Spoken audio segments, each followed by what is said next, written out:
Hello, hello! It's another late night stream.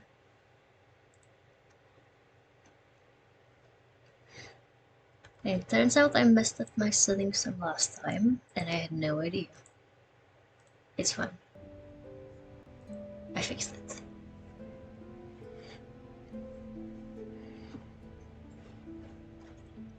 So this time I can't even blame the migraine. On my 3-day break, it was mostly twofold.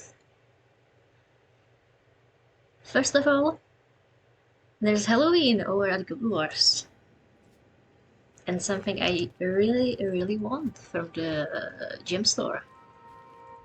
So I have been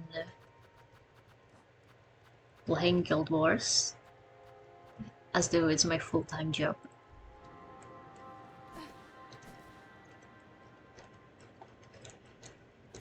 Not doing the labyrinth farm, but close enough so that I can get enough gold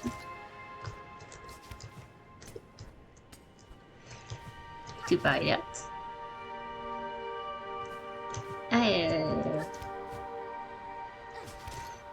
And second of all, I may or may not have an elevated temperature. It is not a fever. I'm fine. But, you know, stressing out from Silksong is not exactly what the doctor ordered when one is feeling slightly sick. So a break it was. But now I'm, well, still sick, but ready to get back into this goddamn stupid parkour.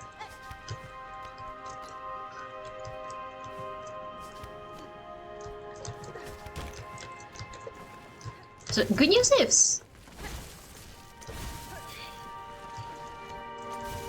our skills from last time have survived the hiatus. We are doing mostly okay. I mean, I still expect a death somewhere. Oof.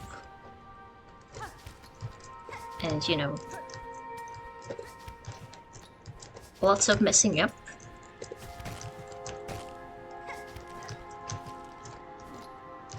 But this is already looking, fuck, better than I expected, honestly.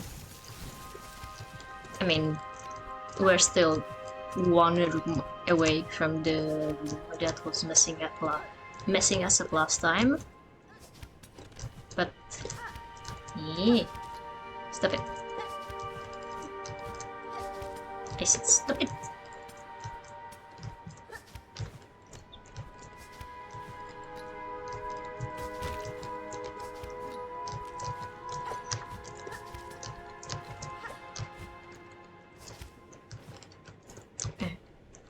As I say, but I still think the parkour is going well. Except, well, it's not going well. Oh, it's fine. It's the, what? First try of the day? Going by number of deaths? We can afford it not going well.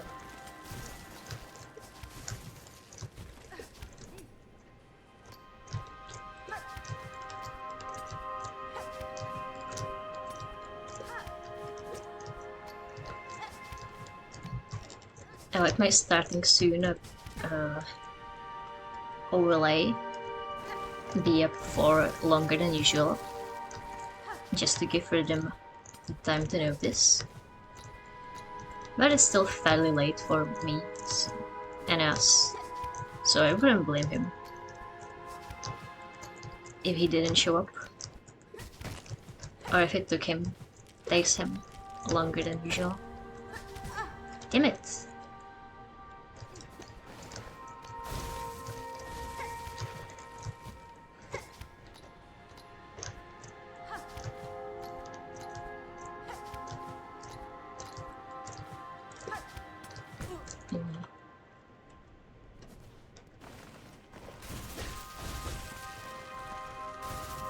So the state of our save file.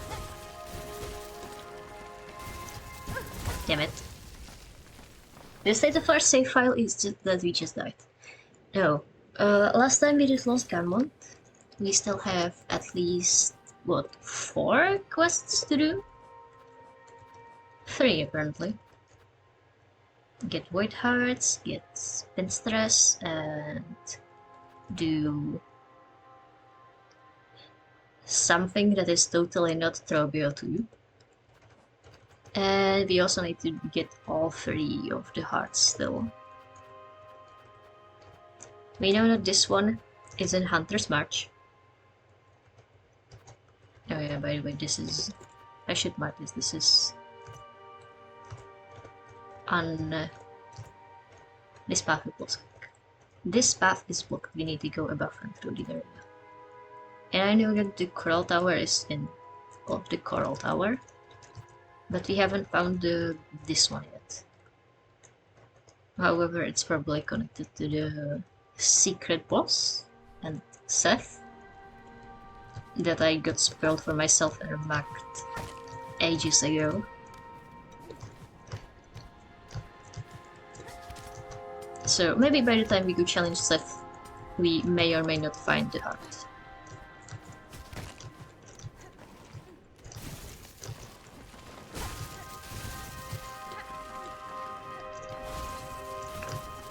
I'm sure most of the people watching probably know.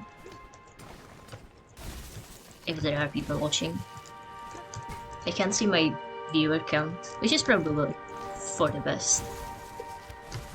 But Seth is actually one of the Kickstarter backers of Hollow Knight and Silksong. But he had cancer.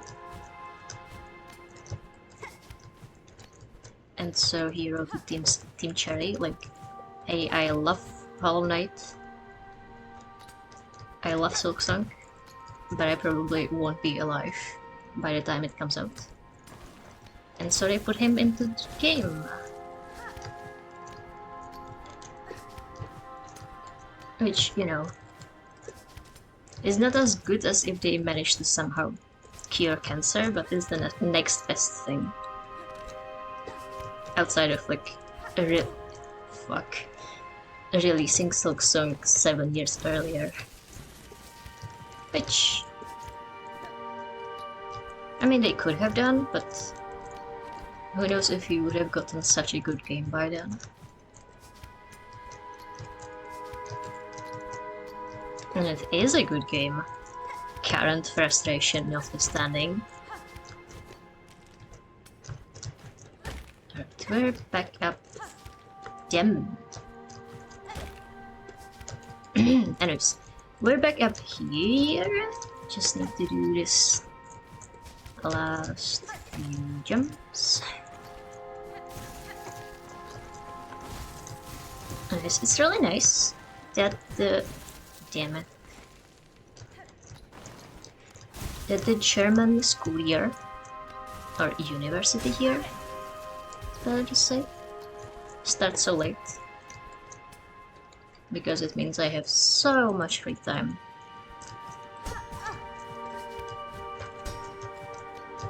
To play Silksong. I hope to finish it before school started, but alas, I am too bad at the game. And let's be honest, we would have had to figure out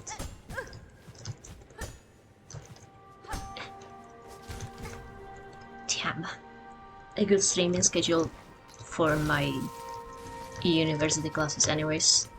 Silksong or no Silksong.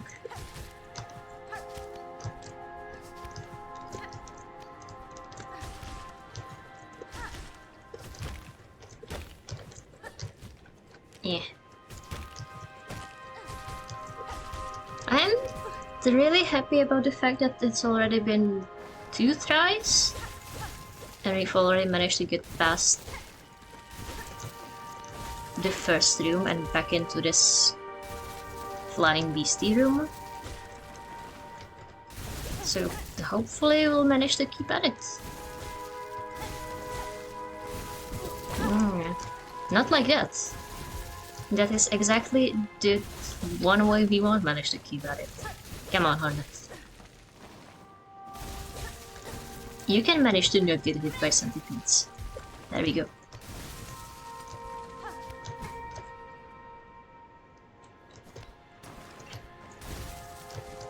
The only question is, what to do after I finish Silksong? I can't really say I feel up to Silksong just yet.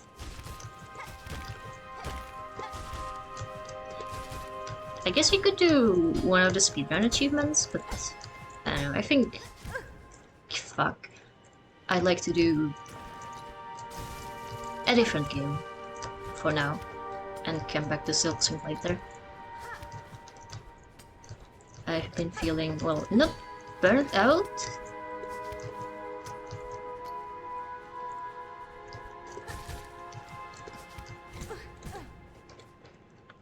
Famous double combo.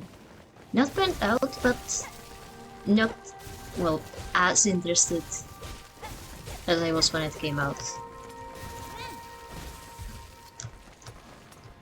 So, you know, might be a good idea to give it just a month or two.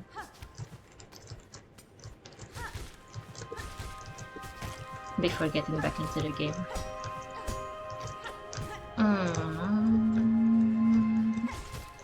It's fine. We salvage the situation.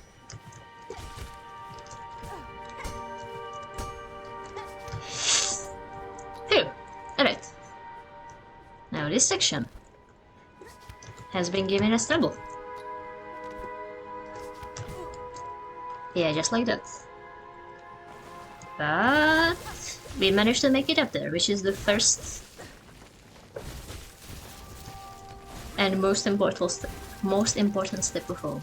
Now you just need to make it up there a second time. And maybe even a third time if you fail. Which we won't. I am definitely 100% sure that we will definitely not fail this platforming section a second time after we manage to get up here again. Yeah, look at that. We're already past the beasties. And also immediately on the ground again. Because I am bad at this game. No, that's a lie. We go to Act 3. Casuals don't get to Act 3. Which is a shame. It's a good act. A painful act as well. But it's a good act.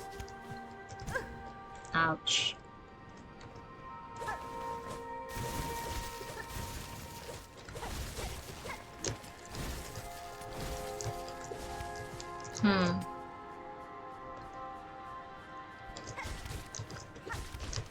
Actually, maybe I should. Maybe I do have a fever and not just an elevated temperature. I've been feeling a bit off kilter the past hour or so. But it's fine.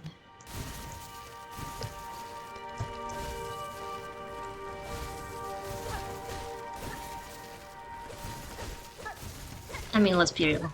What else should a person do if they're sick than play video games all day? This is prime gaming time, am I right? Ouch.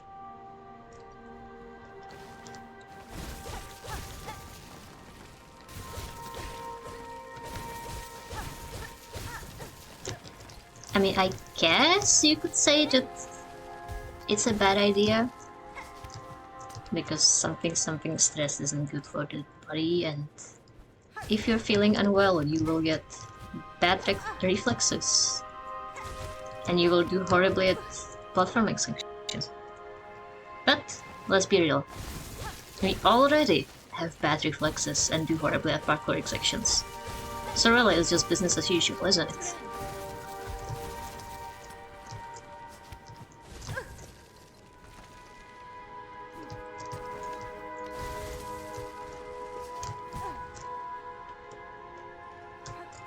And also we are in fact doing great at this parkouring section. I mean, it's been what? 10 minutes? 18 apparently. And we're already back to where we ended last time. And last time it took us, what, 3 hours to even get up here? So, you know, we're definitely not doing horrible. We're not doing perfect either, but, you know, we don't need perfect. We just need good enough. This is not good enough. But that's fine. This is good enough. This is not. Alright. Maybe we die. But maybe we will also be able to get enough silk and heal. And that's a risk I'm willing to take. And look at that. We made it.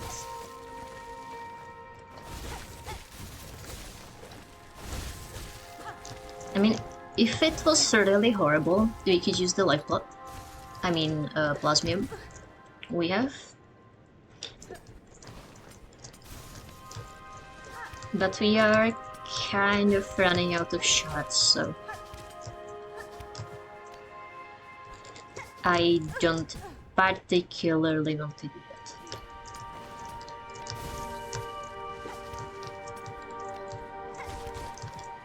Yeah, the annoying part about all of these spikes at the walls is that you can get so easily double teamed.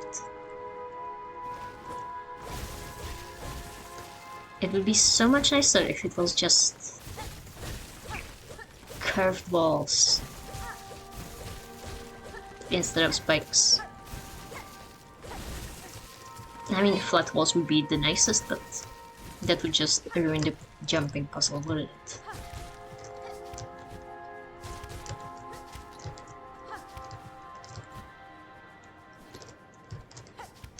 But you know, curved walls that are not spikes would be the second best option.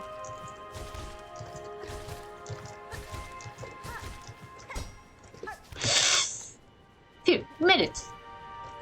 Now we just need to make it some more. Alright. Name of the game is to not go too far.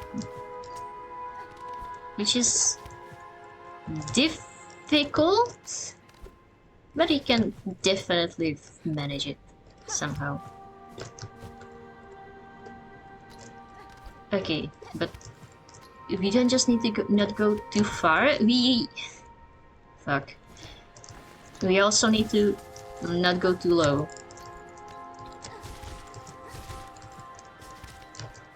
Because then we can't make it to the next platform. And that's no good. Alright.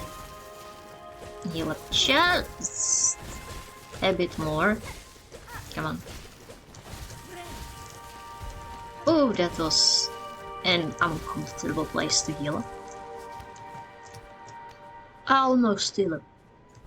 But a keyword is almost.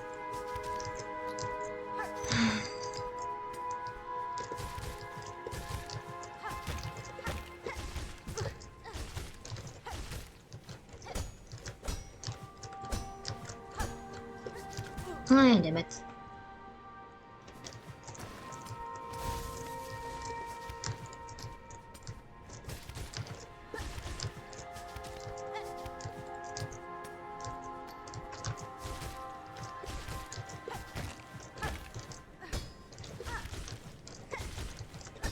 So I only have 2 days left in Czechia.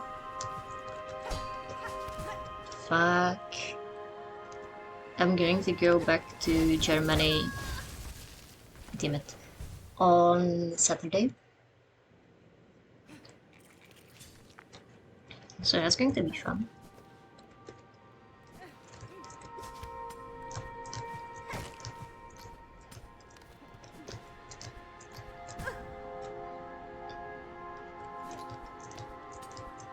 I live in the eastern part of Czechia, so unfortunately, instead of like 5 hours, as the people from Prague have it to Germany, it's 9 whole hours, and that's just to Berlin. I, in fact, need to go to Potsdam, which is another hour by public transport, which is so fun.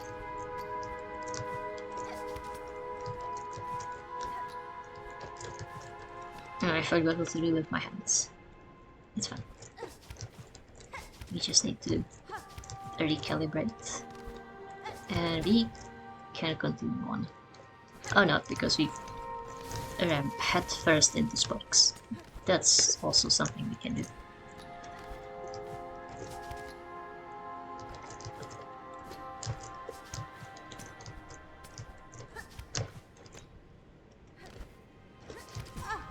You know, even though it's not really that much fun,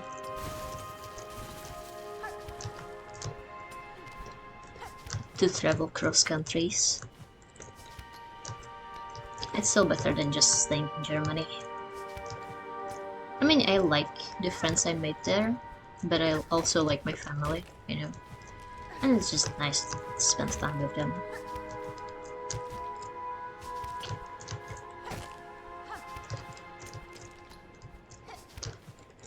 Even when I spend the day in my room playing video games, it's nice to know that they are there, you know? Fuck.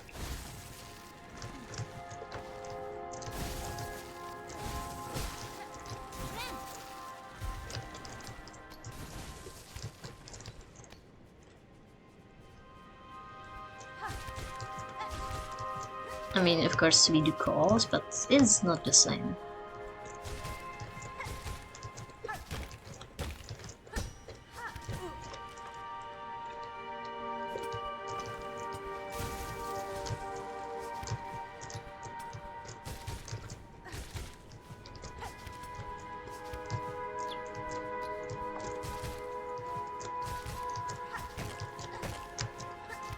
Yeah. And after I get back to Germany, it's time to get back into the school. Uni grind.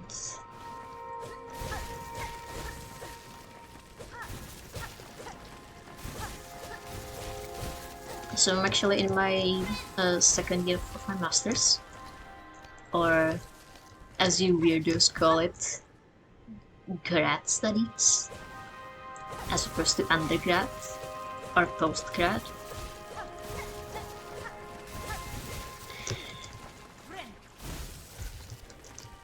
And so it's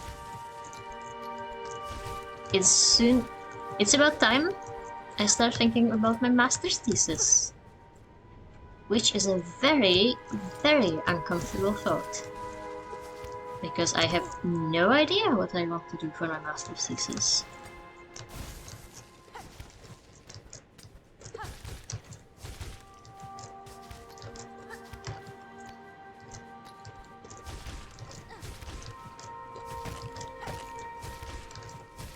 It's like, so much of linguistics is interesting.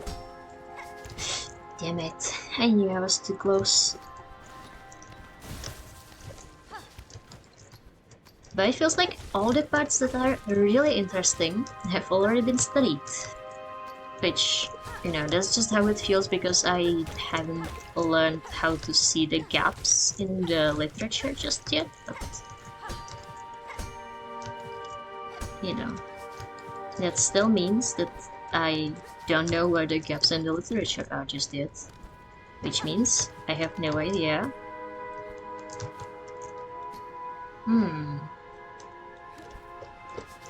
What to do for my stupid goddamn thesis. Fuck.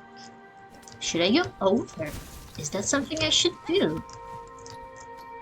That looked too close for me to be able to do a harpoon from below.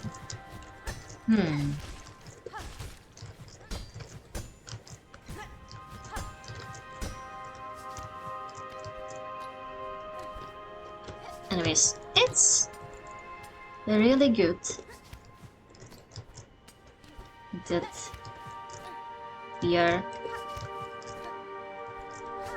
Damn it, that's the second time I did the exact same error. Yeah.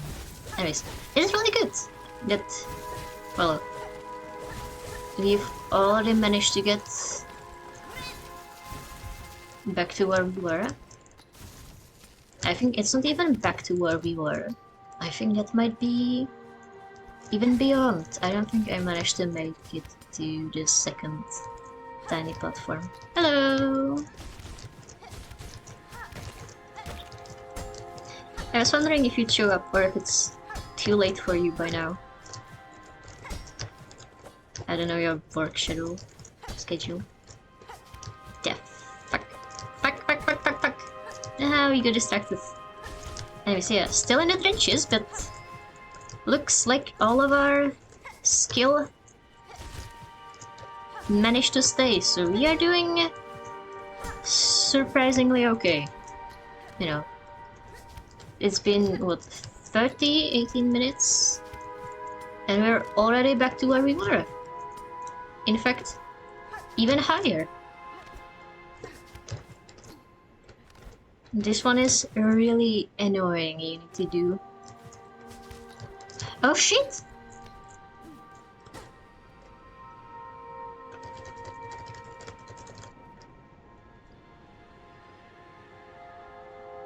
And it's like, you can't go past the platforms. You need to go like...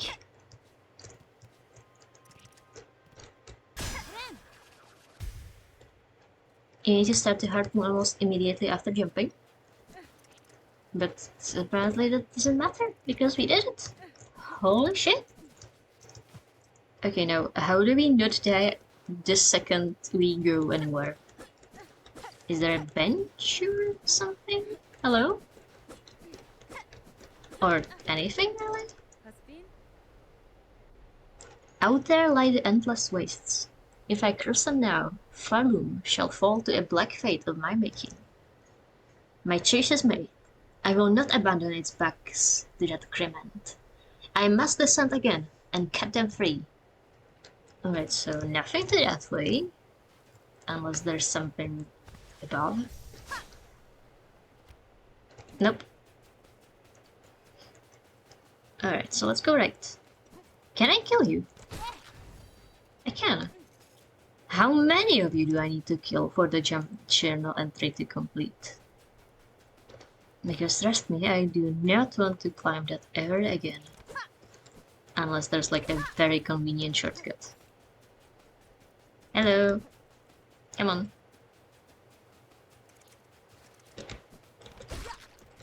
That's 2. No, 3.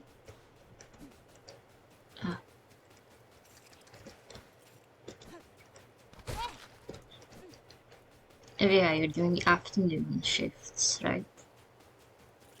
And I remember from the past that they end at like 9 or something? Maybe later? No! Stop hiding! Get back up here. Come on. That's... 5? I can't count.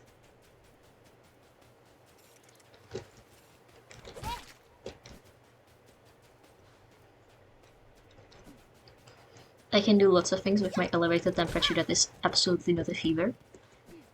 But counting is not one of those. It's fine.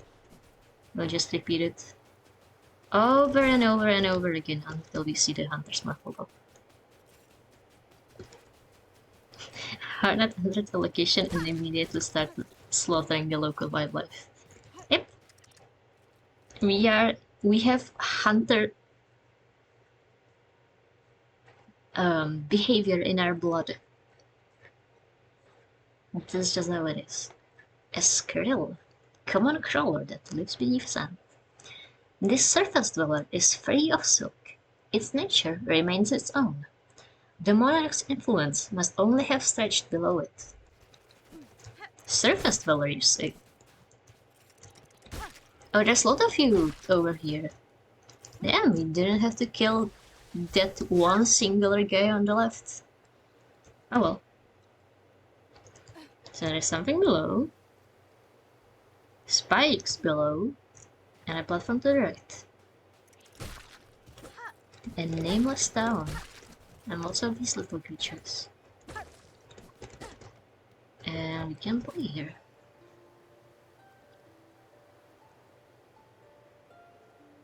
Sweet promises whispered, the weaving ones beckon, now only the wind.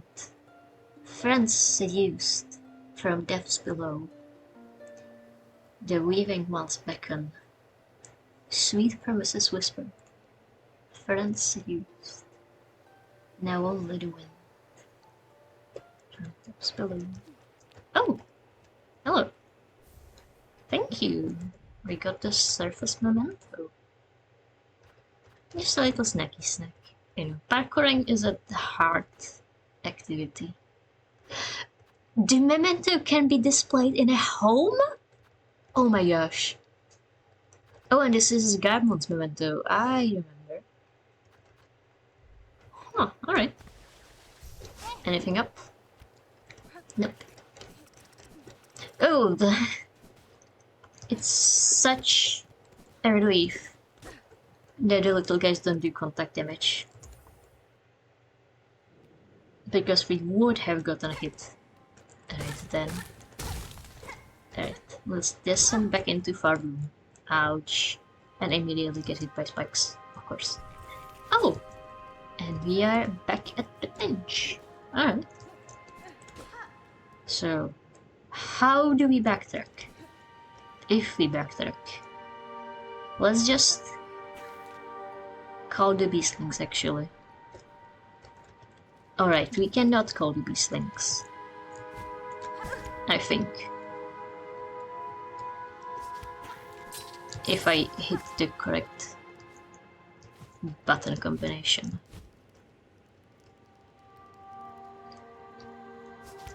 Because the Hornet only does the look around when she can't find the beastling. At least I think so. That's fine, apparently backtracking is a lot easier than uptracking. Which makes sense, I guess. Ouch. Alright. Now we can call our beastlings. That's the wrong button. It's too high up for the little guys. They can't crawl through the surface rocks. They can only do it with rocks. The Farloom rocks.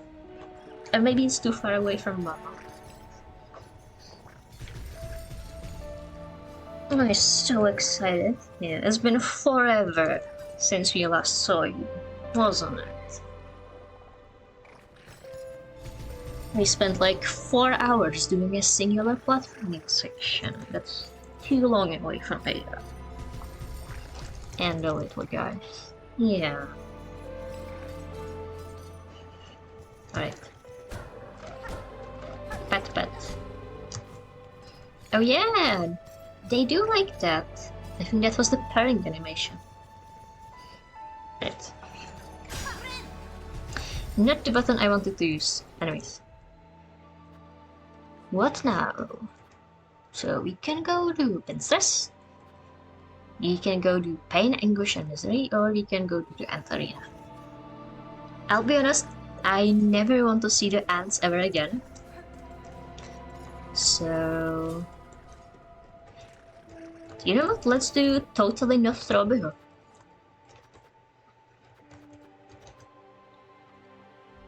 How do pale nail? How do the pale nails work? Huh. And you say they secret enemies. We can try and take those. What else? We like our knives. But I don't think the knives were good for Trovio. attacks were horrible. Because he threw them away. You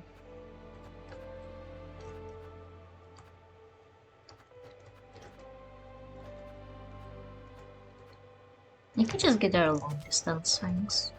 I mean, we probably won't use them anytime soon. Anyways. Because we'll be wanting to learn the fight first. But still. Okay, but if you aren't using tools, then we don't really need to take the poison, do we? So, what? 10. Long claw, maybe?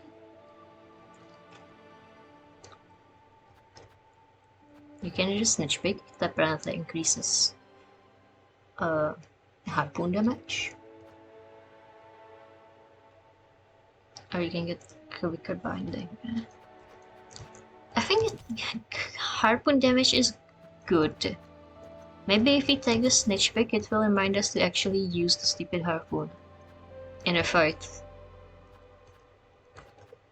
Instead of just trying to dash there as quickly as we can.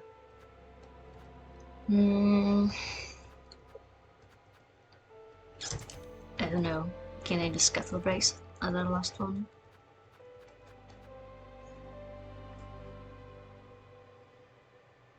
There aren't any particularly good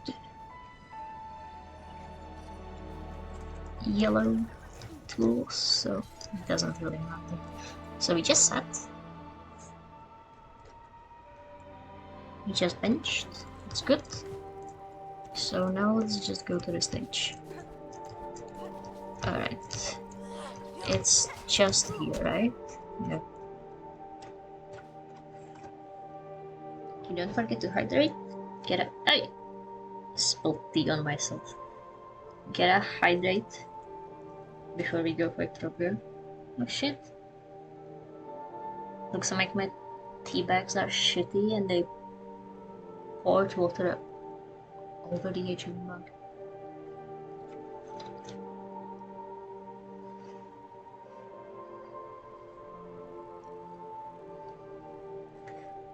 Really, I guess it's nothing to do with the tea bags themselves, it's just hydropneumatics, hydrokinetics or something, but nah.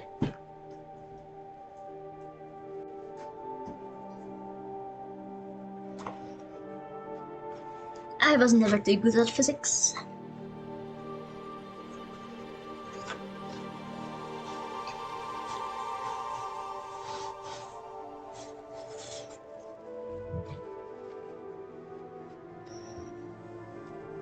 Something, if you have water at a high elevation, it will go down. So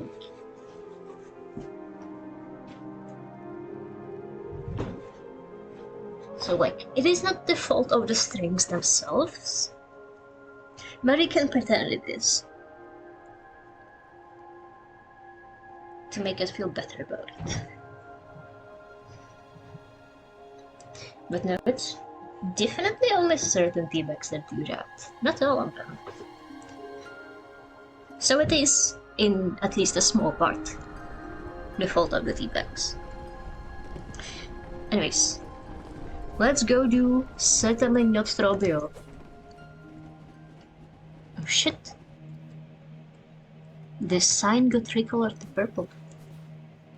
And the stage got recolored to purple. You, Might or Mourner, fell fated chosen left the last. Relent, submit. The fatal blow was struck. Fair Farloom wails its end. We woe befallen, few remain. Let us join here at last and show our fires fierce. Together to share our kingdom's pain, feel it scorch our shelves, and know clear its suffering, its sorrow. Yeah. Man, he even got purple mist?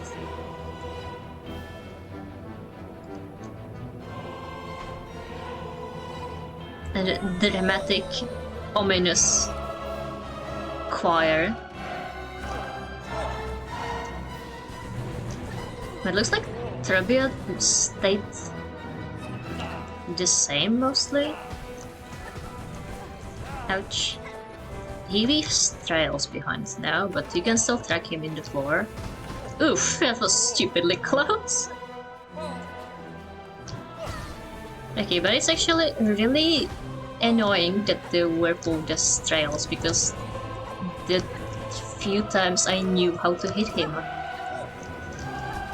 were pogoing him on the whirlpool. And now we need to learn new strategy. Which is unfortunate. I don't know how to learn new Trobio strategies. Alright. He just got ammo. Yeah. But like, you do have to kind of wonder, where in Farum did he get purple, like, stage... What's the word? You know, smoke and whatever. Man, you can't even hit him. Oh, the ominous chorus is chanting. At least it sounded as though the ominous chorus was chanting Trobio. At least at the start. Then it didn't. Damn it! But when am I supposed to hit you?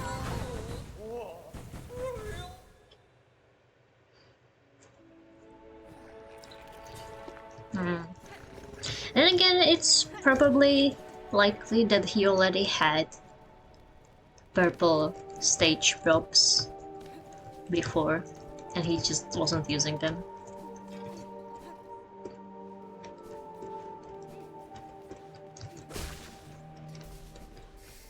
If only because of how improbable it is.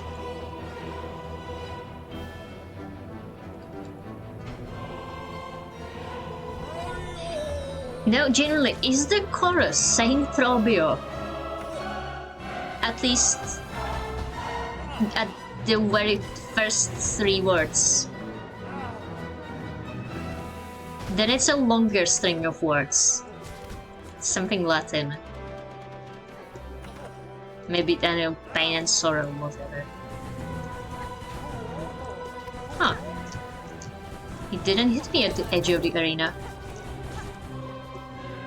Anyways, yeah, looks like the fucking no. Yeah, we cannot go above. Absolutely not. Looks like the harpoon is going to be the way to go. Yeah. Because that's been the only way so far we actually managed to get him. Okay, first dagger. This is going better than I thought, actually.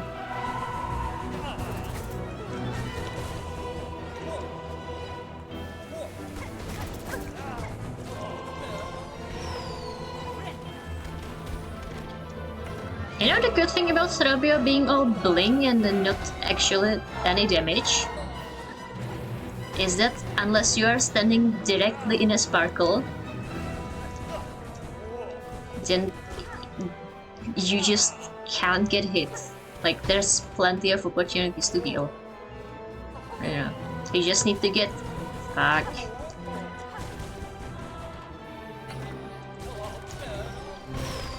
Ouch. Damn it.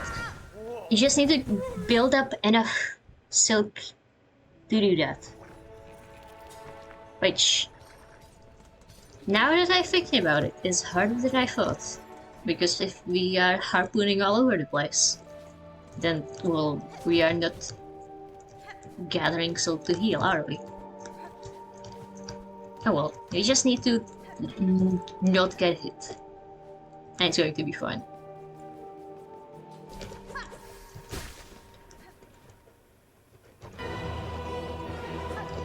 Come on, get up here quicker, you dramatic asshole. Ouch.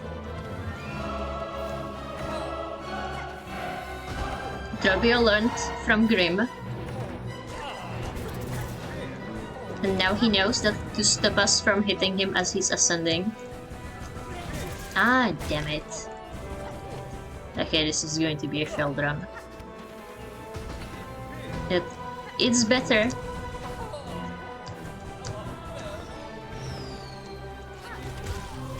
Oh, yeah.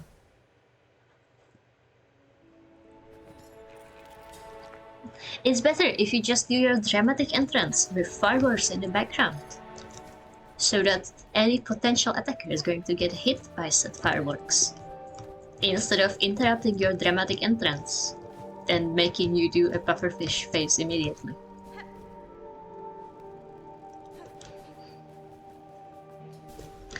Anyways, what happened there is that the harpoon does a little jump, which is unfortunate if...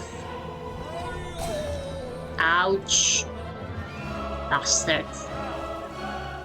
Which is unfortunate if... Damn it. There... No. I don't even know what I was trying to say. Harpoon jump is unfortunate if there is an explosion right above your head or something. So it looks like I can still pogo him, I just need to do it...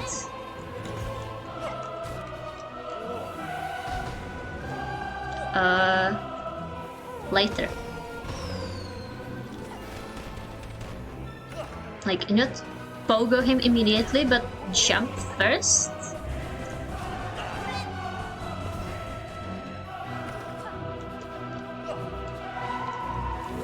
And let him finish the whirlpool attack. Ah, god damn it.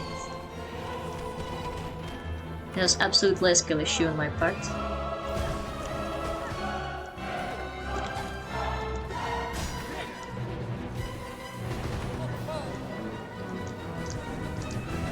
Yeah, like this. There's also another opportunity to hit because he doesn't move immediately off the stage, he moves to the left first.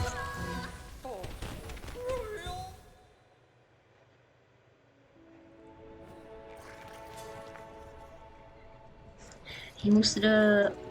not left, to the side first. So if your harpoon is active,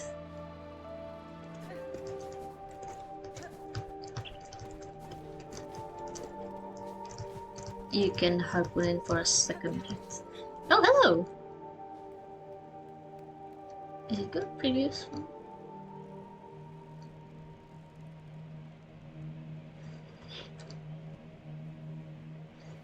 I'm not sure what you mean by is it good previous one, but... Yes, Silksong is so fun. And Hornet is so much fun to play as. Like, she's so lithe and graceful and flexible.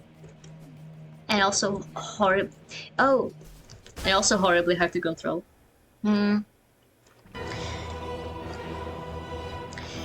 I would say yes. Damn it! When will I learn my lesson to not stand right next to the asshole? Like, it is more difficult. Or maybe it's better to say more punishing. Because Hornet is absolutely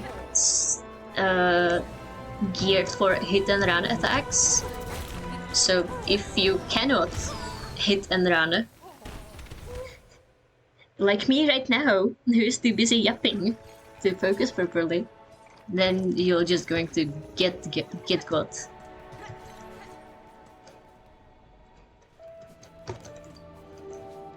But it's so much fun just to move across the map and fight and everything. Like, just the sprint makes me have so much fun playing.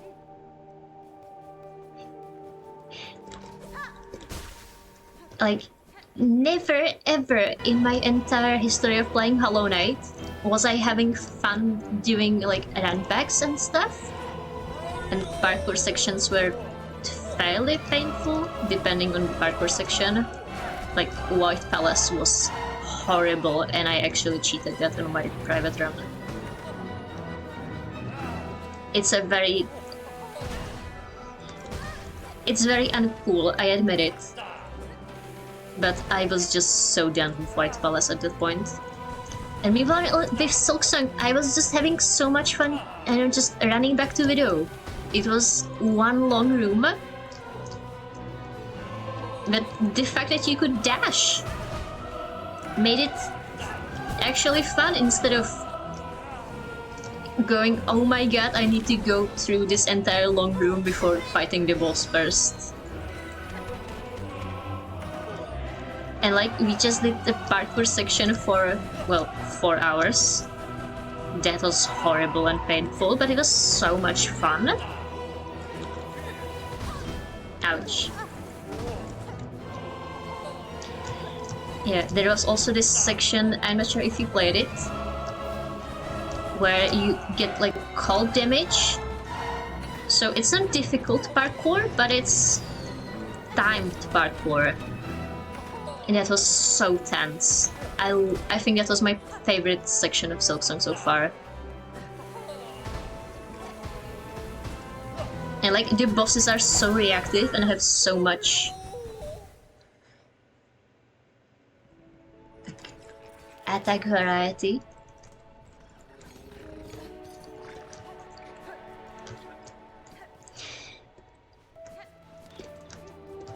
Oh yeah, buying Silksong was definitely an experience. I'm not sure if you heard from your friends, but this Steam crashed, and the Microsoft Store crashed, and Nintendo crashed, and everything. I mean, I was lucky, I managed to buy it in like 15 minutes, so we were already in-game by the time everyone else was still stuck. And I can't tee up and fight. Trabia is not going well when I'm not focusing on the fight. That's fine. I'll just build up the background experience. Yeah.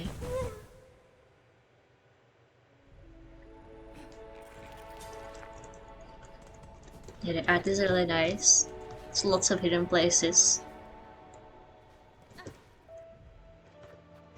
Like, I still think it's insane that this entire area to the right is all hidden behind, like, secret areas. You know.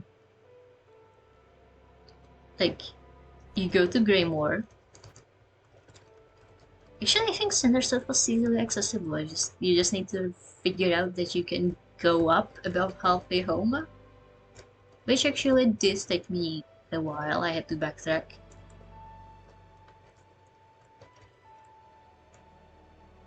But I think Bilewater was behind the secret room. Maybe it was the myth. But there's so many like secret rooms behind secret rooms. Behind secret rooms. You think you're safe just because you found a secret room? Think again, there's a second secret room. That's so cool. I have missed so many things. And I'm not even mad. Because that just means there's more things to discover on my second playthrough.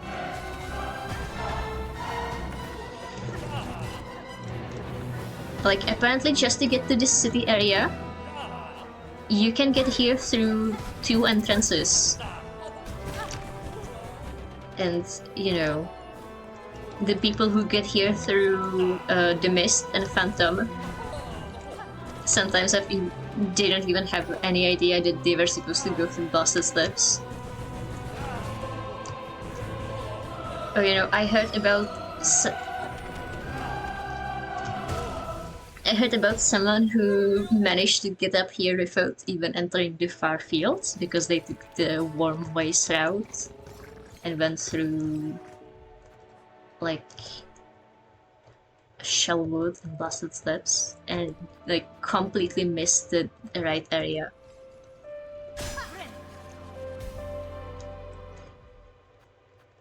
No, the dragon was made by Rhythm.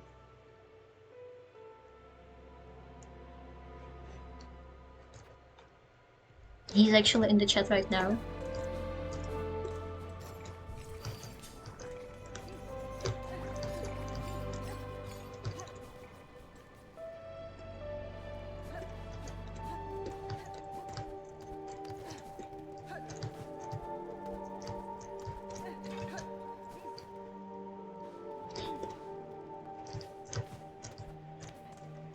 Yeah, but simple isn't that bad.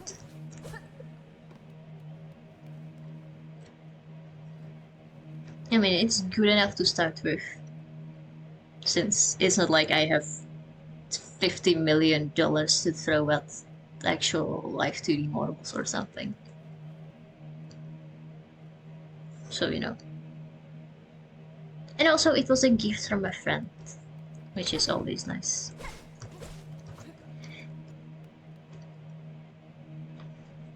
Actually, I don't know if you know this. If you look at the wings, there's constellations in the dot patterns. I think that's such a cool detail. And on the ears too. Yeah, I know it's probably not $50 million, but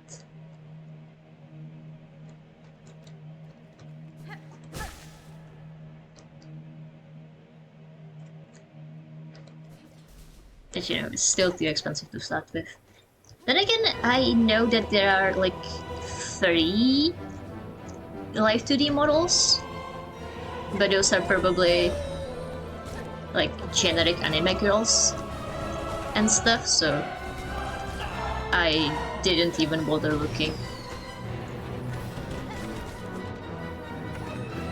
Like, if I do ever switch from a PNG to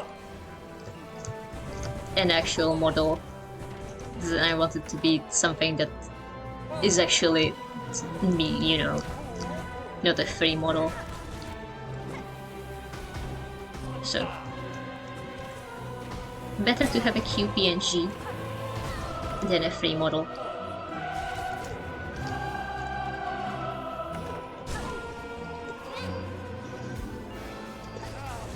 I think that's a valid opinion, but I don't share it. I don't know.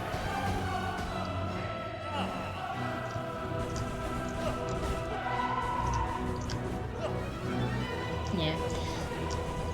Actually, I just saw a software that lets you do face rig with PNGs. So that could be a nice halfway step between a full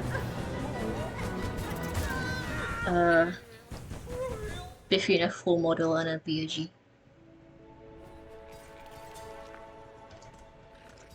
Oh, a protogen.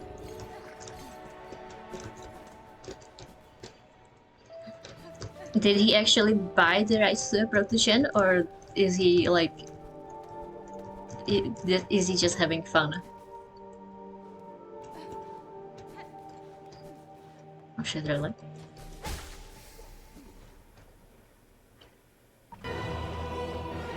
That's cool.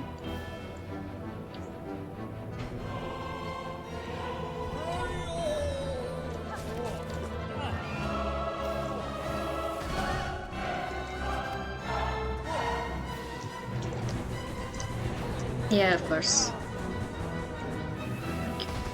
Artistry is a lot of work, and I imagine 3D models take even more. I sure hope this isn't a way for you to ask for a commission, because I would have to disappoint you. I am unfortunately an unemployed high school university student.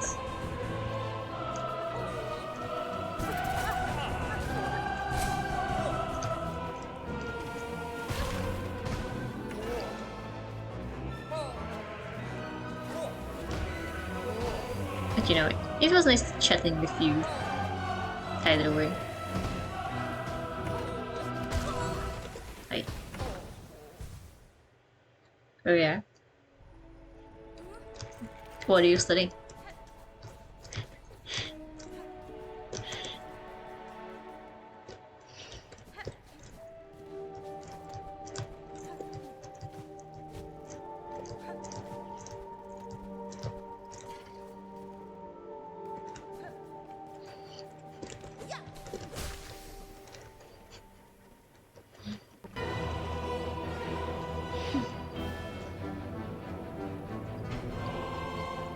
They mean that since we are on Twitch, there's a ton of people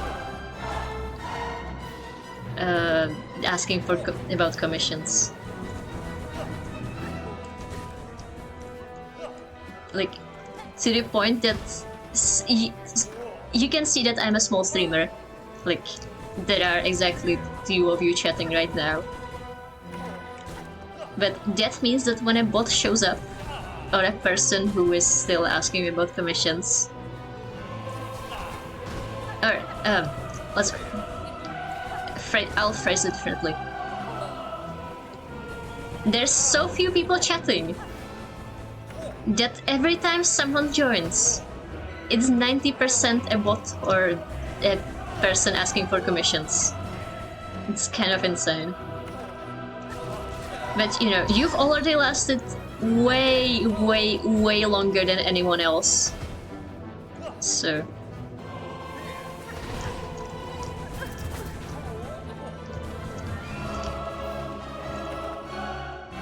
Oh, you have your own website.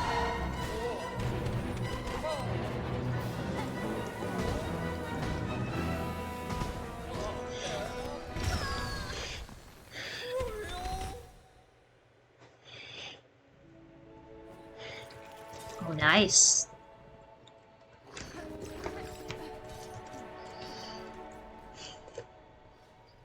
Man, they ask about commissions even if you are an artist yourself. That's insane.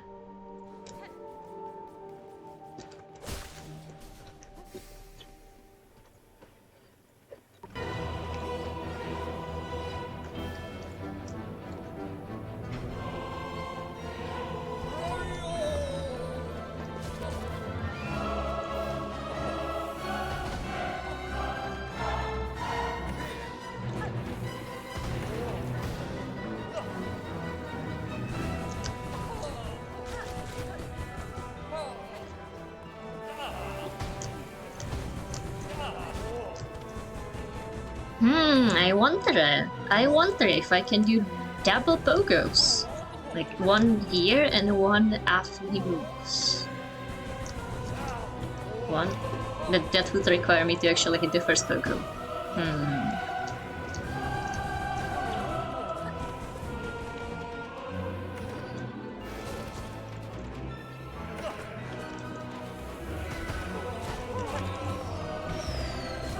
Yeah, honestly, it's quite a relief that you are actually a real person.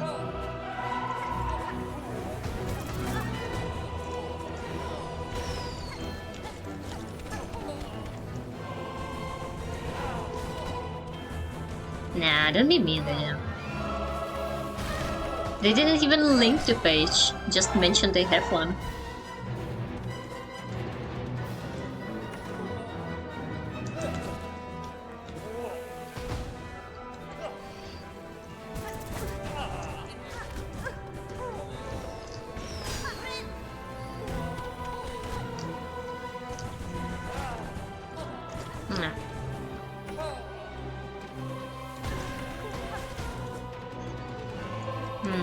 Actually, hey, I wasn't counting. Was that 2 staggers already or just the first one? Damn it.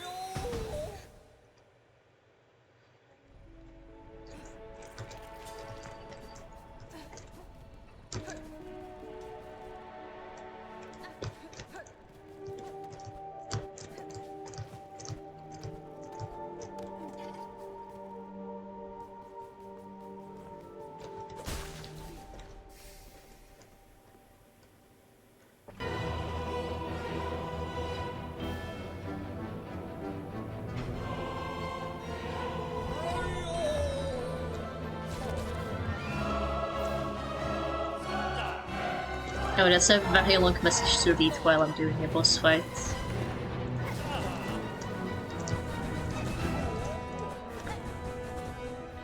I'll have to read it later. Next death, perhaps.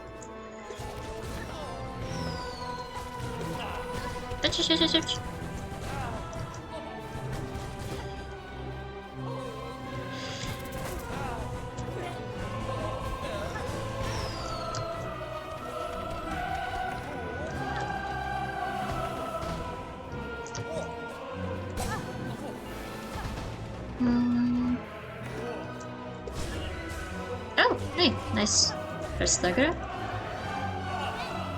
Fuck. But he managed to finish the heal, all good.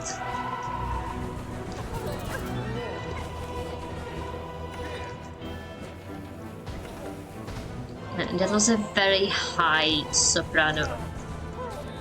Just to yell Trovio.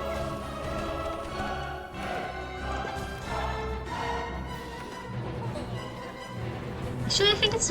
Is the music repeating?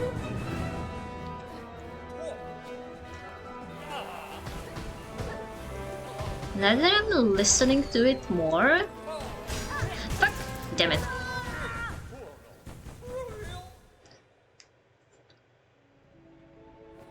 Now that I'm listening to it longer, it feels like there's just 2 phrases?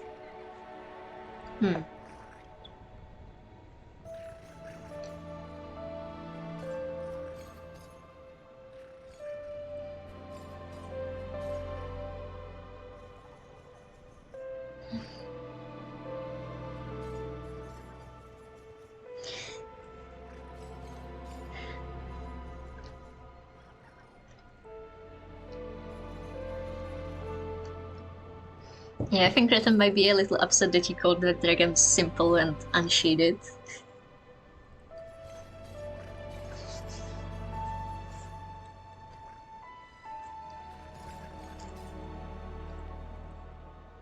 I don't make childish drawings like most primary school kids do these days. Even if I want to give someone something, I give them high quality illustration instead. Also, my friends are amazing. I would love them gifts in his birthday or my celebration.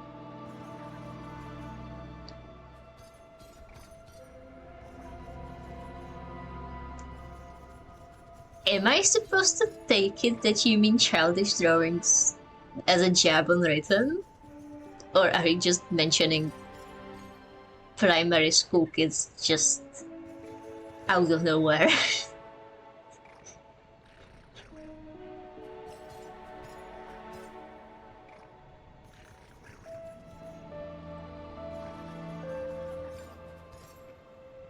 But yeah, of course. If you know how to do art, be it drawing or crocheting or whatever, and yeah, it's really nice to receive something like that.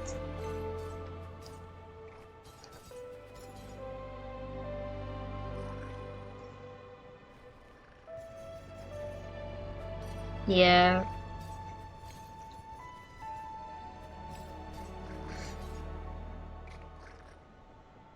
I mean, most artists also don't really need to know how to rig, you know. It depends on what their art is doing. You know, if they're just drawing character, like full bodies for, I don't know, D&D, OC drawings, it doesn't need to be rigged, you know.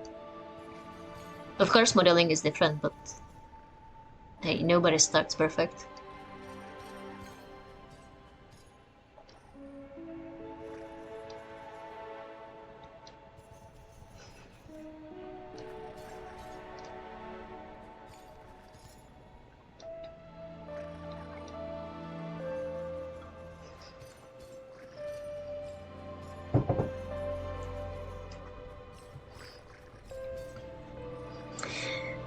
To be fair, I think once you get to actual like live 2D models and the top tier artists, then I think they do the modeling and rigging both.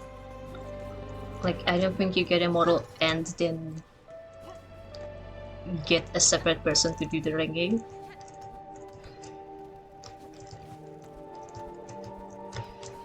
But also, I really wouldn't expect someone to rig a PNG. You know, just having separate layers so that I can have, you know, moving arms and head and things and everything, it's already plenty.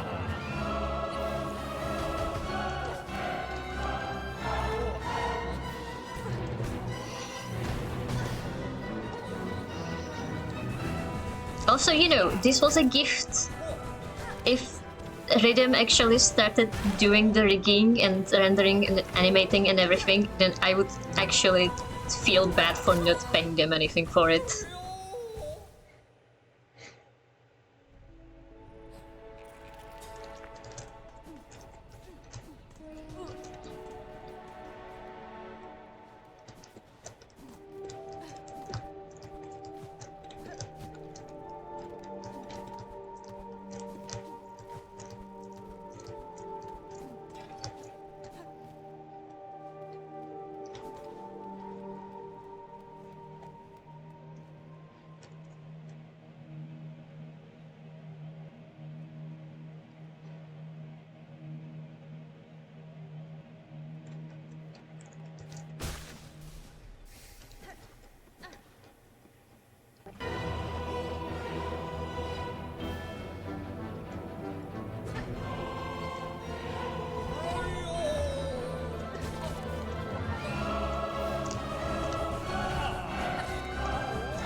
I mean, it depends mostly on the customers, no? If they like the art style, then they'll buy the commission. If they don't like the art style, then they won't buy the commission. Whether it looks simple and, as you say, childish and like a primary school drawing. Which also, I take offense to that. My drawings look 100% worse, and I am not in primary school.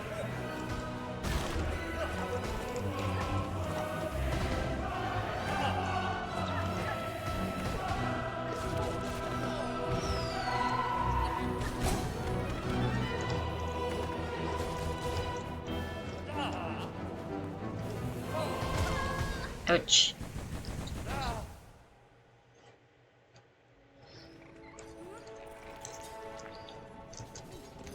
Like, you and I both know that primary schoolers don't draw like that. Come on.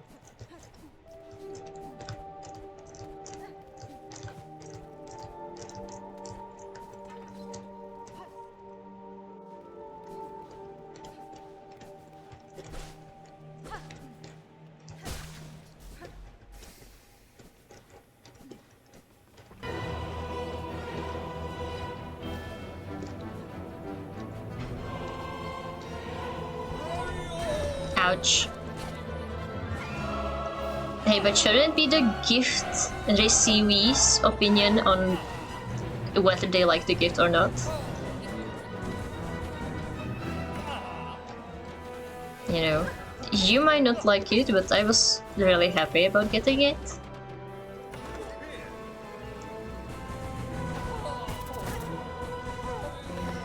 You know, it's not perfect, but the gift doesn't have to be perfect, it just has to be from the heart. And as I said, I would almost feel more bad about receiving a beautiful, ornate, rigged rendered model.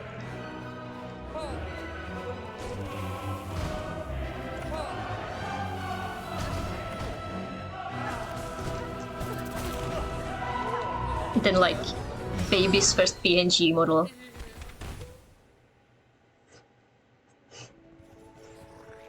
You know. We can always upgrade, but it's good to have something simple to start with. This channel is, what, 2 months old?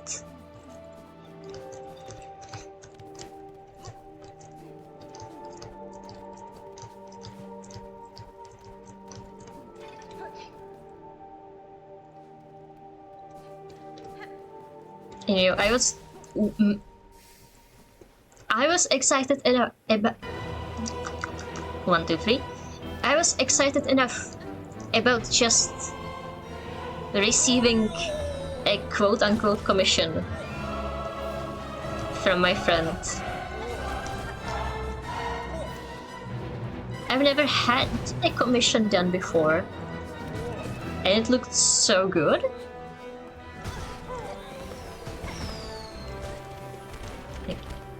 As I said, I have constellation wing patterns And there's a second version where they are bioluminescent, which you can't see because I haven't set it up, but it exists. That's actually the one in my header, I think.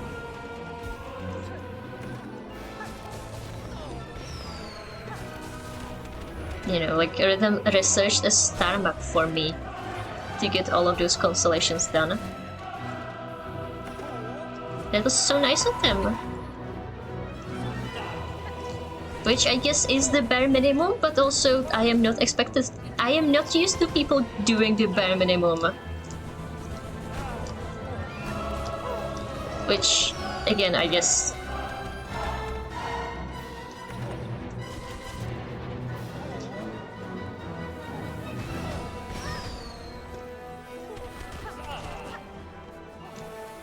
means that it's better to get something simple than if they went above and beyond.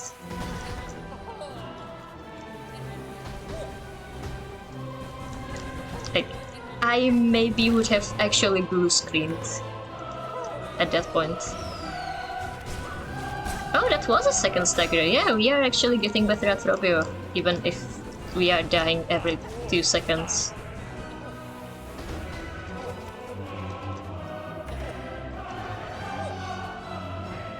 Yeah.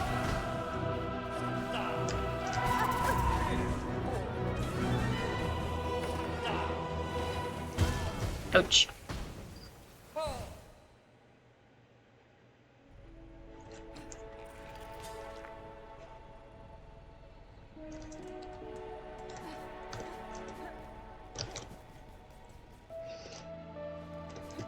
Sure, if you want to.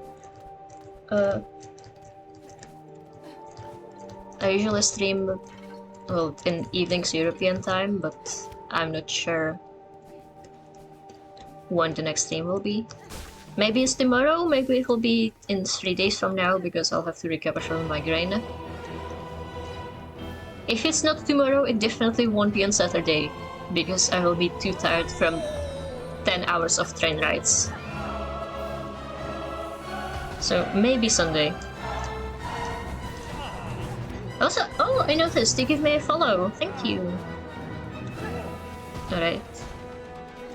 I probably shouldn't say hi to your mom for me, because your mom has no idea who I am. But yeah. Have a nice day. You get the idea.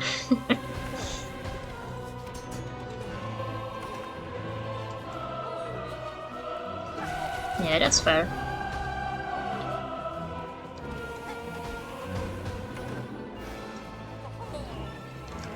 Yeah. That's just how streams are, aren't they? You just see you're just in the mood for a stream, and you go check who's live. Isn't it like that? Like, I definitely wouldn't be able to make it to a streamer's every single stream right as they start. Even though I do have the alerts. I just, you know, have other things to do. Like you. Which honestly makes me feel even more in awe for the... Because he's here for every one of my streams. Which is insane. I don't understand it.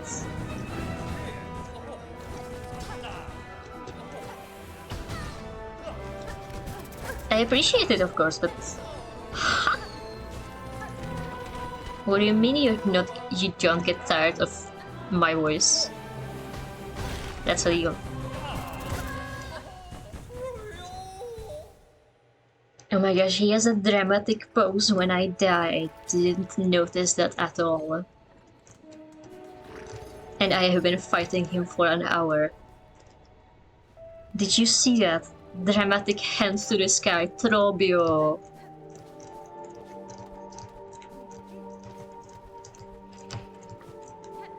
He is so goddamn excellent.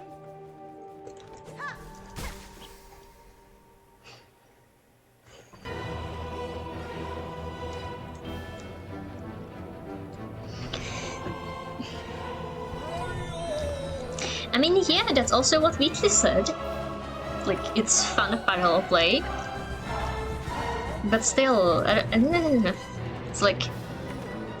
I understand wanting to parallel play with your friends, but what do you mean that you want to parallel play with me? Just as much as I want to parallel play with you. It's inconceivable.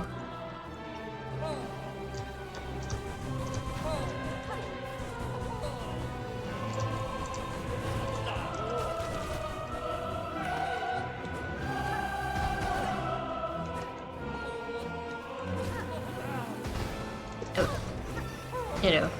And that's nothing against you, that just means I got eaten by the lonely as a kid. To borrow a Magnus Archives phrasing. And it left its mark on me. That is the wrong button.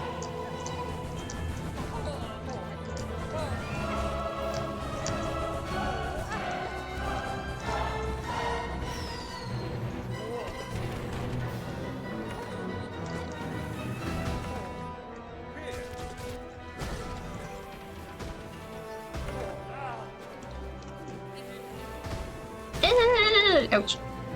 About your DM, I noticed and I am very... and I appreciate it. You must resist the mod privileges calling your name. That's how you become a Reddit mod derogatory.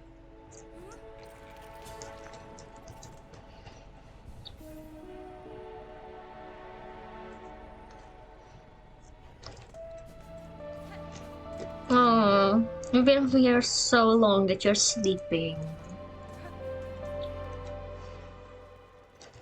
Yeah, that's fine. Man, the Lonely is so good at catching queer kids.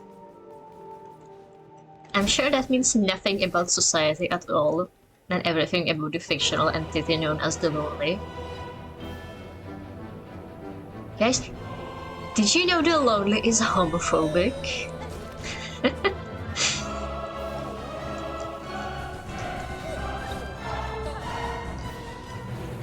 Actually, isn't the homophobic race a Lonely artifact?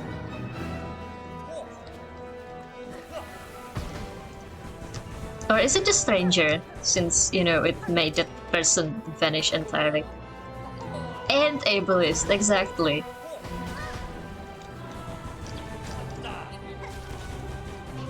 Hold on, you're gonna check the wiki?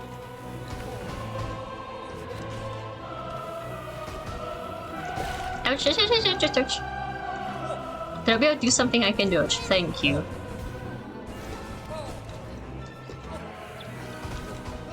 Ah, my eye started stinging. That's not good in the middle of a boss fight. Stop it, stop it, stop it. Ah, I can't see with just my right eye. Come on. Stop stinging.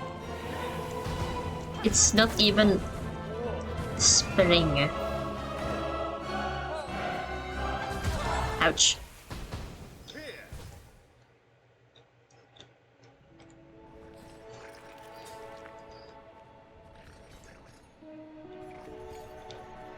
Well, at least now I can. Actually, what is the word for? I don't know. Oh, yeah. Rub my eye properly. That's the word. Hi. Yeah. Can you hear Throbio's loud, annoying theater kid performance from up here? You can, can't you? He's just like right above you. You'll survive.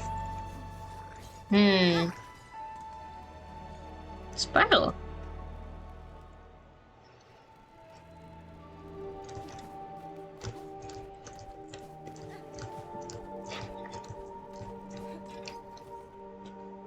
Huh.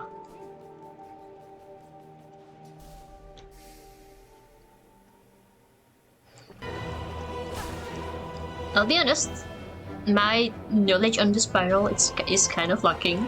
Like, I know about the distortion, but other than that, since I never actually properly listened to Magnus Archives past season 1, I heard like none of the spiral statements. Ouch. True! I guess, yeah, if you know you had a husband and your entire existence is insisting that no, you haven't, you would go a little bit crazy, wouldn't you? Actually, wasn't the computer guy that's in the first few of John's victims in FX also a spiral guy? The person that eventually started eating like their keyboard or whatever? I think they also went crazy from the spiral. That's like the only one other statement I know of that is spiral like. Man, I need to read more about Magnus Archives. At least like create the transcripts, if not actually catch up.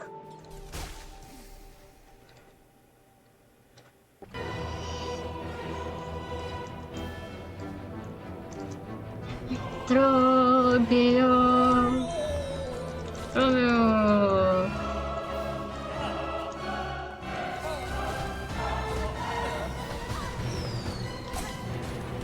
Actually, do you think the third phrase that I thought was something longer than just Trobio is just Trobio, Trop-I-O?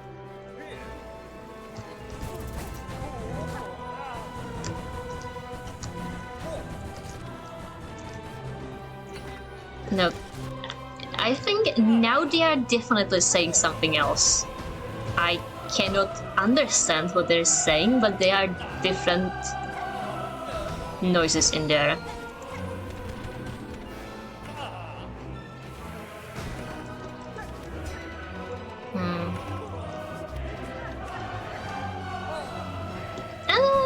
Oh. Oh yeah! He's a triangle, he can't go into a corner. Secret cheese discovered.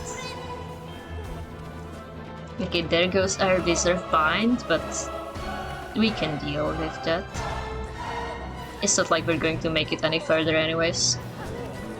Or... Damn it! The harpoon jump is so unwelcome in this fight.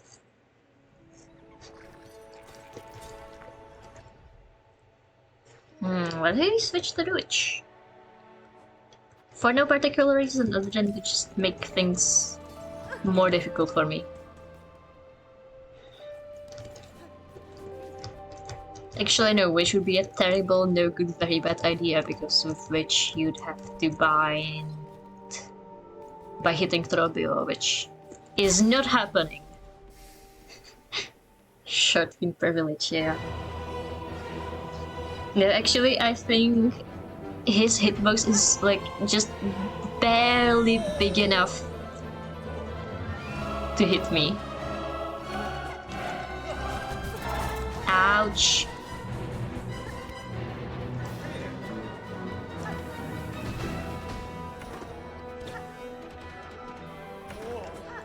It's a shame that he does double damage, even when he's just spinning. I understand it because every other like white spinning furiously enemy also does double damage, but it's annoying.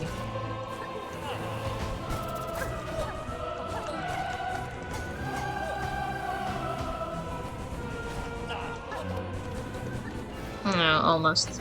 I was too far away from him. Get up here.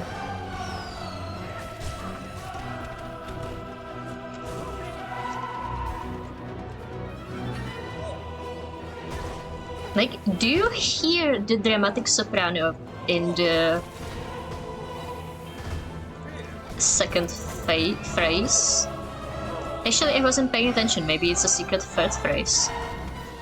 You know, this is the first one. Ouch. Then there's a musical interlude, yeah.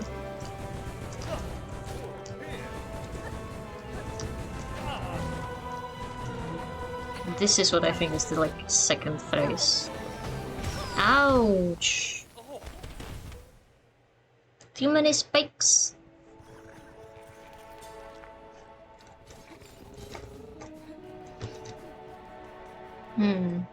Should have either went to the left or jumped.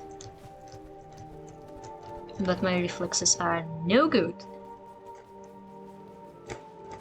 Then again, going to the left actually wouldn't be the best, because, you know, you can't really see early on if those balls are going to be... Stop it! Ouch. No! Okay, we got 3 masks back, then immediately lost 2 of them. That's net 1 mask. It's better than no mask, but also could be even better. Ah. Are they slightly delayed? It felt like it. 1. Damn it. Okay, there's a stagger. I think that's the first one, huh? No, actually, there's a second phrase. And now there's like a masculine chorus.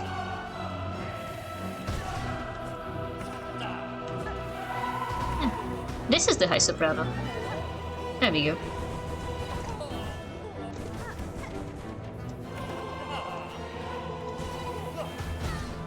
Ouch. Man, how long are those bombs?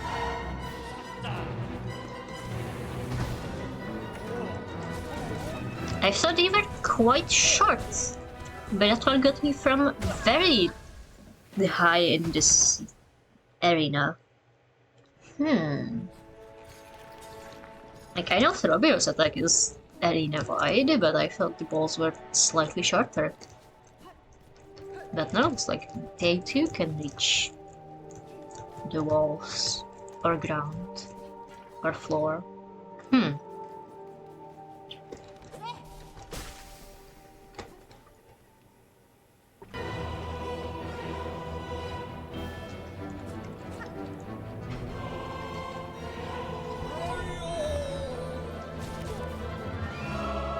Also, whenever I see Throbio on his sign outside,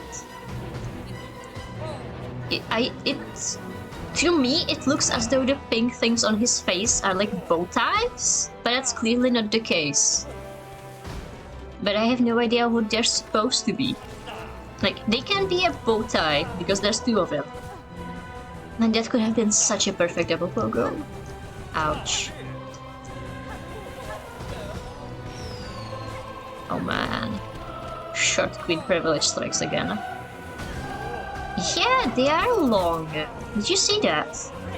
Ouch. Ouch. Alright. I mean, eyes would make sense, but to me they feel really low on his face to be eyes. Unless his eyes are closed and he has purple eyeshadow on just his eyelid.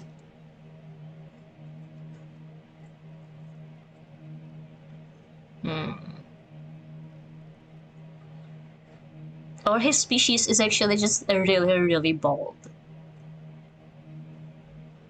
No, not his species.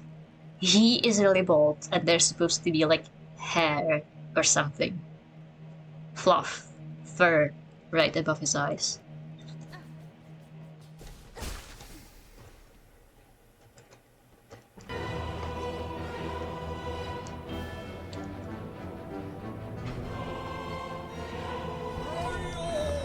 And also, surely you wouldn't see a second eye under such an angle. That's what, a 3/4 angle? Like, I don't think that's how eyes work. But who am I to say things about stylization? Also, would you draw eyes like sticking out of someone's face? I mean, I guess it's possible, but I don't know. I don't think they're eyes. Maybe it's a mustache.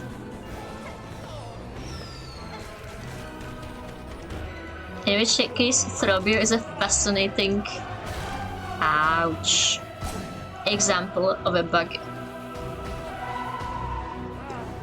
With a mustache and nothing else on his face. Oh, you can see. Ah, goddammit. You can see from the eye sprite sheet that they're eyes? Huh. I keep taking contact damage from stupid things.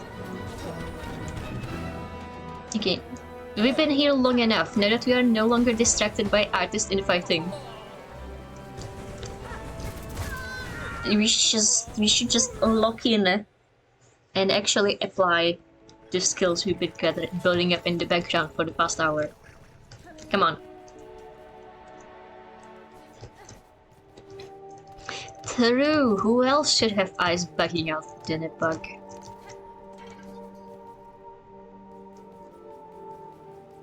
Yeah, that's the entire point of being a bug.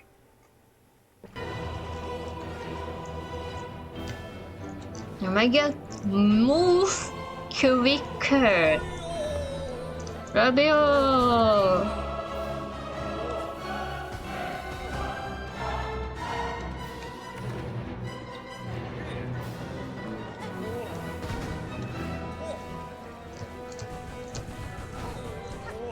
You know, maybe we could take a Reaper or something, just so I can do the pogo from above him and not...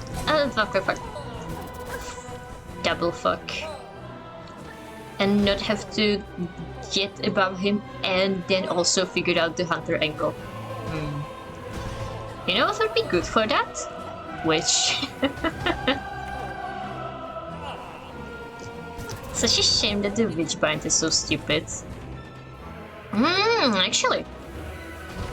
Actually, if we manage to figure out the timing, we could find like right here-ish.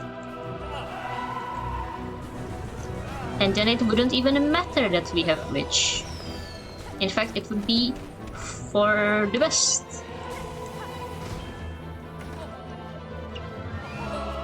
Or, you know, we can just lock the fuck in and do the fight.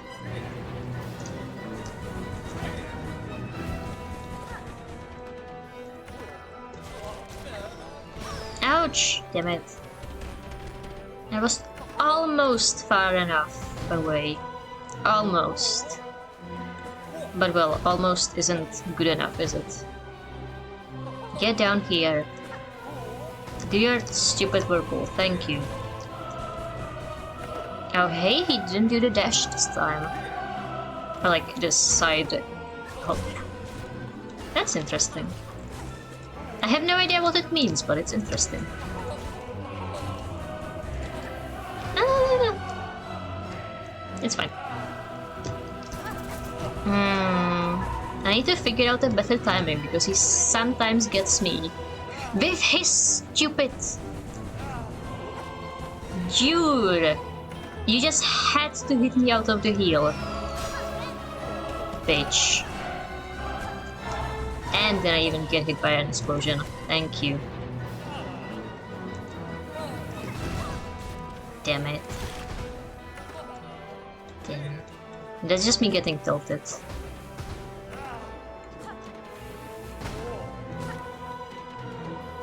Yeah, I need to stop doing stupid things like trying to harpoon in when he's throwing bombs. Like, that was a recipe for getting hit, and what happened? I got hit. Is this a third or second stagger? I can't count. I know. When he dies, he dies. Why bother counting? Fucking stop hitting me when you're coming from the ground. That's illegal.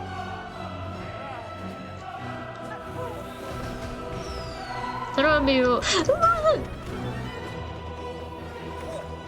I should have dodged the right.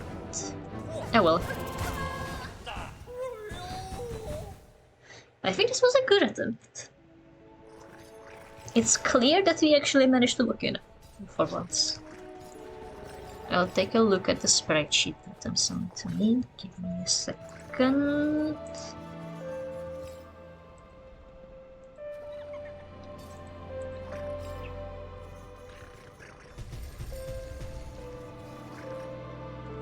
Oh shit, yeah, his eyes do bug out in the sprite sheet. Huh. Interesting. So, do those sprites just never get used? Because I would hope that I would have noticed if I saw him with his eyes open. But maybe that's just what happens when he's on his very last phase or something. You know, maybe it's time we start applying the high skill of only opening our cocoon later. Because I keep hitting it first thing as I come into this arena, but that's not really the best thing we can do with it, is it?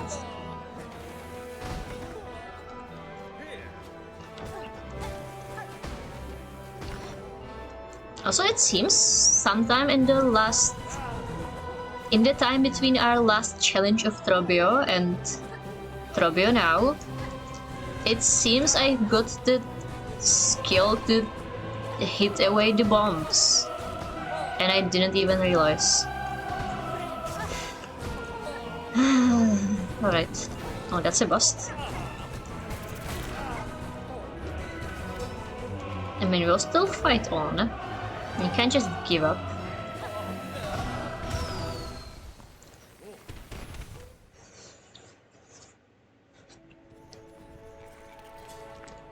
But it was too many skill issues in a row.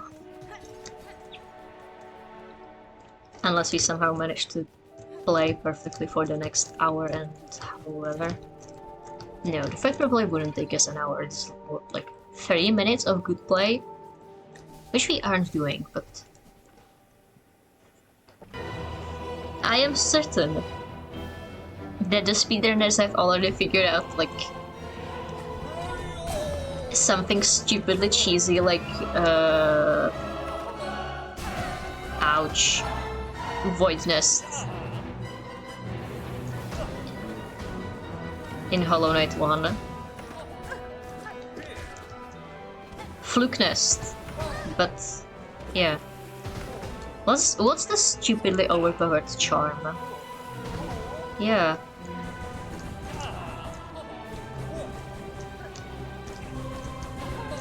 Yeah, just Fluke Nest. And the Void Nest. The Void part is... VS level 2. What's the name? Basic Hollow Knight knowledge.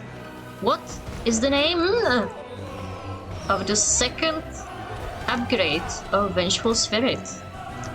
Type your answers into the chat box below.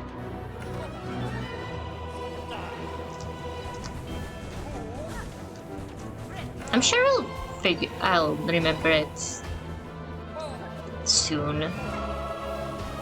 Maybe even quickly enough.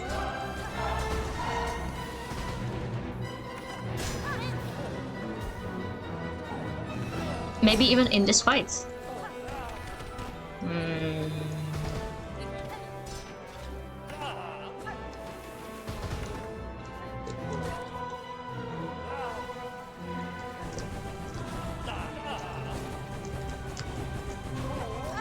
Ouch. It's really annoying whenever the hunter pogo is too far. And so you just bonk your hitbox against his instead of actually hitting her in the middle. Like, Hunter feels so good when you hit, but so bad when you miss. It's insane. You know, something about the dramatic climb right before the soprano high note. It reminds me of a different melody.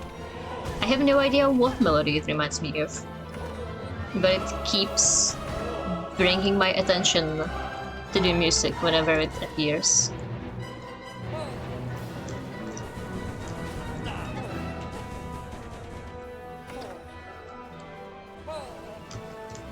Ha! Oh! Ha! You'd get different lines. Oh, that could have been so bad. Whoa! Ha! We have reached the mocking stage of tilt.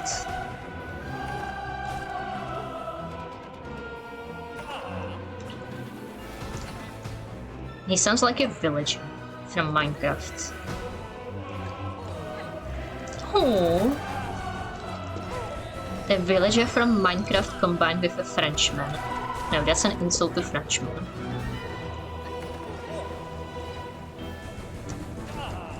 I actually have a French friend. I am not allowed to make French jokes anymore. Oh shit, is it phase 2?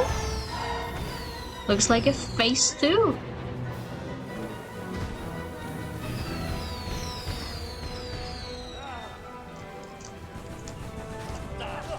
And actually, I think I got so into the Silksong coma that I haven't spoken to him in a month, which is fairly unfortunate. I hope he doesn't mind if I just slide into his DMs.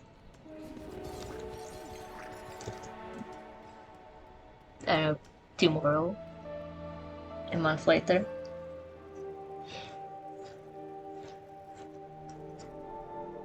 Shade Soul. Yeah. My mind kept thinking about the word shadow, but I know that wasn't it. Because there is no spell with shadow in its name. But that's because it's shade, not shadow. And then of course it kept reminding me of Howling Graves, which isn't even the correct spell. You've put your wiki on your toolbar right next to USCP. Damn. I mean, what can I say except it's good to have the wikis always easily available.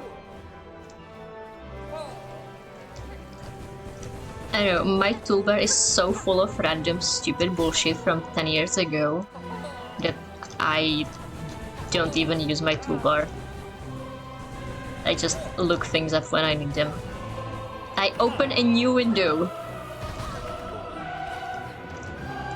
Unless there's an open window in the nearest 20 tabs. Oh yeah, I open a new tab, not a new window. I am not that bad yet that I would open new windows for every new panel. Man, imagine.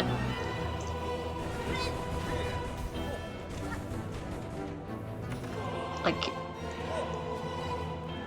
what's that one meme that graduates like broke, woke, bespoke? Broke is like a regular internet user with, I don't know, 5 tabs in a browser window. Woke is when you have like 600 tabs in a window, and bespoke is when you have 1 tab but 600 windows.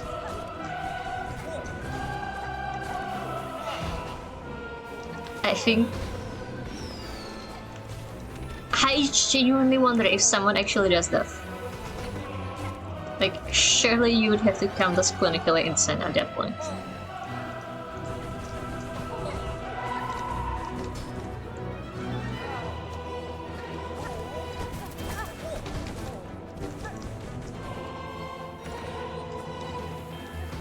Ouch.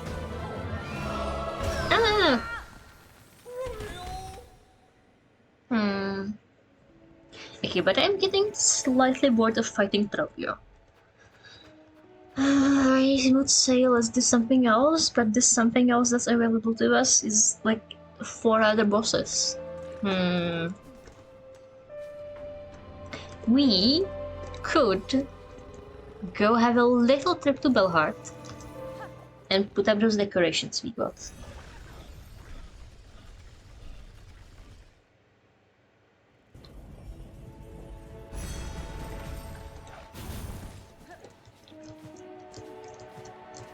Wait. Maybe we can talk to Eva. Let's go and try and check that out once we're done here. Because we got a new spell, so maybe that counts as increasing our beaver soul or something.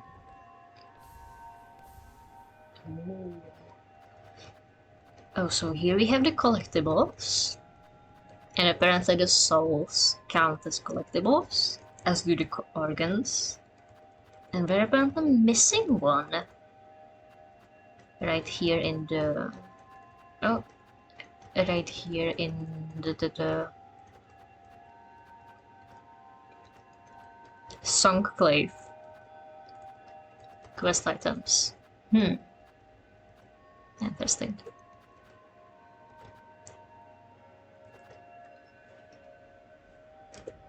Alright. Oh, and now you can see them on the shelf. That's cute. So let's... Tunk. Let's go down. Then pay a visit to Beamnest Alpha.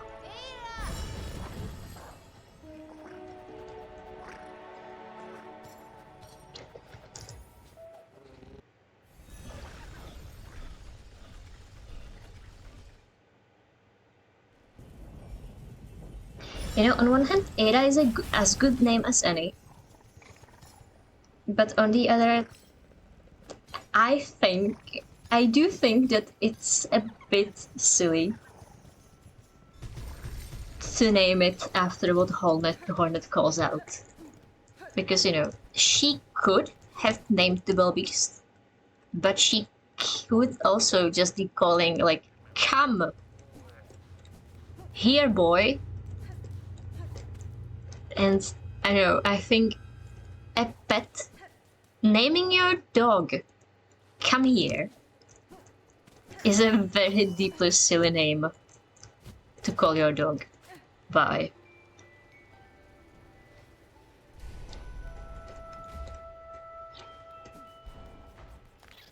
So yeah, we should just hope that it's Hornet naming them by accident.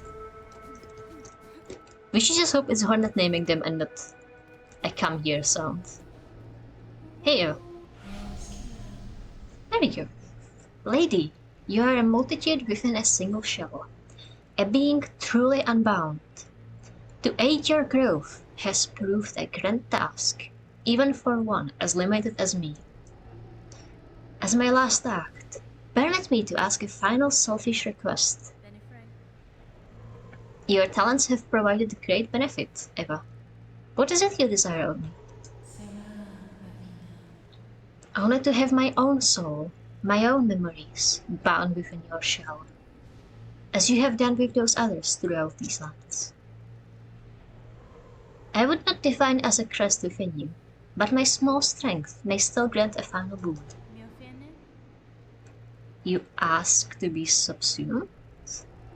No, your mind would cease to be in any independent sense.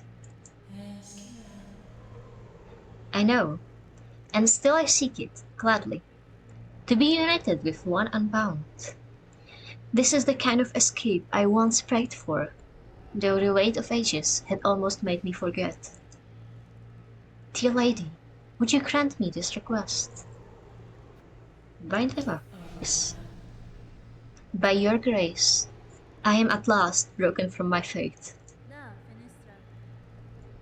Gladly I accept your union, Eva.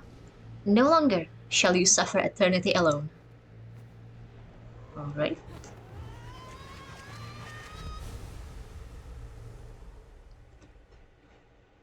Should I say the same word after Beliter right in front of the baby's face? So I hope it's not something like come here. Yeah. That's true. I don't remember, but yeah, that could be a good point against it not being come here. Bound Eva's art. Silksong. Eva's soul and strength reside within. Silk will regenerate while resting at a bench. Oh, the song to regenerate silk. A silk song, even. Surely not. Okay, then we got an achievement. Entwined. Bind Eva. I keep switching between Eva and Eva. I guess as Team Cherry is Australian, the proper term would be Eva.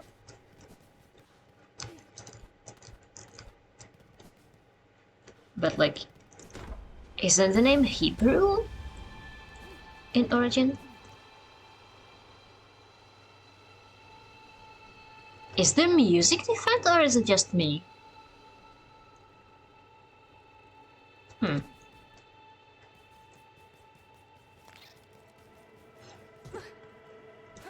And I know for almost certain that the Hebrew E is pronounced as E and not E.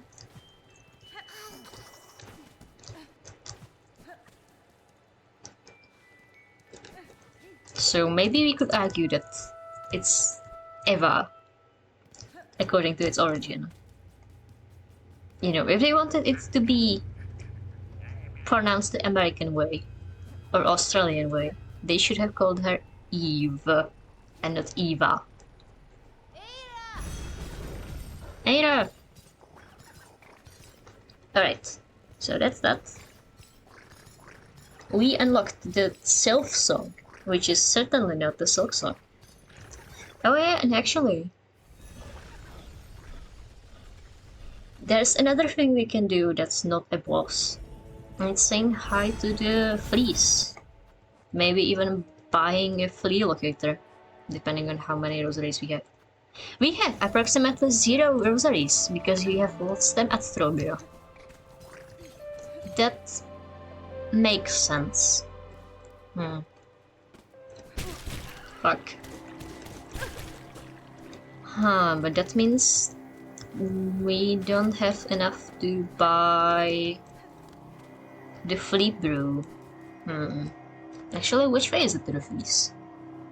Is it down here or is it the room above? Or not the room, I guess. A secret above? No, it is this big room.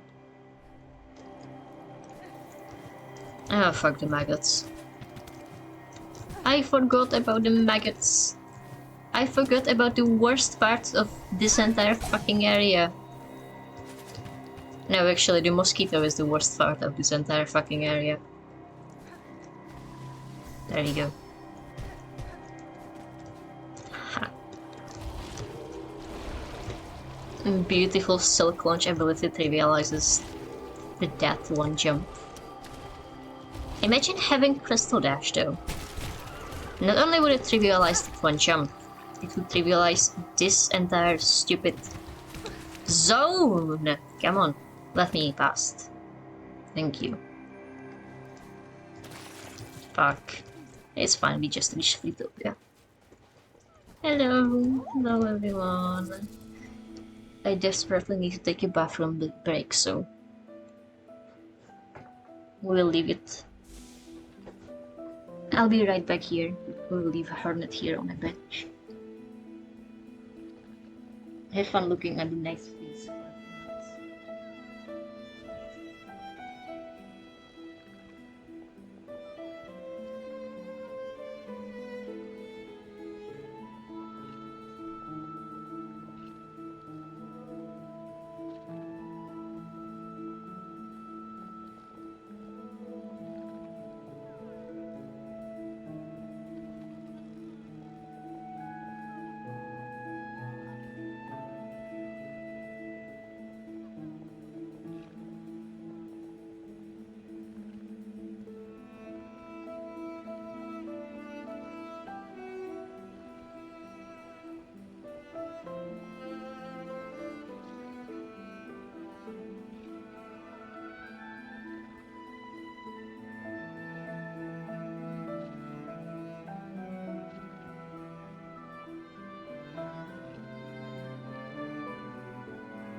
back.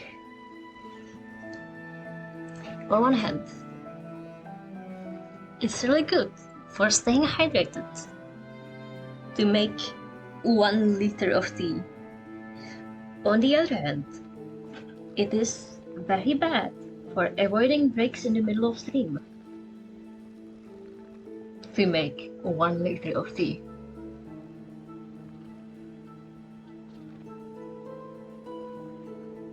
Oh, the Fleetopia music is actually really nice. Huh. I don't think I've consciously listened to it the last time we were here. Oh, apparently. Do you know the flea in Greymoor that sits on the bench and you have to knock it away? Apparently, if you end the game there and come back later, you come to a flea on your lap. It's really cute. Hello. So many lost fleas have made it here. Truly, I'd never dared to hope we could gather such a grand company. But oh, the world has grown so dangerous, and there may be more lost fleas out there. I do so hope they can find their way to us. Oh yeah, the minigames we have been spoiled about aren't here yet because we need to find all fleas first. Alright. Oh, I didn't read that. So bug you return. The world is better. We streaming now! Yeah, we're having a late night stream. It started at 10 PM and it's going, I don't know, until 1, until 2. I've switched to a kind of like half nocturnal regime where we wake up at 12 and go to sleep at 3. It's going to be very painful once university starts. But that's a problem for me in 5 days. So, whatever. The stream is going. Yeah. It's going until sometime. Okay. Thank you.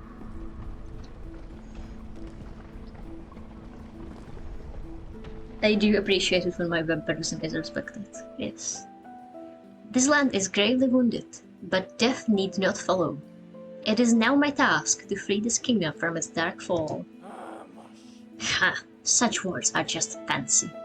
Nothing left now, except to protect what little we have. So, can you give me the locations? Thank you. 1 flea on Mount Fae. Actually, I have no idea if the prices are in any way related to how many fleas there are, and not to how fucked up the area is to search.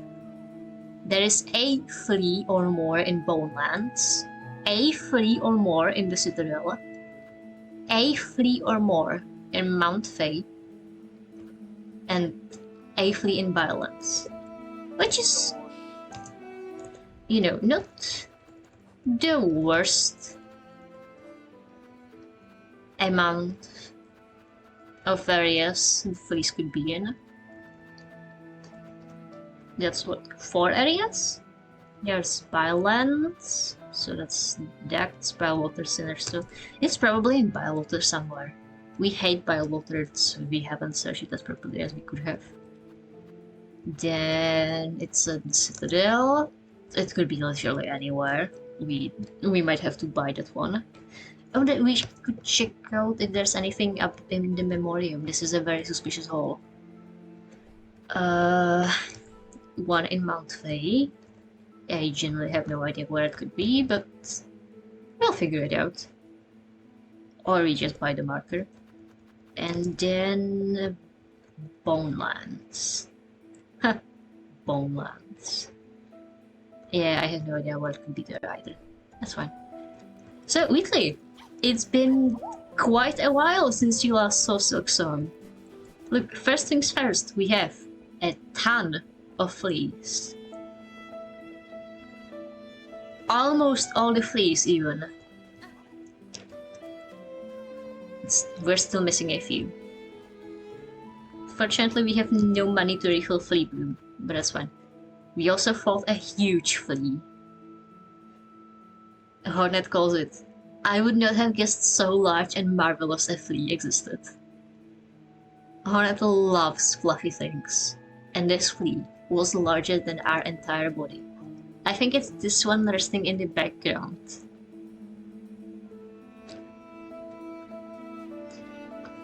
I'm not sure if you saw the memes, but literally every single time there's a fluffy creature, Hornet says something to the lines of, "Wow, such a beautiful creature, shame it wants to kill me."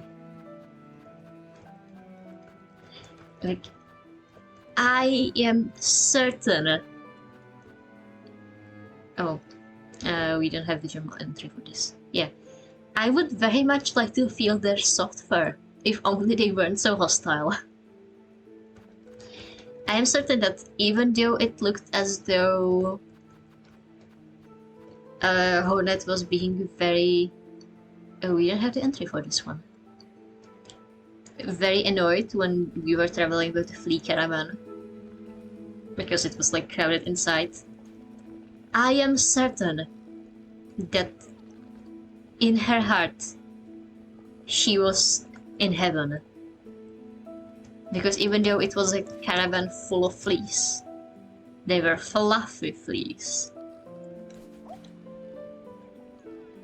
Yeah, also you can see it, but apparently if you rest on a bench in the previous area, you can get a flea to sit on your lap.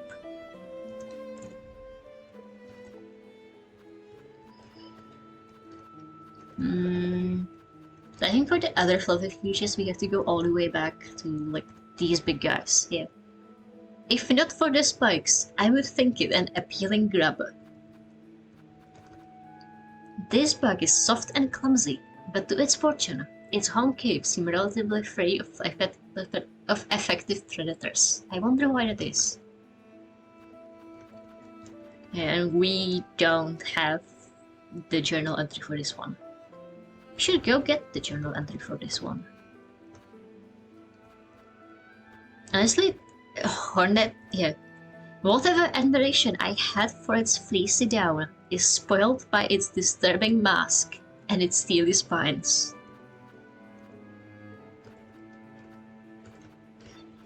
Yeah, honestly, it's really funny how many of the how Hornet writes the comments. You know, I am a firm believer that the journal entries in the first game were made by the Knight. But the Knight is really, really impersonal. Meanwhile, Hornet is like, wow, this creature is so fluffy, I love it so much. Unfortunately, it wants to kill me. Anyways. Here's another thing we have. We can play a song. And a little guy comes out and will take us to the Bellway, where there are more little guys. Our beloved Bell Beast has babies now. You would think, but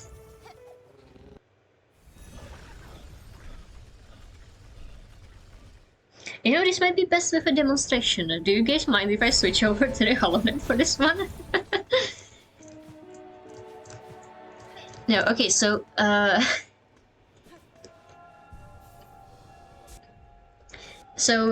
you might notice that the journals have two parts, right? There's the first description, which is, I guess, the scientific description, and then there's the comment. Which, yes. Here, the comment is absolutely written by Hornet. But you could argue whether, like, the first part is written by Hornet or by Nulu. I guess it's written just by Hornet. Like, Hornet made this entire journal from scratch. No, but Nu gave her the journal, so maybe some of it is written by Nu also. Anyways, I'm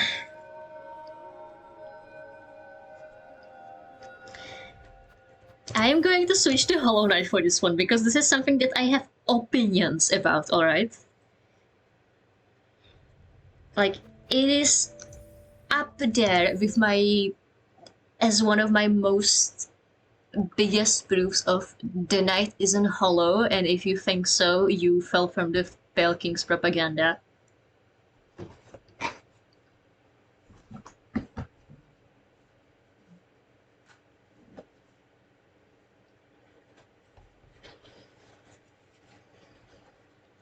Along with several smaller things, but this is, yeah, I think this is one of the biggest ones.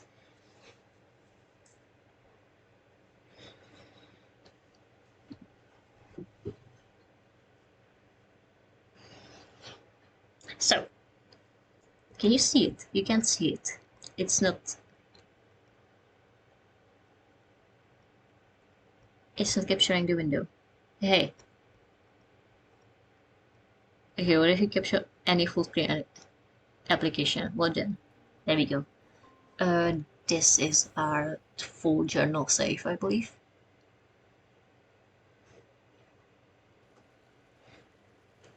Wow. Hollow Knight looks so crunchy compared to Silksong. Do you guys see it? It's like softer. All the lines are softer and not as crisp. Wow. Anyways. Yeah. Hey, Hollow Knight. That's our big sibling up there. No. I have proof, okay? Look. So. First things first. Yeah, there are two entries, right? The first one, and then the second one, which is written by the hunter at first. But once you get to the dream bosses, which is, for example, White Defender, or... yeah, there was Galeon somewhere. We missed him. GPZ, etc. Yeah. Once you get to the dream bosses, the description is not written by the hunter. It's a quote from one of them. Here, I am Gorb. Never forget what once was lost, yet do not let it tie you down. By Elder Who. So here's the first thing. 1. How did the hunter meet the dream bosses and listened to them long enough to find a quote? The simple answer is that they didn't.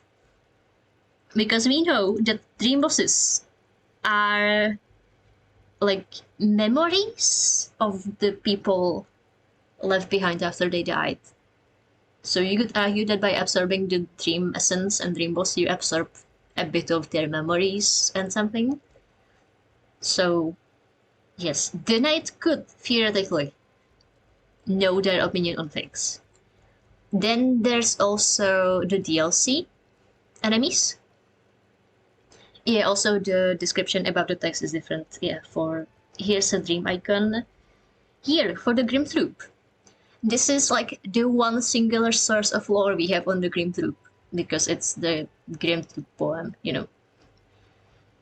Shadows dream of endless fire, flames devour and embers swoop. One will light the nightmare lantern, call and serve in Grim's dread troop. Oh hey, this rhymes. Way better than Trobio did. A spark of red light darkest dream, scarlet nightmares bright and wild. Visions dance and flames do speak, burn the father, feed the child. Dance and die and live forever, Silent voices shout and sing.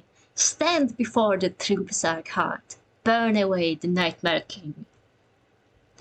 Through dream I travel, at lanterns call, to consume the flames of a kingdom's fall.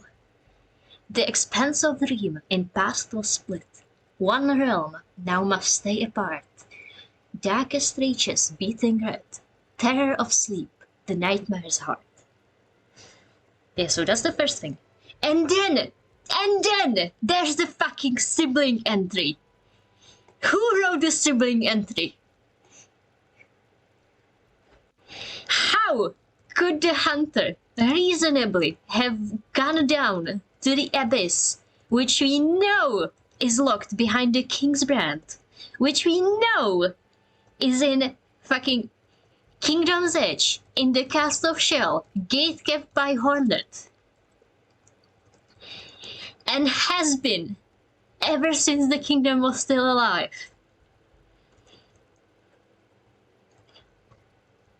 You could argue that the hunter has met one of the vessels running around.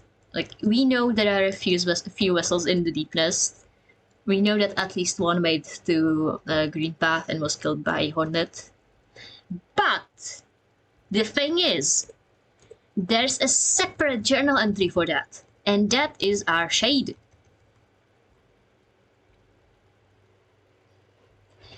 No.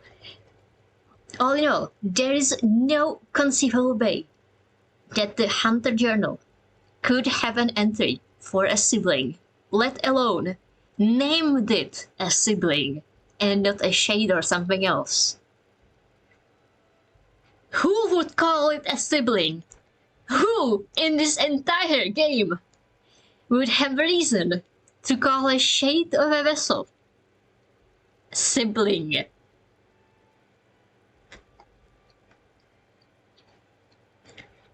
An inconceivable proof.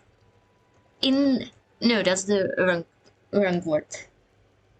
Inarguable proof that the knight had at least some input on the journal. Point made. Mic drop. You know, there's also the voice tendrils, which the hunter also would never be able to see. There's an entry for the Radiance, which it just says, "The light forgotten."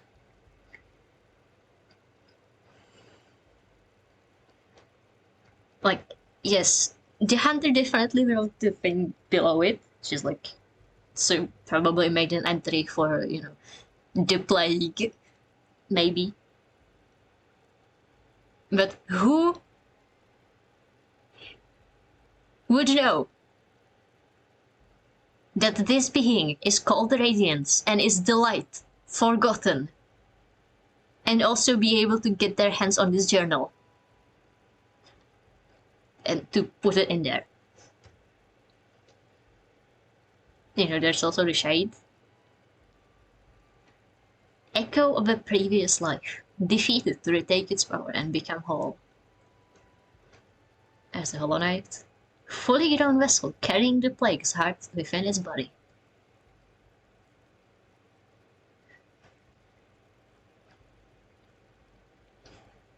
Again, like, the hunter did write the second part. He probably was... He may or may not be able to be old enough to know of the Pale King and Helena's sacrifice. But how would he know that this is a vessel, and it's a full-grown vessel, and it's carrying the plague's heart within its body?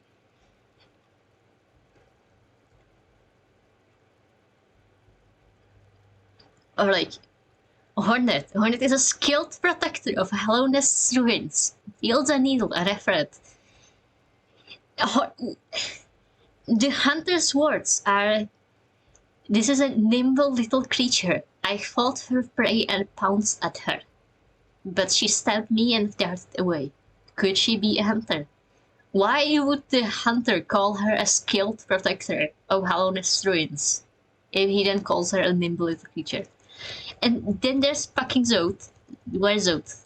He was here earlier. Actually, by the way, GPZ is an entry from Bretta's fanfiction. It's the Grey Prince, chapter 112. So here's a fun fact for the day. Zoth introduces himself to you as I am Zoth, a knight of great renown. And this journal entry for Zoth says, a self-proclaimed knight of no renown. Like, that is word by word what Zoth says to you.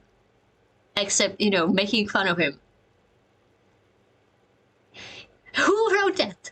Who wrote that, if not the knight? Surely Zoth would never have met the hunter and introduced himself to the hunter because he would have just gotten got. The hunter would have just killed him. I know that, you know that. We all know that.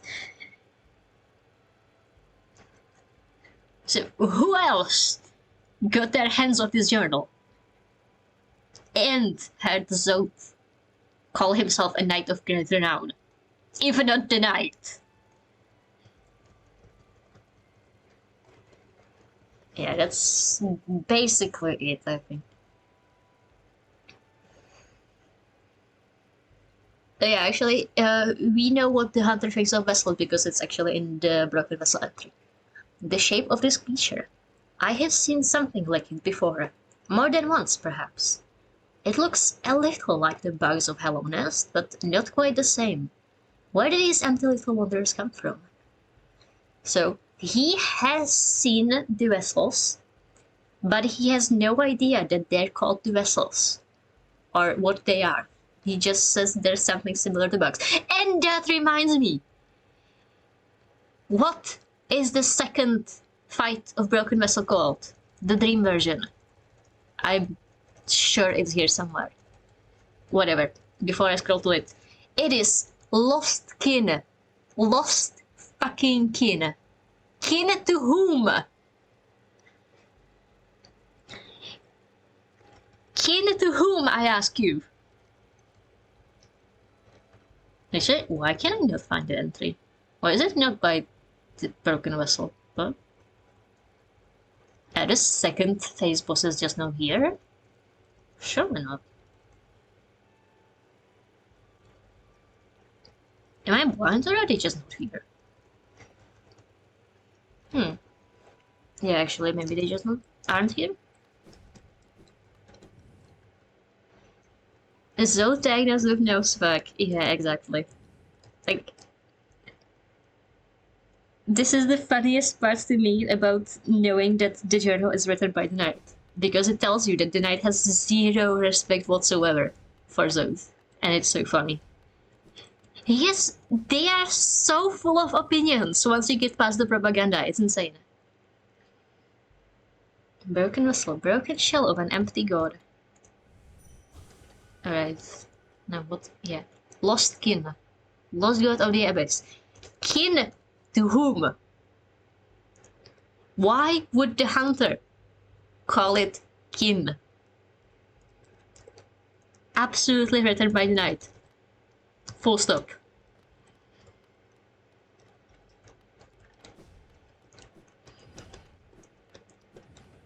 Yeah. I'm delighted to hear you speak with this much force. Yeah. I think I may have made this rant once in the Discord before. But yeah, now we get to hear it with voice acting.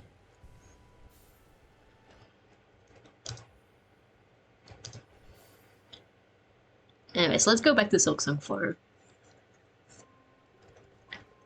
the last, I don't know how many minutes, hours, and amount of time before we end the stream.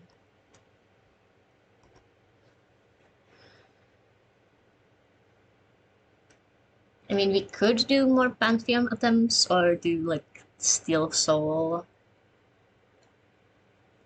But I would have to relearn how to play Hollow Knight and not Silksong, and that would take a bit too much amount of time.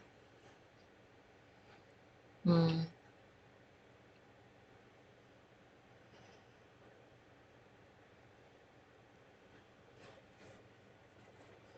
So yeah, anyways.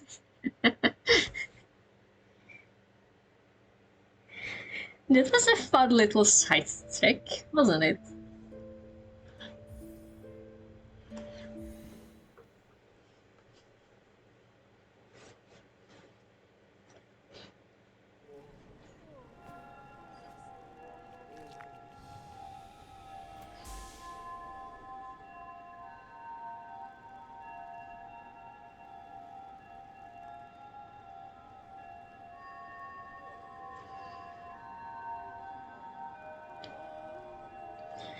Anyways, yeah, I think at some point I made like a whole list of reasons why the knight isn't hollow, but I don't remember most of them right now, and some of them aren't really in areas easily accessible to the knight. Yeah, do you see how crisp Silksong is compared to Hollow Knight? Insane. Like you can see on the masks, for example. Alright.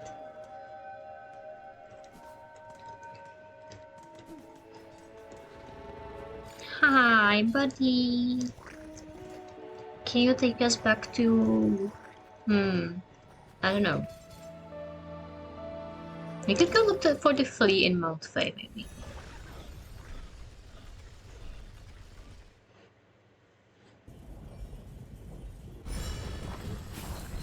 Hmm. Actually. Where's the... Wait.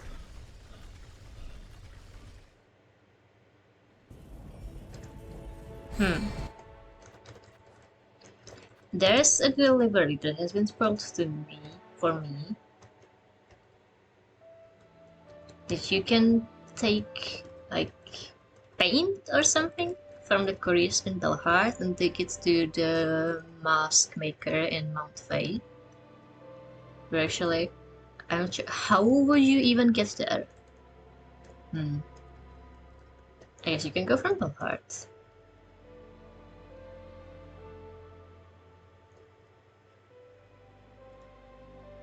Stop. You can go from Belhart to... I mean, we did the Blasted Steps route before, so I guess we can do Blasted Steps, Grand Gate, Citadel Spa, the Slab in Mount Fae. I mean, I guess you could make it, but is there really no shortcut connecting Sands of Karak with Mount Fae or the Slab?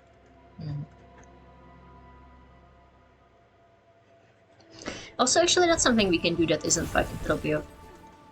It has been spoiled for me that we missed an area in the Sands of Karak. For that, we have to not be in Belhart. Hey, Era. Yeah. There's... You know the vault lightning area in the memorialium that neither of you have been here for? There's apparently a little sub-area in the Sands of Karak related to it, and we missed that. So we could go look for it. It's been a while since we did any parkour, hasn't it? Yeah, but Sense of Correct was fairly okay, from what I remember. It was timed, but it wasn't, like, painful. Alright, so I think we... actually. We may have been fairly thorough when backtracking and forward tracking, but we didn't have any, like, The ability to jump. We didn't have super jump the last time we were here. So now we have to go through this entire area again and check the ceilings better. Oh shit, oh fuck, they became void. Oh. I forgot. We've been fighting Throbio and Los Gamut and all the bosses for so long that I forgot. I forgot the regular enemies are stupid fucking void bosses when you leave them alive for too long. Yeah.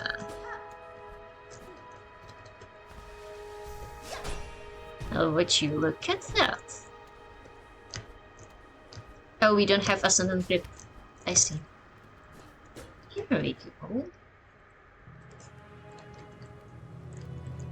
Vaultness. Oh, I don't like the ominous music. Oh, lol. Do you just sparkle ominously, or will you actually hurt me? Oh. I guess it's both. Like, it would hurt if I touched it, but as it is, it's just sparkling ominously from, like, I don't know, body electricity or something. Alright.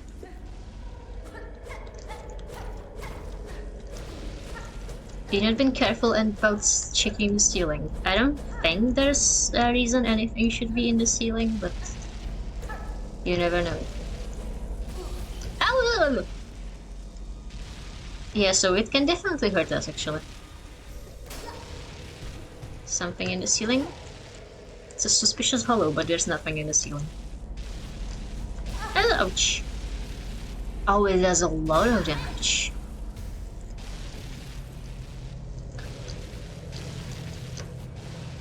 Alright. So there's a path there, and there's something to the left. Right.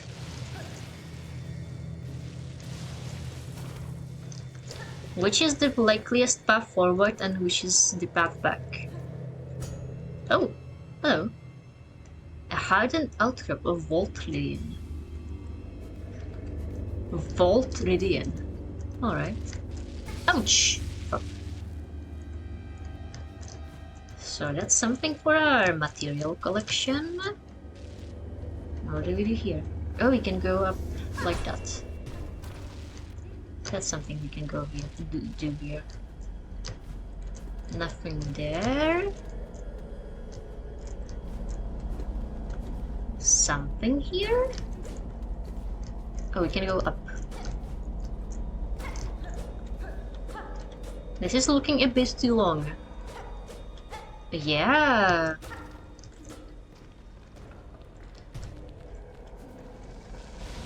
Oh, it's less of a grappling hook. Ouch, fuck. They call it a super jump. But yeah, we throw our needle up with huge force. And then we launch ourselves. Yeah, and we have completely been forgetting about using it for exploration. No, it's less about forgetting it and more about the fact that since, you know, we have seen most of the areas in the game, it's hard to think about, like, the holes in the ceiling where there could potentially be a progression. You know, for example, we have checked every single ceiling and wall in the far fields, and there was absolutely nothing there. Even though there is supposedly a heart in here. Apparently you need to go through the Hunter's March somehow.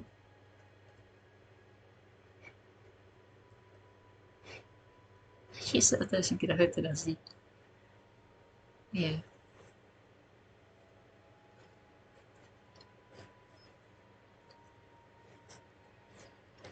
Like, maybe there's something in the boss grotto? I have no idea. Maybe there's something like here? This is a very suspicious hole. I have no idea. I don't know what wall I should break to be able to get here. This is a very suspicious area, but that's maybe because that's where the mist is? I don't know. Where should we use our grappling hook in? No idea. Anyways, we found that section right above the fangable section. So that's one of the places we should be able to use a hook for. And there's actually this suspicious bridge here that we haven't been to since we went there on foot last time. And I keep wanting to check the area above the Sunclave for something in the ceiling, and I keep forgetting that. But yeah. We have a grappling hook, and we are not using it. Because we are stupid. Okay, also, not only do we have grappling hook, but everything is void and evil and hurts us for too much damage now. We haven't seen that because we haven't actually been doing much exploration, but it's waiting for us if we ever get back into the end area.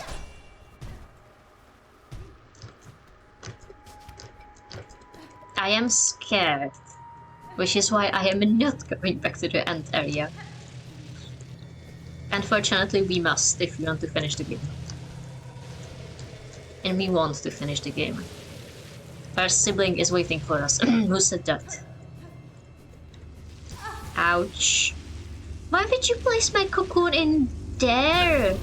How am I supposed to get that, you asshole? Like this, I guess. Also... Huh. I guess we can say goodbye to the rosaries we left at Strobio's place. Oh well. Oh, this is a suspiciously big room. A vault worm. Huh. Oh, do I hit you, or... What is worm-like about you? Ouch.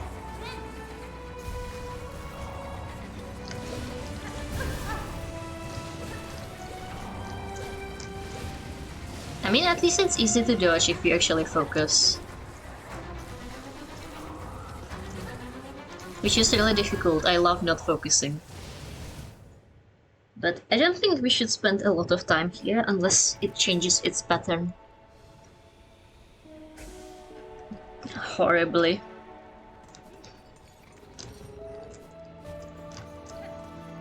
Once we get further along into the fight.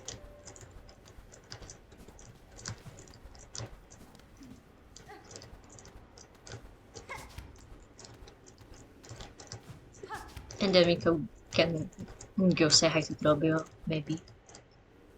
Who knows? Really, have you been here for the previous Drobio fight? Do you know who I'm talking about? Because if not, you are missing out on Farloom's resident dramatic bitch.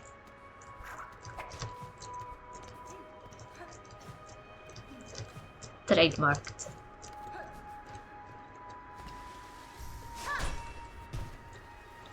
You might have to get back into the Drobio Athens just to show him off to Wheatley.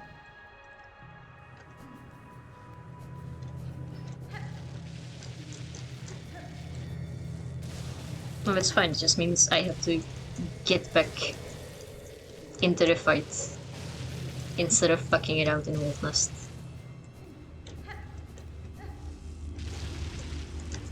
We need to do it anyway, so... Actually, we don't really need to do it, do we? It's a side quest, but... We want to do it. Alright. Get over here. So are you just like a bunch of worms? Ouch. Ouch! Okay, you know, kind of reminds me of anemones, which I guess is this area's whole theme, isn't it? that it used to be underwater and now isn't. Fuck.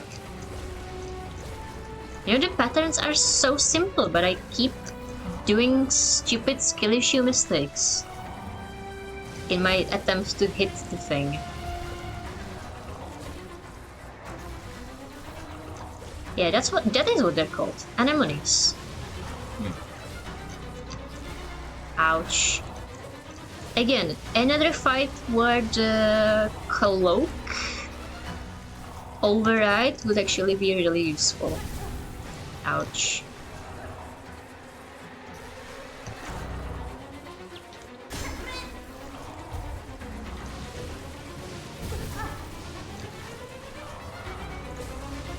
Oh, the dodges are really tight.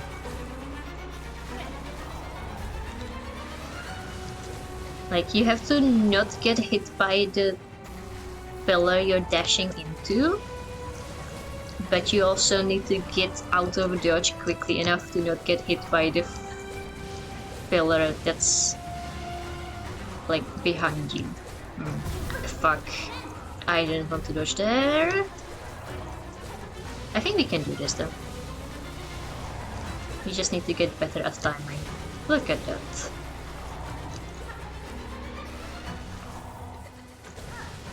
Need to move with the patterns and not against them.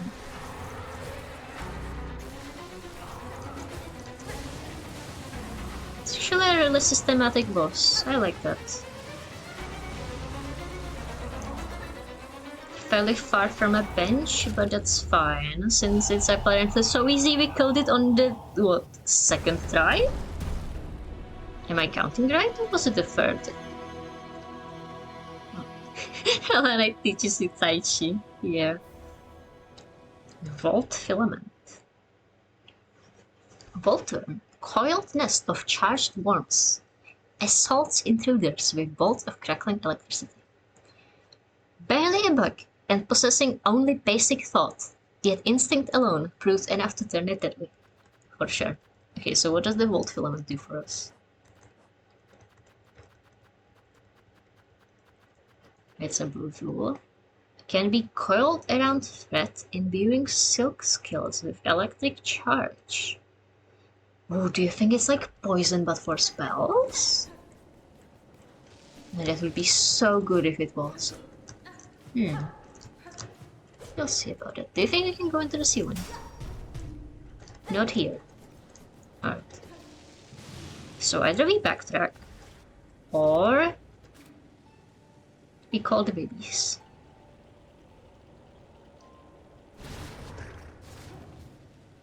Thank you, buddies.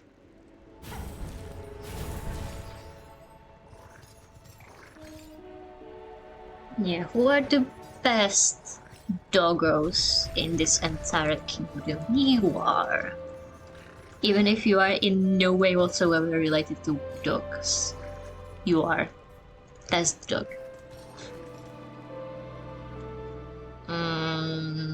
Oh yeah. Stealing about the memorialium. That's not its name. Baby Metro. Yeah. Turns out we have discovered the secret to Metro reproduction. And Silksong. There is a big metro and then there are smaller metros. And then they grow up to be a big metro. Look, they run behind you as you're riding. They are the cutest thing in this entire kingdom, I swear to God. No, in fact, actually, we did not discover the secret to reproduction because we have no idea where they came from. The Belbies just showed up one day with babies on behind it. Does it have a mate? Did it reproduce asexually by mitosis? Or meiosis, I guess? I forgot what's the difference between those two.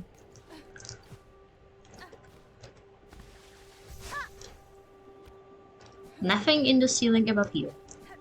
Something... leave me alone. Something in the ceiling above here. No. So that's Songclave. But... the Songclave area is not actually the one next to the memorial. Sherma is okay. Sherma has become Catholic. No, Sherma has always been Catholic.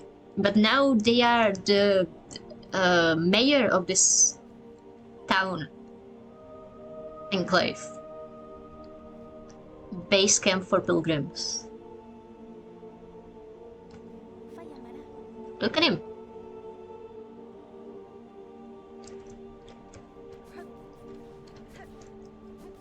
He is okay, thriving in his lane. So how do he get to the area above the Songclave? So that's like Memorialium.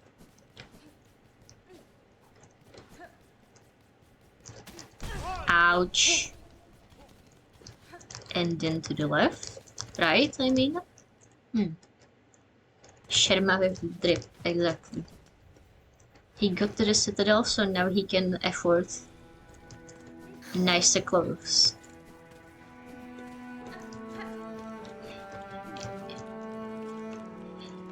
Where are the big moss caterpillars? Like, clearly there is none here. By the way, these things are so fucking cute. I love that they're just ouch, sitting there munching on the grass. In their lane, thriving. Was it here? That's what the map shows me. Yeah. Alright, we are. Wrong button. Double wrong button. Fucking launch. Nothing here. Alright.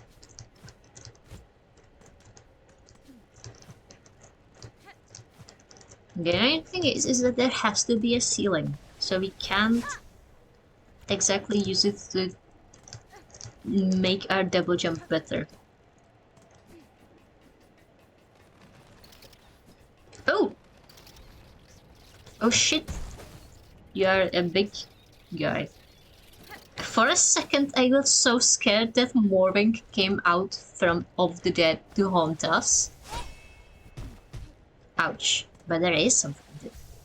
But no, that's just a big drape guy. Alright.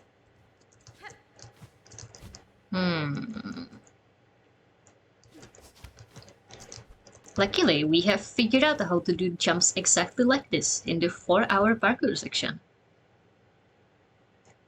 So we are in the petrified ducts, but this is not the area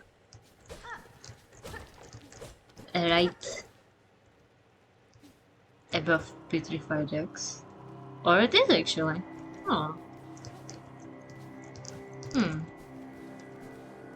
I was so excited about the secret, but apparently we have already discovered this secret. Okay, but is there something more above here? No. Okay, I guess this big empty space really is just a big empty space. That sounds illegal. I don't like that. But yeah, I guess the citadel is to the left of us, and this is just a big bridge from the citadel to wherever it goes.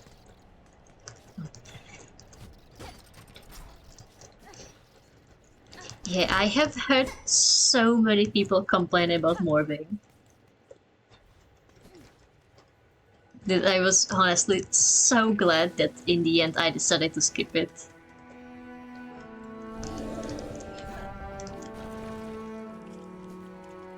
I don't want to say it made my experience better, but it makes my experience so much better, you guys. Alright, so that was a bust. We have lollygagged long enough. Let's go to Tropia. Actually, can we get to Tropia from here? I mean, we could, but why would we do that to ourselves?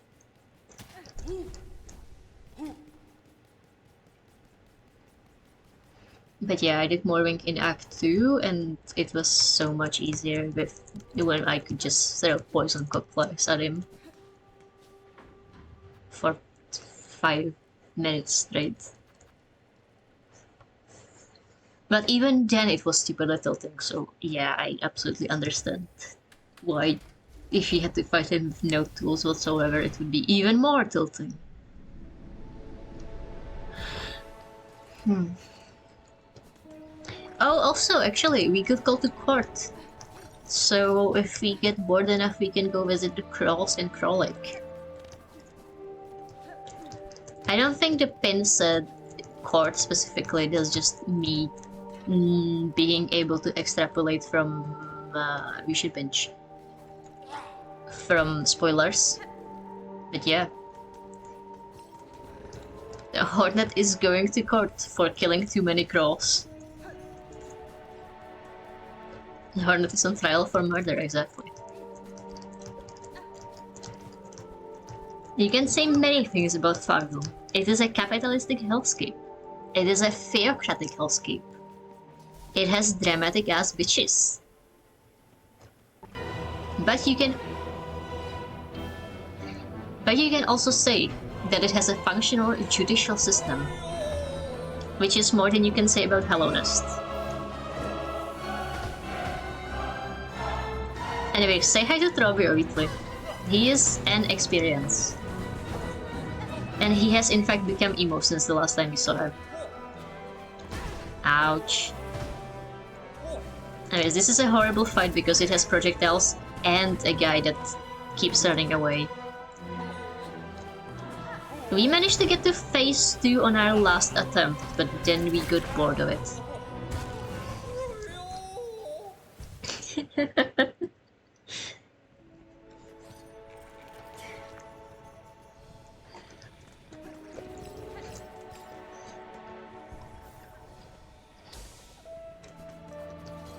Amazing first response.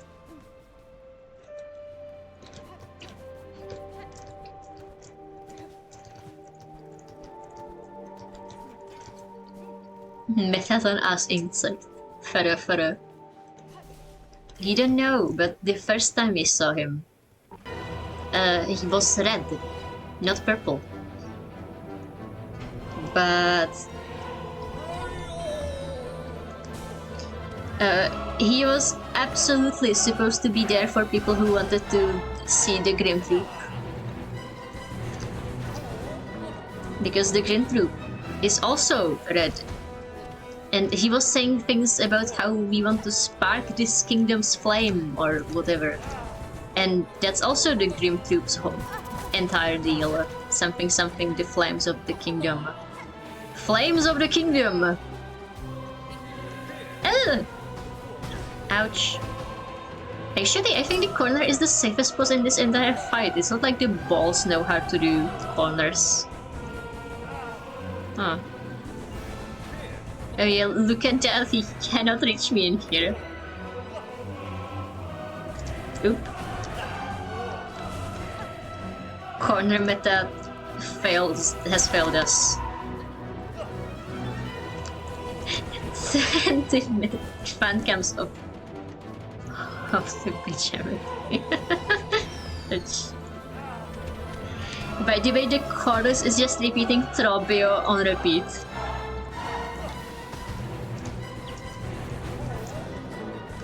In the first fight, he kept yelling Trobio. Now he is too emo to yell out his name. But he yells it sometimes. I think in phase 2 he yelled out Trobio at some point.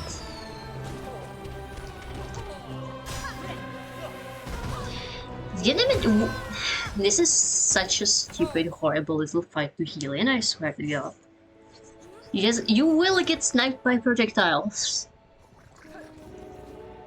Ah, you only have 2 of your babies here this time.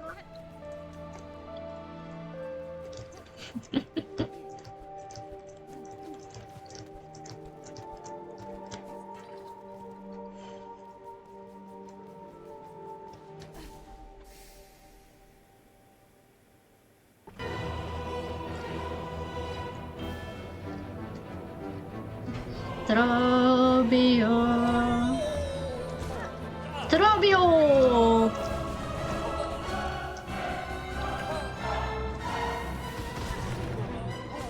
Rayton was telling me the other day that he was digging through sound files for something.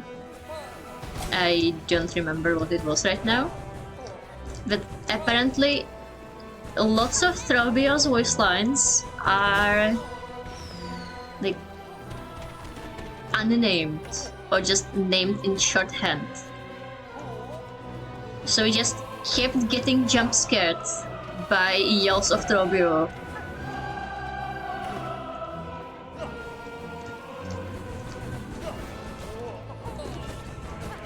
Ouch.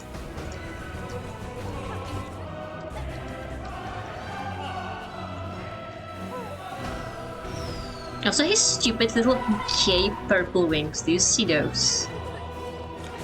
Were his wings purple in the first fight? Rhythm, can you check for me? Do you have the spreadsheet for Trobio? Or I guess a regular Throbio. This is tormented Throbio after all. Because he has the soul of a tormented poet. He is so tormented, you guys.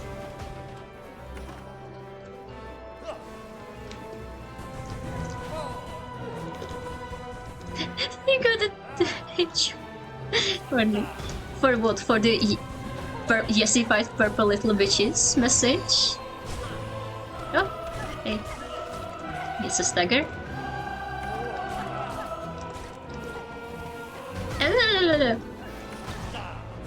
Yeah.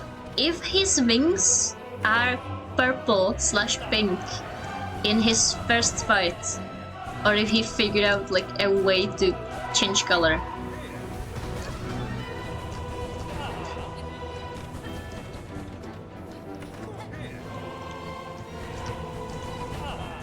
Fun fact, Whitley, that you will never use, because I sincerely doubt you will play this game. You can track Trobio when he's underground by the lights behind him.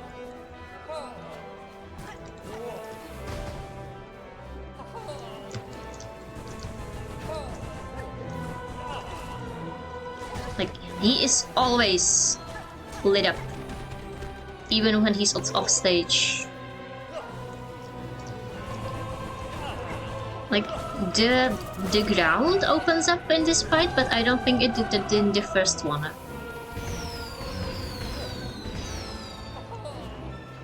Oh! Ooh, heal. Thank you. That was the perfect stagger. We needed that so badly.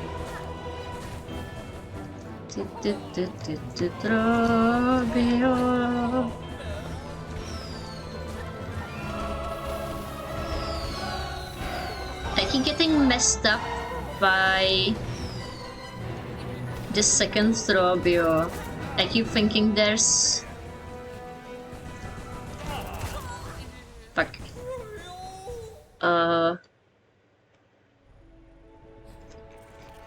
It goes up by a full tone, but I think it's only half tone.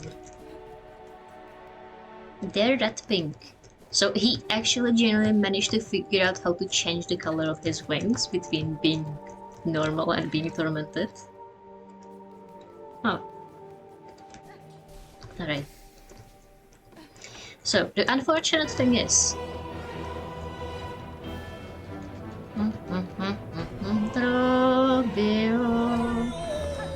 Trobio!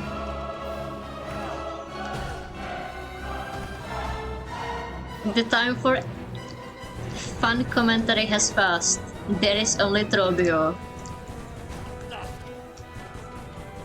You got tilted at the Slime Rancher.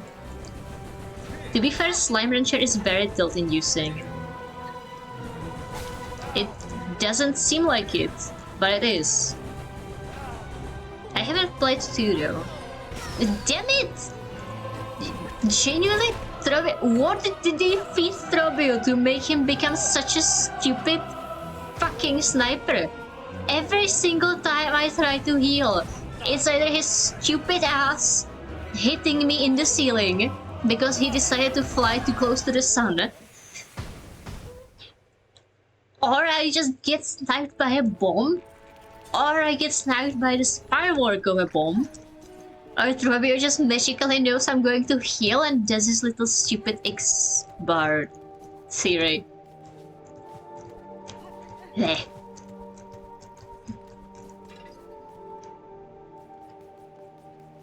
Anyways. Is it? I was definitely getting tilted in the Crystal Desert, or what's it called. Like, the area is so big, but you can't even explore it properly because you have to keep backtracking like every 5 fucking minutes. Stop. Stop whatever you are doing. Corner strats, I guess. From now on, we will only heal in corner. Ouch.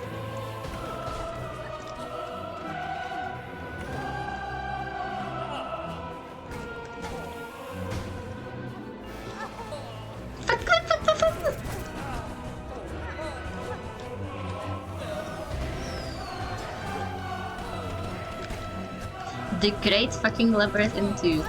In that case, I am happy that I have never played 2 and have no idea what the Grey Labyrinth is. Sounds like a nightmare. If only because it hasn't the labyrinth in its name.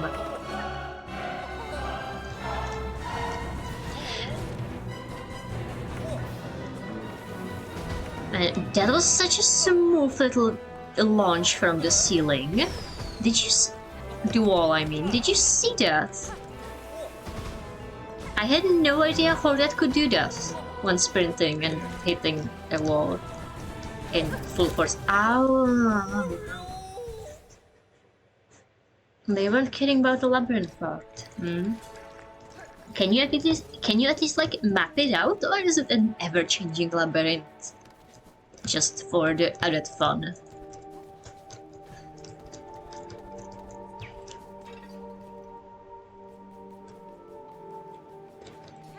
Like, do you need a slime of Ariadne?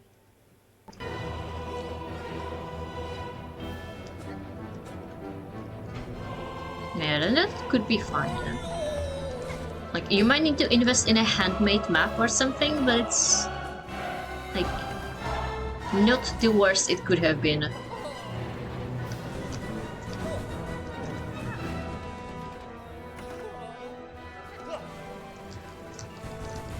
Oh, by the way, we can also now do knives, and they are apparently heat-seeking. Apparently they are less than useful in Trobio because he jumps around so fucking much that the heat-seeking knives aren't able to heat-seek him. It has no floor. That sounds unfun.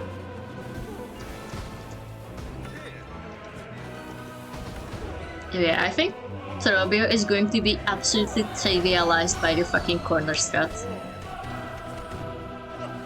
Okay, he just hit us in the corner, but you know, it is still by far one of the safest places in this fight. And I am not kidding.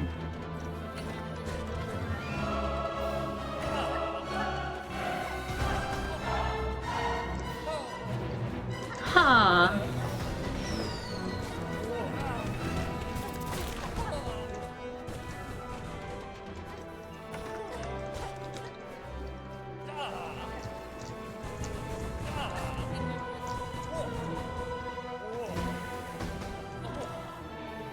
Also, do you notice that he sometimes does like little dramatic bitch-ass poses? Whenever he's done with an attack?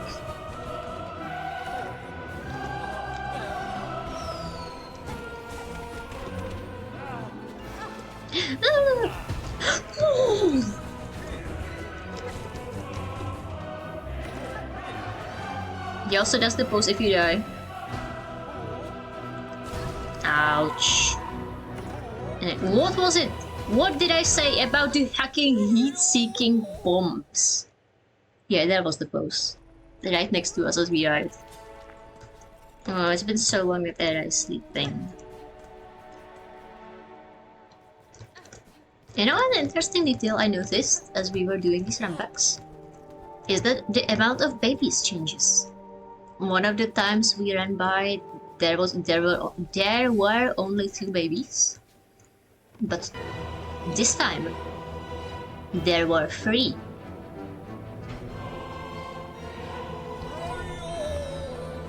Rubio!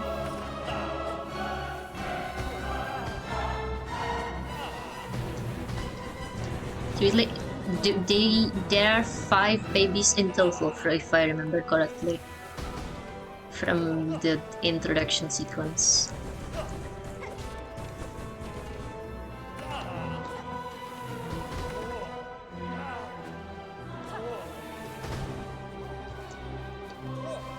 You can parry the bombs, yeah. I keep forgetting to do it, but once again, the superior Silksong skill is the gentle art of knocking shit the fuck away from you. You can parry a lot of things in the game, but projectiles most often, but you can also parry attacks if you do it quickly and correctly timed enough. I do it sometimes by accident when I'm just spamming the attack button. I don't think I have ever hit it with Trovio. You know, it sometimes happened when we were fighting like one of those, what they're called, farlets? That when one of those surprised us, that we managed to parry their little flurry attack.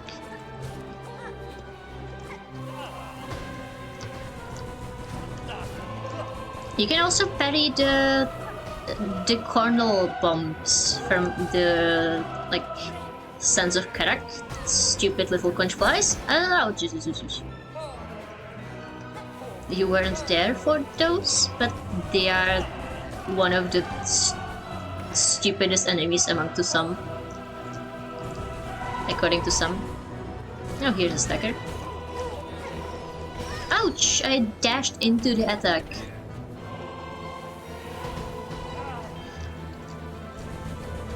There are these flies in the desert area we've just been in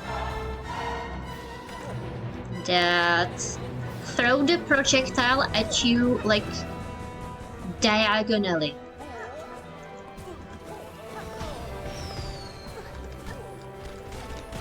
Most of the time it was fine.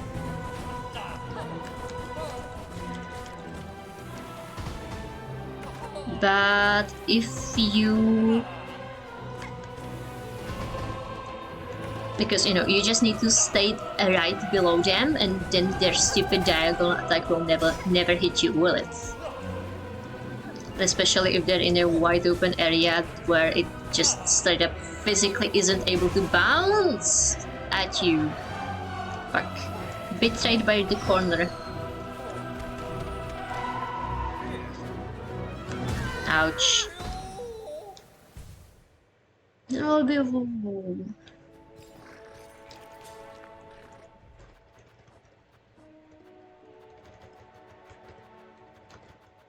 Yeah, I have this weapon.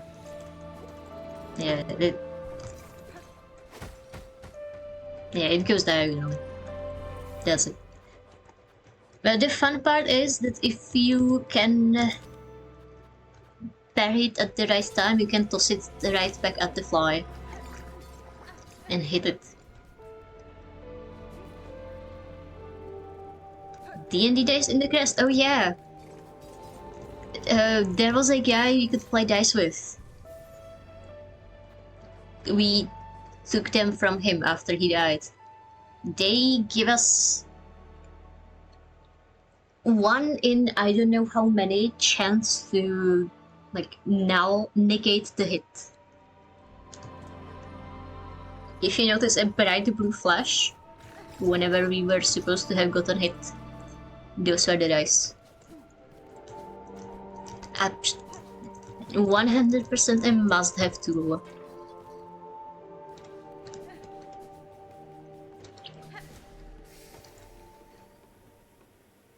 It's kind of funny.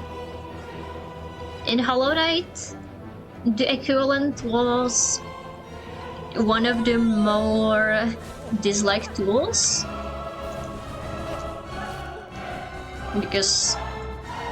But here, since they made it... Ouch. Since they made the tool inventory a bit better,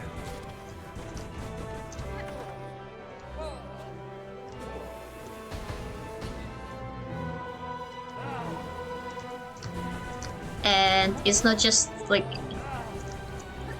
10 notches for every single charm in the game, but just, you know, some amount of notches for attack tools, some amount of notches for like utility, and some amount for random bullshit. Then it gives you a lot better reason to actually, ouch, have the random bullshit equipped. You know. Thanks, Robio. I love getting blinded by the fireworks and missing you doing X attack in the background. I mean, that's his entire strategy, so clearly it's working, but still.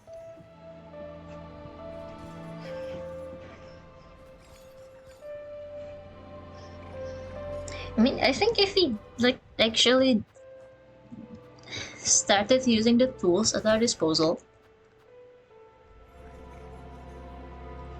then maybe we could kill him already, but yeah. I would much rather keep the tools for a better fight. Really Rocky Horror hairstyle. Deathman is a comb over. Yeah.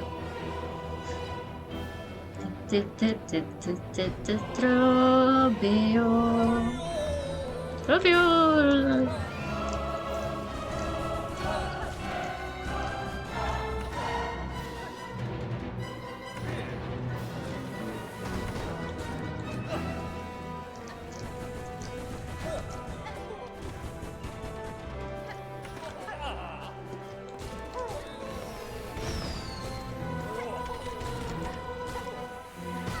You know, maybe we could take Wanderer, actually.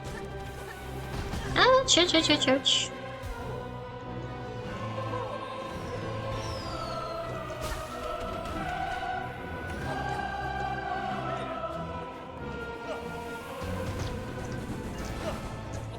I don't know what that is, because I have, in fact, never seen Phineas and Ferb outside of, like, few clips here and there and 5 minutes on TV when I was at a friend's house.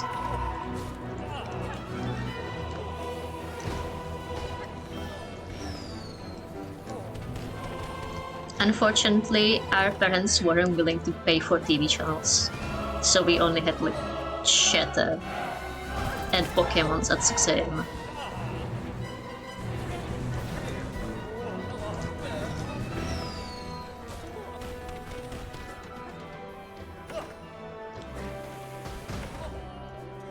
Phineas and Ferb is on the Disney Channel, I think, right?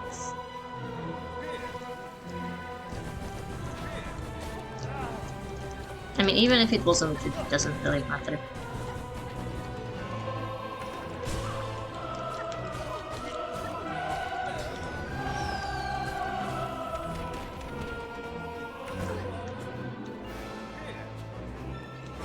I mean, to my knowledge, most of the shows on Disney Channel were good. But then again, I don't really know that many shows on Disney Channel. The only show we cared about were Wizards of Waverly Place.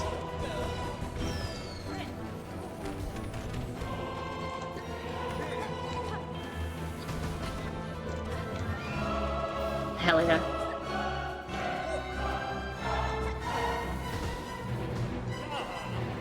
Like, that was the one show that we begged our mom to, like, get Disney Channel for so that we could watch it at home instead of at our friend's house.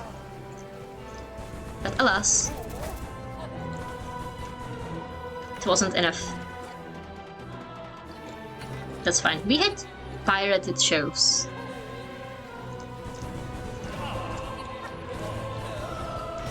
Ouch. Like 200 episodes of Pokemon that were not from the Cheta channel.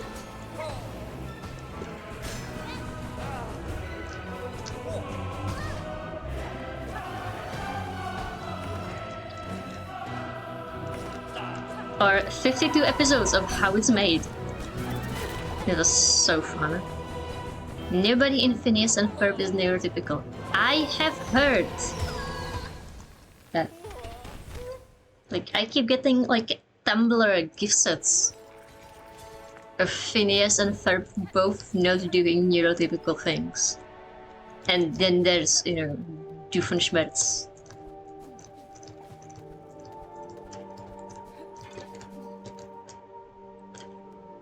Presumably Perry could be neurotypical.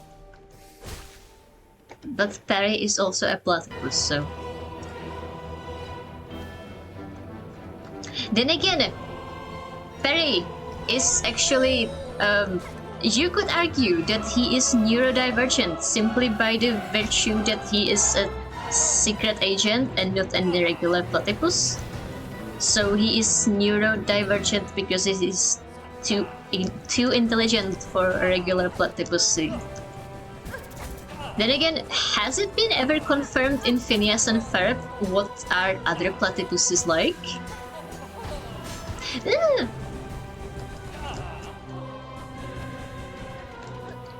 I mean, can you argue he is nonverbal if he is a platypus? But Perry is also trans, so... Ouch.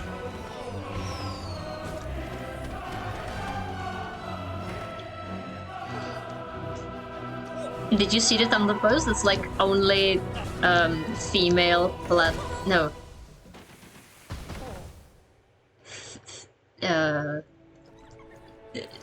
One gender of platypi has like knee spikes, leg spikes, venomous spikes.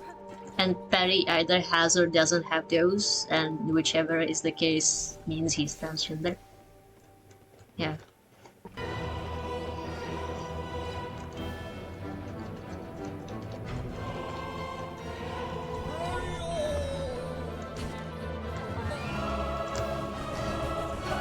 Also, apparently, from what I've heard, they made like a new Phineas and Ferb movie or season or something, and now Perry Schmerz, Perry is canon.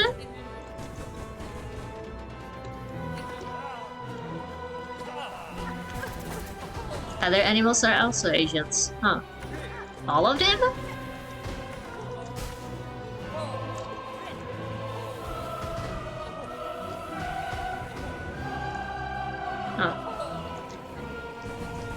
You have not seen the Perry Schmerz confirmation. Very sad.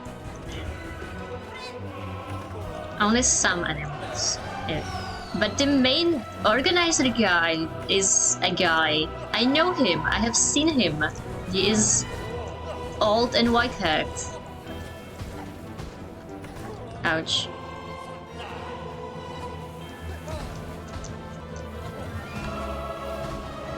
Is he neurotypical?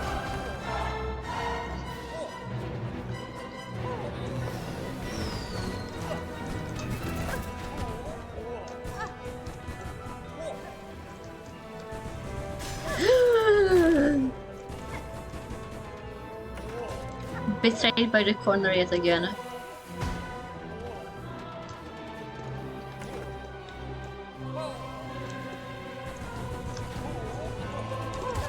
Ouch.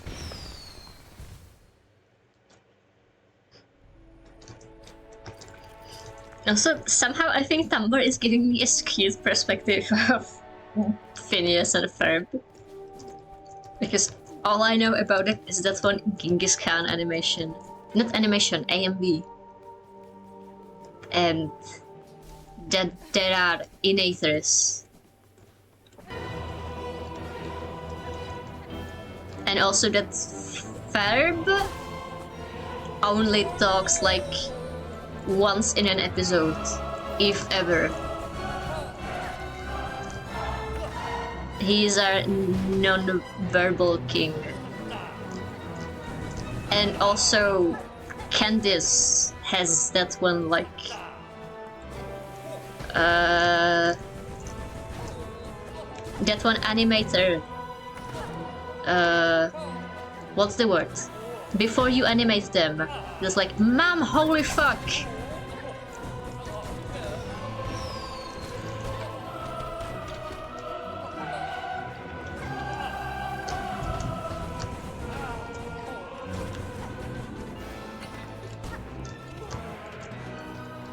No, it's like drawboard? Ref sheet?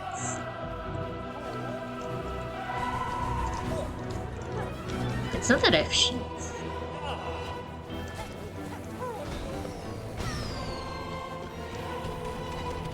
Could have sworn the Genghis Khan thing was in fact an AMV.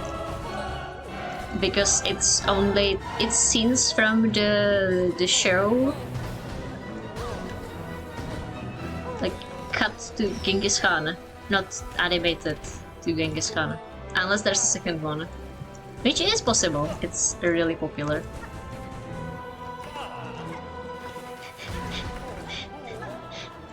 If he was a neurotypical, would he only hire animals? I don't know, maybe there's something good about hiring animals as spies that we don't know about. Because we are not as good as seeing the wider picture as he is.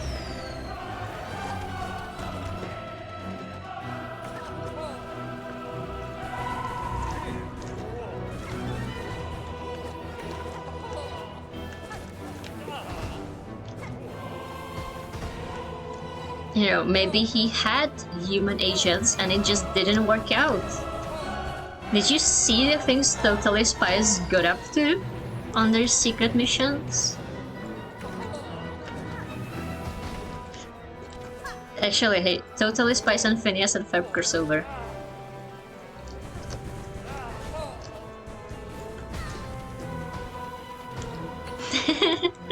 Why not? There's something wrong with Totally Spies. I'll be honest, I don't remember much of the show beyond that they're like teenagers. Ouch. And they kept getting into shenanigans. And that one post about how Totally Spies is a bunch of kink shit. Romeo!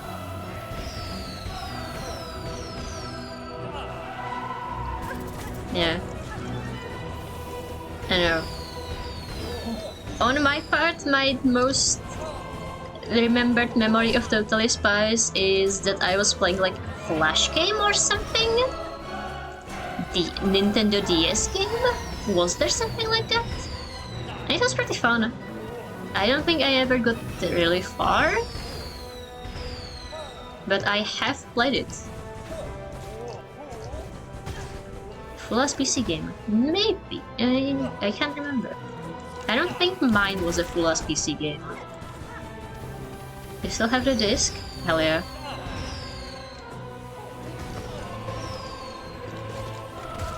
Fucking hell. Dashed into the attack yet again. But we have gotten up to phase 2. Again. This is good progress.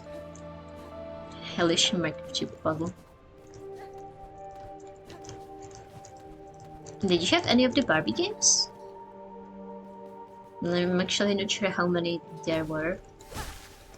We had Magic of the Pegasus as a game. That was so fun.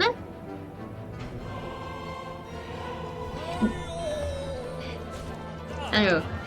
Pegasus was alright. I was actually having fun with that game, and I think I even replayed it several times. I know you could color your castle in Pegasus. Ouch. I remember making like the gayest fucking castle in the entire Barbie universe. And that there were like ice skating sections. Some of those could get pretty janky, I guess. I also had the DS game that was Island Princess, I think. That was also pretty fun.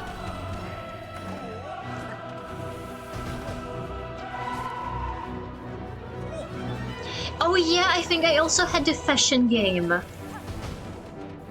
Yeah, high couture indeed. Like, Island Princess was so good.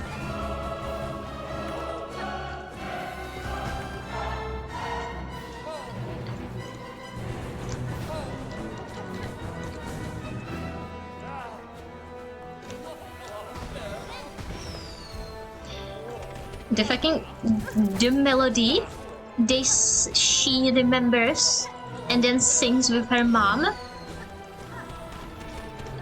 If I was the person to cry at movies, I would have teared up at that.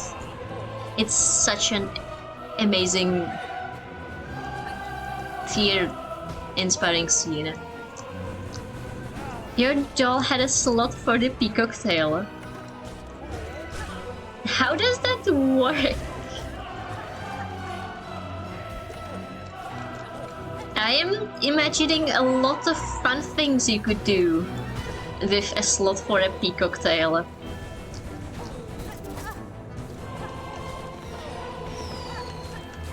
From weird to less weird, such as other tails.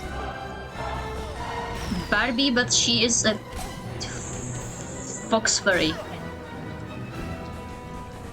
Barbie, but 9 tails. She sang? Hell yeah.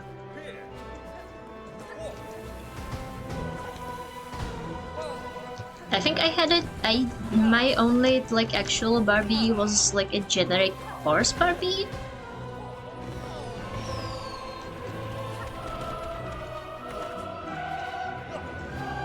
But I liked her because both she and the horse had movable joints.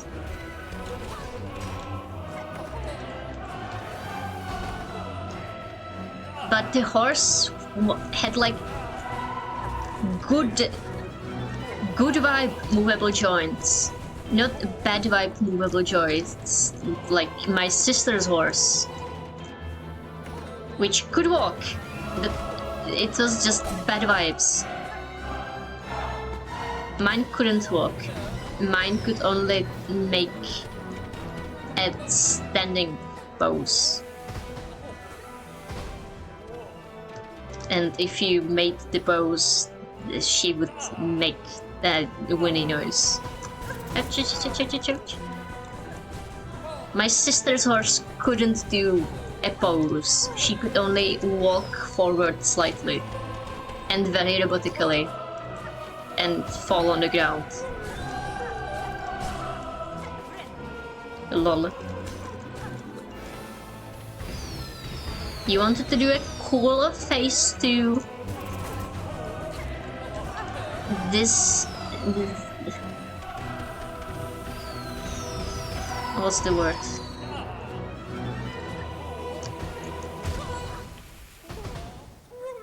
Share for simple horse, yeah.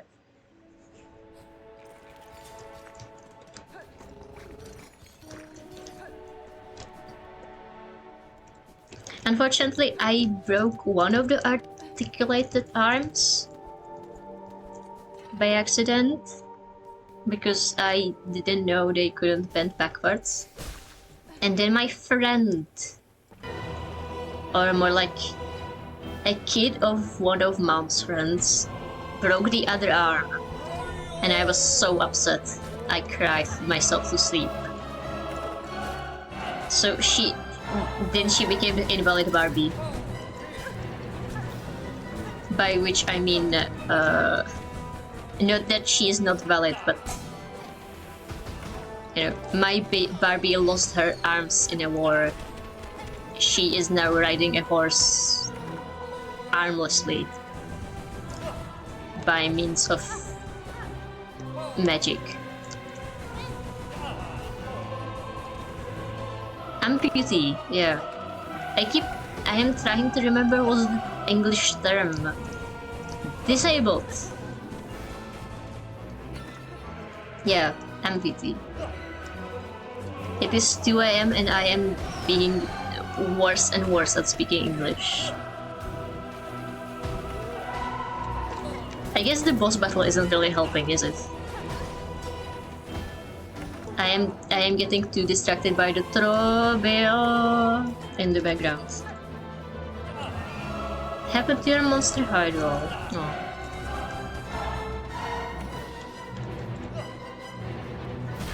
Oh, you have the fairies. That's cool. Don't tell anyone, but Power of the Rainbow, or what's that third fairy movie called, is one of my favorites. Is there the solder the arm back on? Huh.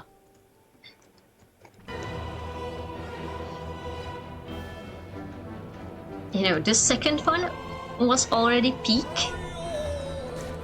because of the whole, oh, you get to be a mermaid but you lose the wings you cared about so much. And then she actually loses the wings? Holy shit. And the bitchy mermaid was so fun. And the fucked up snail.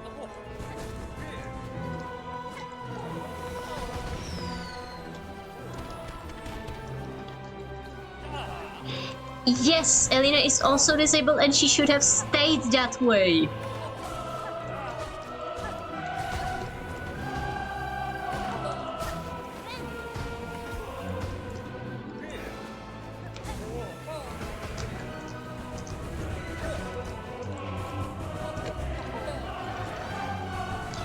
Like, oh, I can give you the thing you so dearly want to be able. And then she says, no, actually, thank you. And then she beats the evil fairy, and then the queen is like, oh, you managed to resist the evil fairy giving you wings, so now we, the good fairies, will give you wings. To be fair, something that I see nobody mention is that the wings are tied to a necklace, so she could potentially just lose the necklace and be wingless yet again. But she never loses said necklace, so this is a non-issue.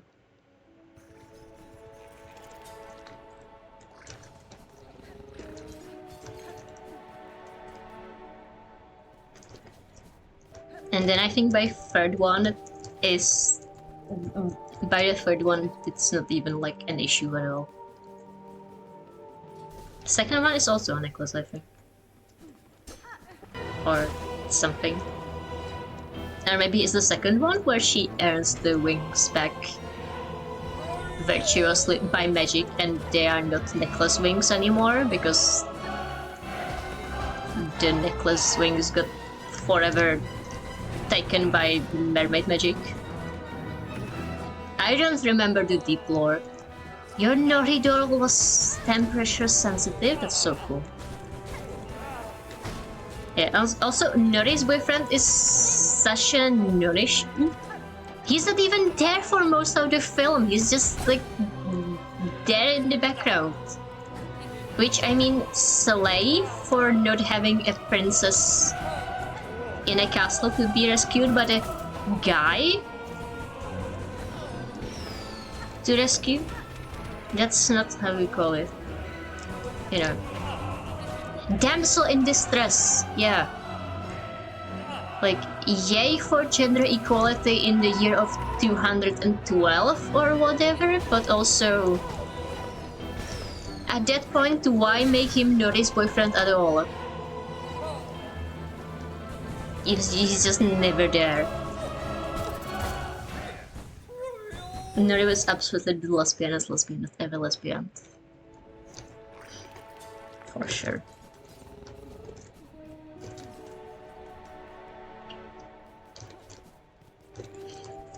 And also she was so pretty.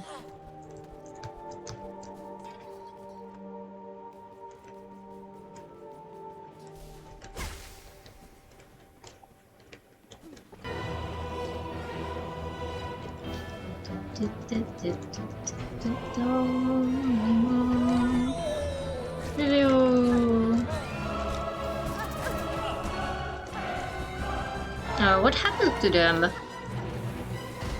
I assume the answer is your mother, but if not, feel free to tell me otherwise. No clue. Yeah. I have only heard very few things about your mother, but none of them are particularly positive.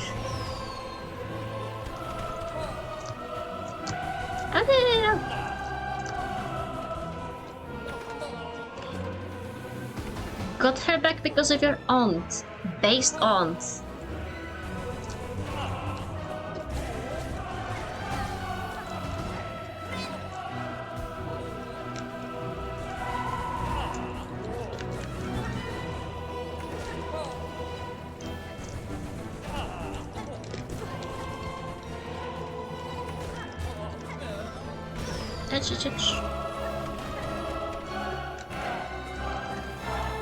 Your Barbie Amtrak.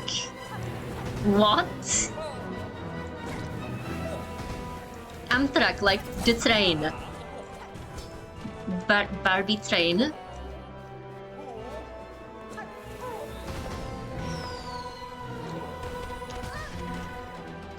They made Barbie Amtraks? Like, there wasn't a Barbie on a train, right? Movie that I missed. Barbie and the Starlight Express. The secret musical crossover.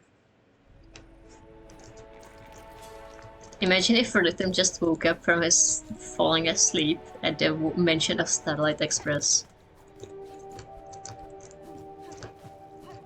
Places. Huh.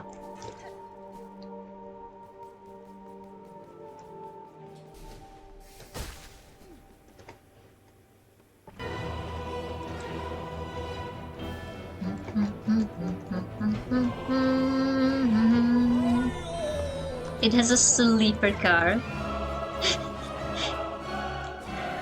Hey, Rhythm.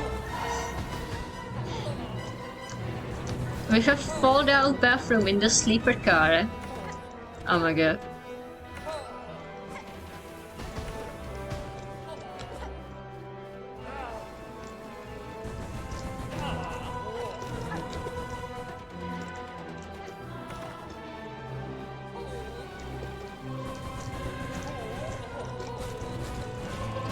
Ouch.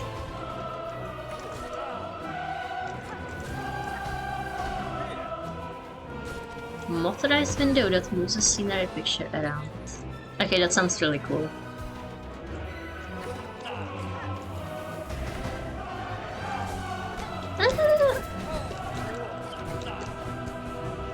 Man, what I wouldn't give for a dive equivalent. Something that gives me immunity frames when I desperately need them. I mean, I guess we do have Sharp Dash. Dart. Why haven't we built Sharp Dart to this point?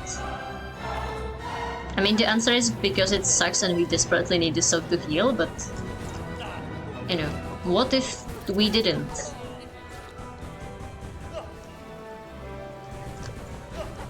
Those hats on the bus stop but based.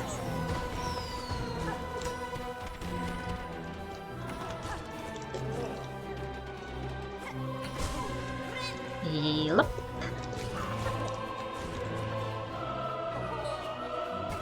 Ouch! Stop trapping me in such tight places. What is it about those bombs that manages to always fucking snipe me in the middle of the hill and nowhere else? I should be quiet. It is 2 a.m. I am going to get arrested by the nighttime police. Hi, buddy. Actually, also speaking of Barbie and the 12 Dancing Princesses, I remember seeing the Let's Play recently-ish. Like, guy who has never seen Barbie plays Barbie and the 12 Dancing Princesses in the year 2020 whatever. Fun video. It's definitely confirmed that those games were jank as hell. You could record your own train alerts. That sounds hella based. Ah! Ouch, ouch, ouch, ouch, ouch. Imagine making your Barbie trained. It may be? I don't remember.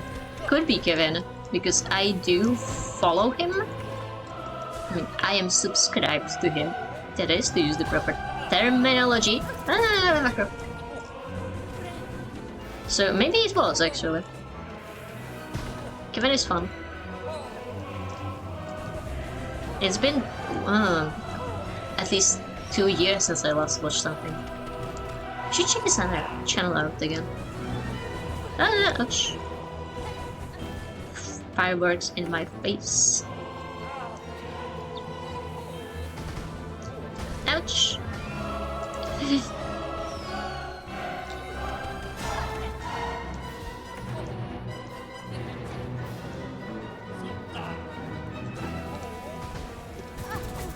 Fuck.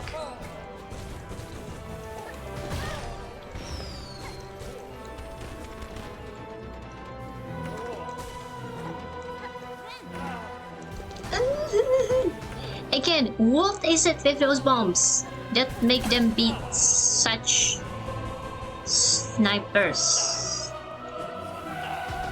They never hit me otherwise. Oh!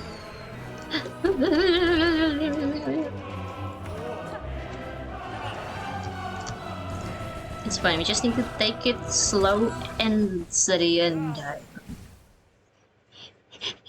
You need to see him when we made him in a meth lab in the basement.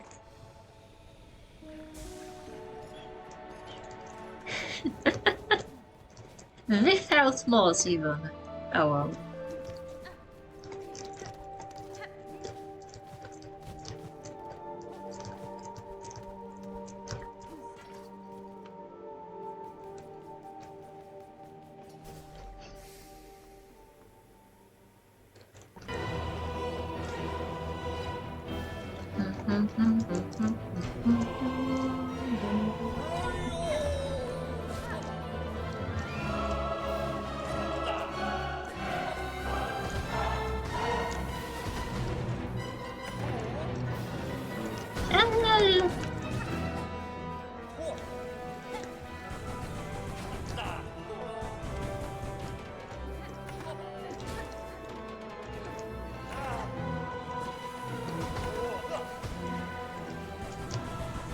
Oh, by the way, here's a fun Silksong thing you missed also. We just took a lady's arm, like, straight off the ground. We just picked it up and absorbed it into ourselves.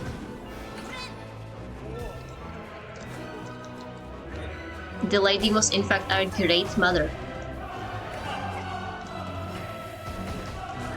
For some reason I kept reading it as grandmother, like grandma, like the mother of our mother, which she is, but there is in fact a space between those two words. So she is a grand space mother. She is a mother who is grand. Not, in fact, a grandma. But she is also known as grandma. Yay! Hey! Family.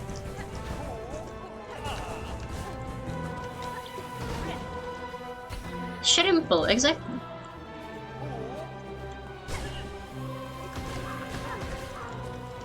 No, we killed the final boss, and when we checked the area later, her arm was just lying there.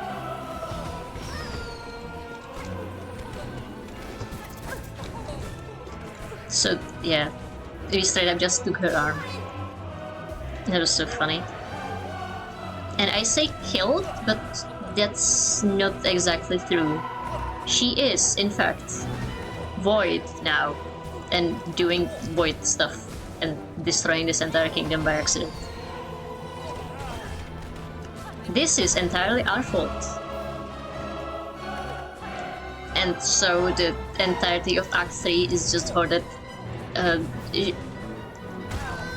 having to žehlit her mistake. A musí žehlit teda kurevsky. Yeah. Do you see these silk threads in the background? That's void. That's the void of our grandma in the abyss. Okay, now if I just stand here and watch this guy long enough, he's going to become void. Come on. Stop having performance anxiety. Do something. Come on, those fuckers in the coral tower, Sons of Karak, were turning into void as soon as we passed by them. Why are you not being void? Are you too healthy? Are you too healthy to be void? I'm not going to be healthy enough to be void soon enough. Whatever. Source, do you trust me? Things turn into void if you look at them long enough. Not Trauberio, he's special.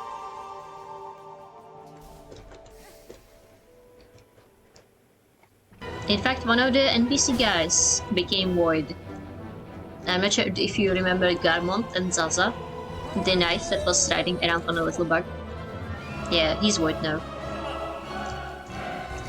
It was very sad. And we should check on Zaza if she's still there.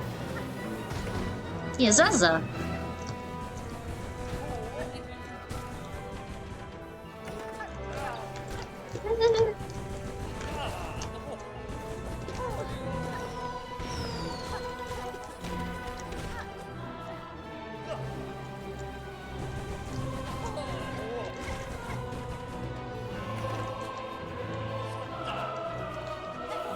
She did this sad Lion King thing when she just curled up by his dead body and stayed there. It was very tragic. Didn't even sing with us when we pulled out the needle in. Ah, ouch, ouch, ouch.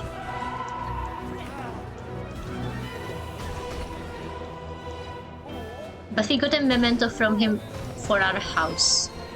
So that's good. Do you know we have a house? Have you seen our house?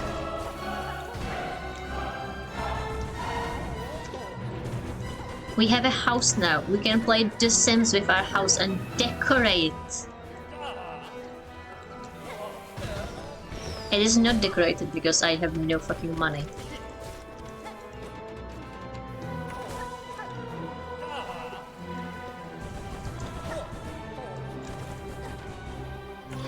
Oh shit, yeah, he does a gay little pirouette only and only when I miss the pogo, you're right.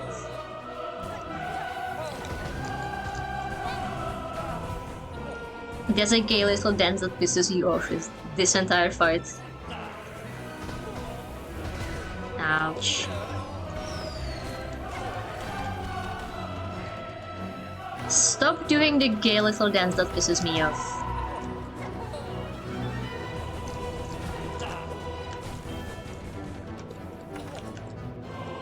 Oh yeah, when he just dodges normally, he just kind of sidesteps, that's right.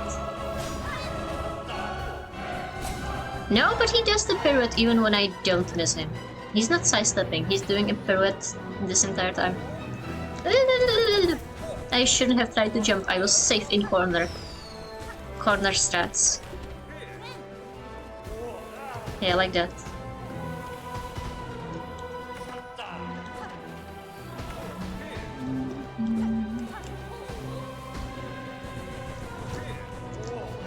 He's called Thrumpy. Yeah, he sure is thrumping.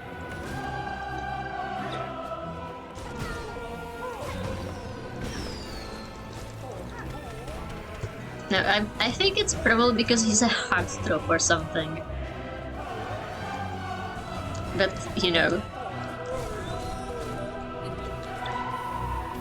Why be realistic when you can be funny? Ouch. And there's so many fucking sparkles all over this place that I keep missing the actual threatening sparkles for the flash. Which I get is the point, and it's literally just his entire tactic. But it's working and I hate it.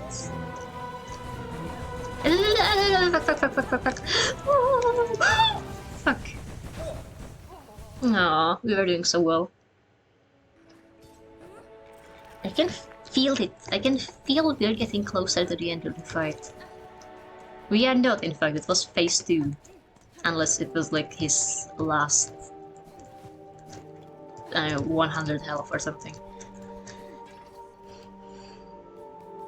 But we are getting to phase 2 more often. We just need to become better. Oh, when we were outside, I could have shown off our house. Oh well.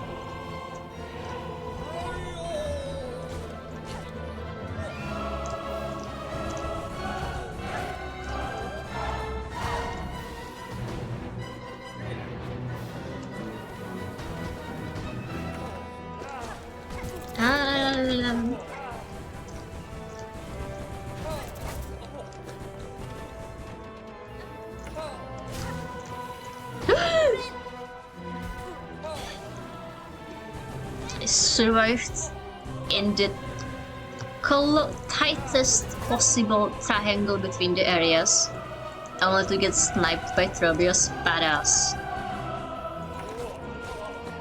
No, he does not have a fat ass. That is a lie.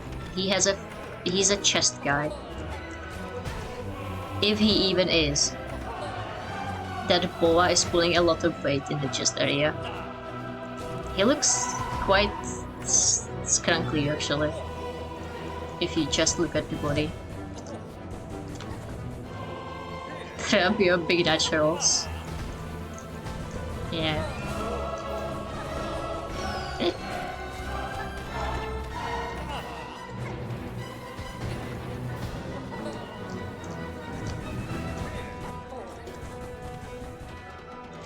But like, you know, the longer we are in this fight, the more we learn how to dodge the stupid fucking flesh bangs he keeps throwing out. What was it? That messed me up so bad I lost like 5 masks in 2 seconds. I mean, it's probably the fact that I'm tired, let's be real. I've been feeling sleepy for the past, well, it's probably past half an hour. Shit, it is past 2. Maybe you could call it. But I'm like, I'm sleepy, but I'm not sleepy in the sense that I want to go to bed. You know the feeling? When you're like tired but not go to bed tired.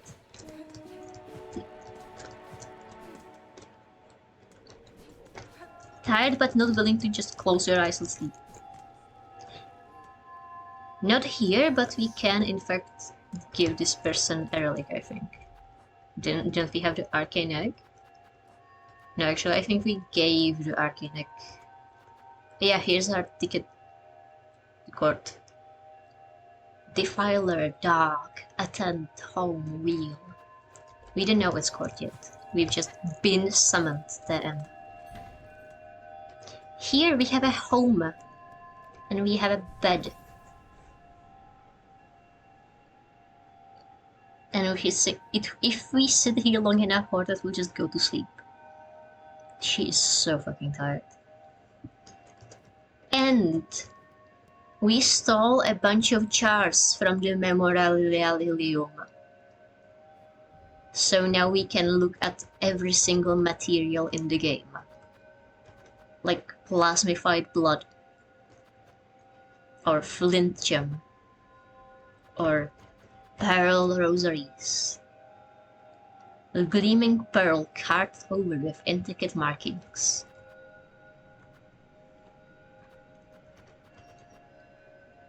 Hey Rhythm, perfect. These are apparently different materials.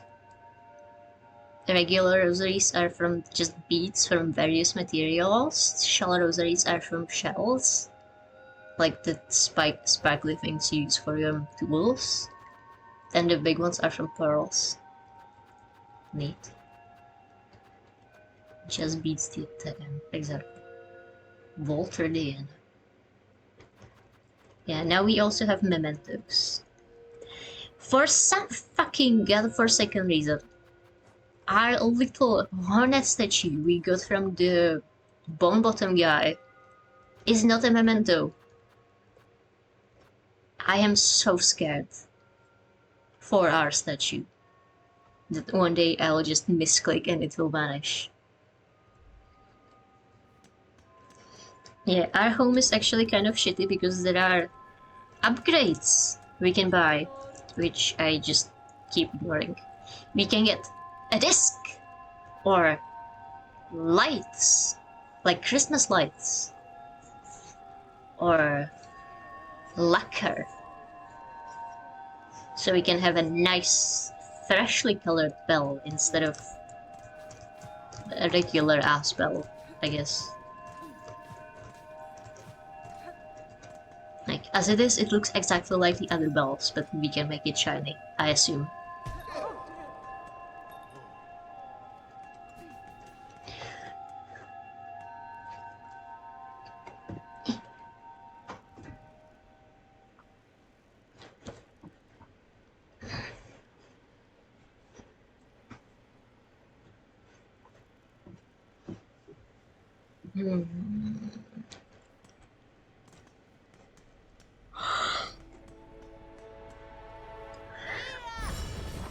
You know, maybe we should go to sleep. I don't think I really have it in me to start challenging Flavio all over again. Or anyone, really.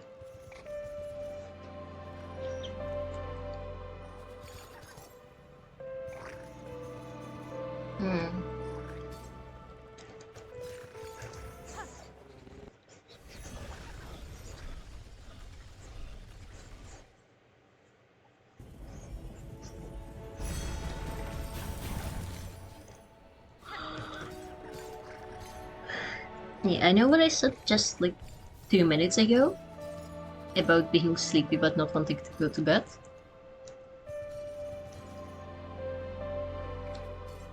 But like a minute after that, I have apparently hit the invisible barrier. That makes you want to go to bed.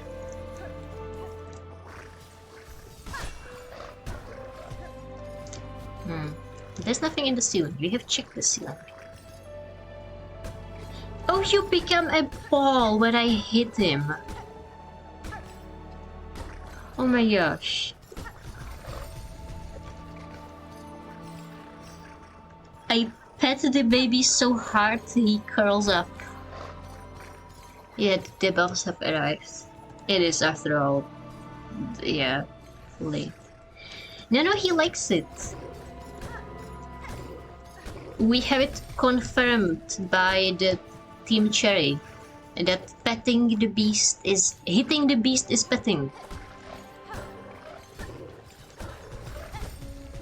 Like, he starts spreading from it. Also.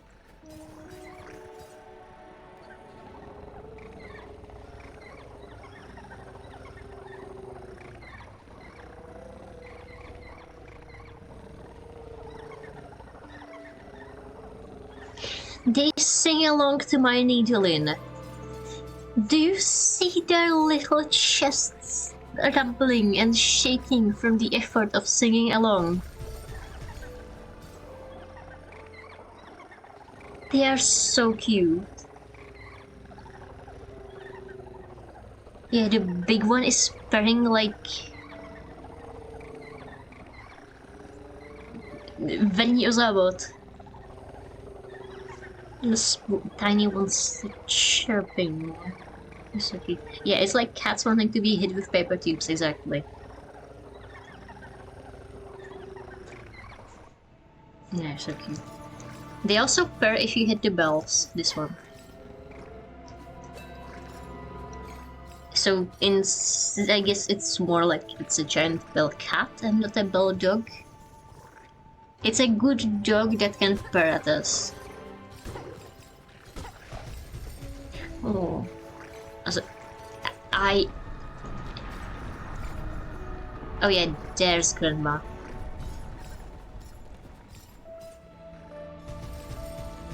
Struggling in her little void prison and turning the entire screen grey.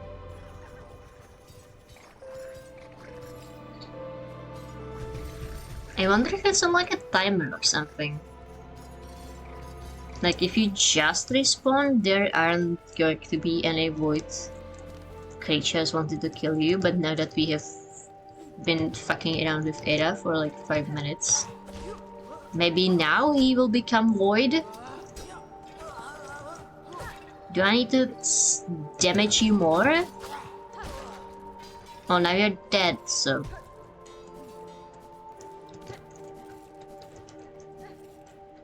I guess we could go check the archives. I think everyone in the archives has become void.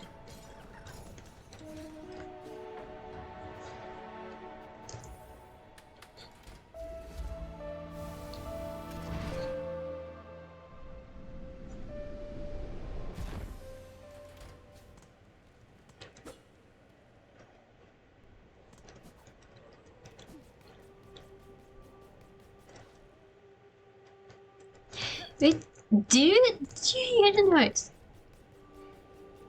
It sounds like sneakers on like smooth linoleum. Do you hear that? 10 out of 10 sound design.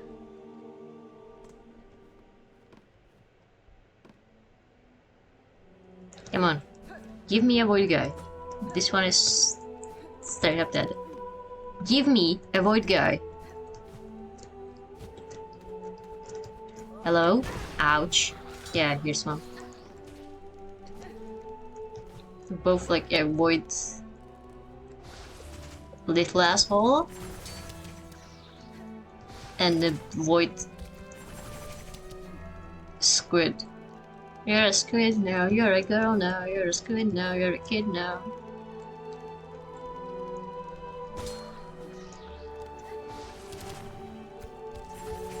This one apparently needs to invest in better void attacks because he does exactly one void attack. But yeah, this little fucker is void now and can hurt us for void damage as well as regular damage. Here's Grandma yelling again in the background. Fun fact, you can see that Hornet actually becomes grey along with the environment.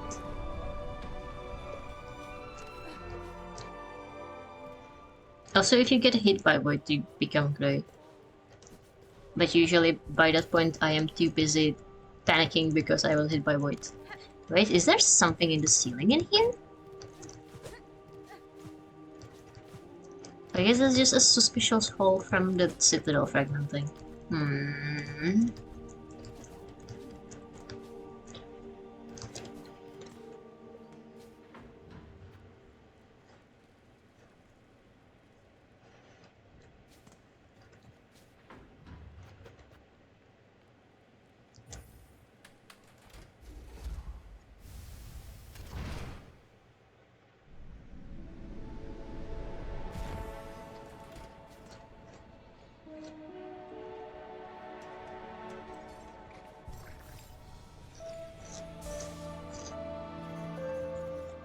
Yeah, she is wearing Jordans.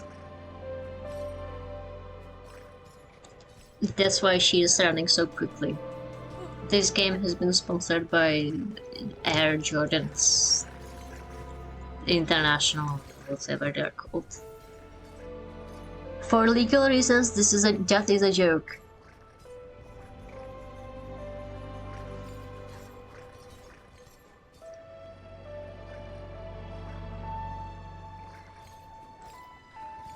Yeah, I guess it's time to call it. Ooh. Ask me someday about more proofs of Hollow Knight's sentience, because the journal is not the only thing, but it is the biggest and most clear one.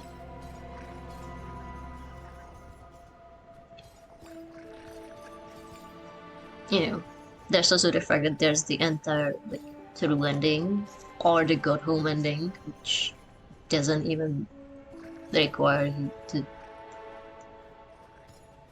which requires you to fuck around and find out instead of just doing your fucking job. Like,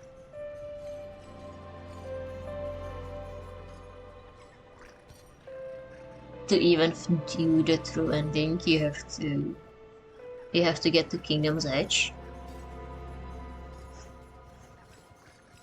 So either you figure out the secret in King's Station, or you take the tram.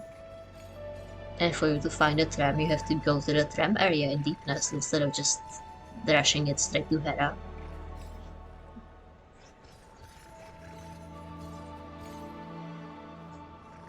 And then you have to go find the White Lady, which is not part of the which is not part of the road to Hollow Knight at all. And then you have to do the entire Dream Essence run around, which is absolutely not the way to the Hollow Knight. And then you have to do White Palace for some fucking reason, which is even more not the path to the Hollow Knight. Like, you have to go so out of your way to get the true ending. Yet I find it hard to believe that anyone would actually, genuinely think the night is hollow and or some sort of a void automaton. Like, how can you be hollow and have agency? Full stop.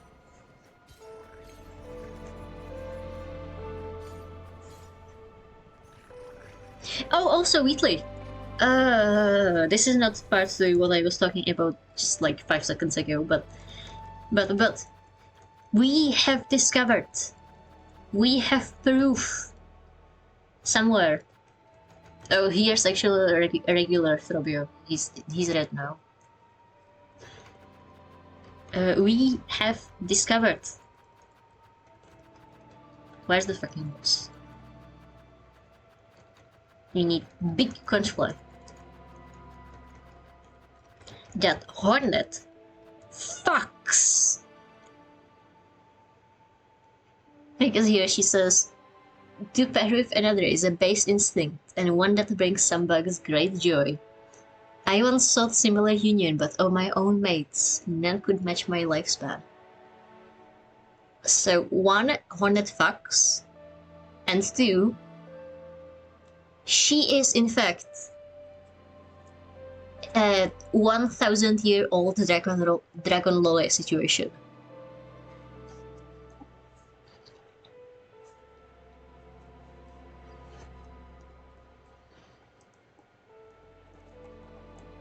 And actually, the Silksong fandom is in a state right now,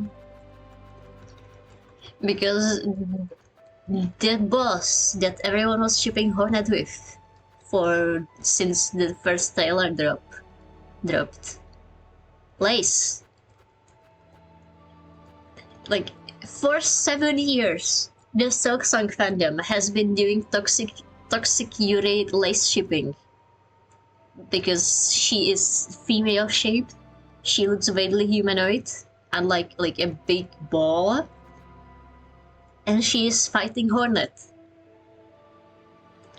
So 7 years of less shipping, and then we play Silksong, and Hornet calls her a child.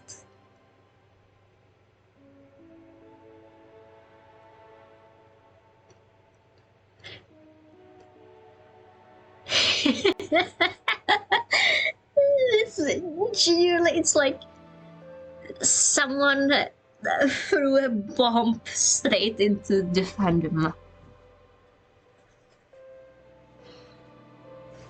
Yeah, Hornet knows for a fact she would have trouble having offspring, but I don't know. I'm not sure how much that would matter if you are a lesbian. You know, you're not having offspring anyway, sorry. Like, personally, I think you could argue that since lace was made by Grandma, and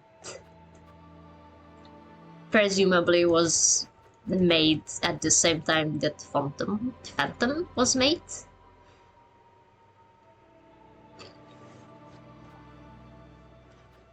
and presumably that was early enough in life that Grandma was actually like awake and capable of weaving children,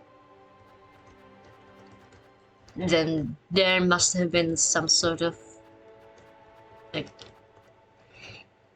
and there has been an entire like amount of time between Grandma falling asleep and the citadel being built on top of her, and the weavers escaping, and the citadel conductors getting weaver offspring to get silk for, I don't know, making Grandma sleep longer.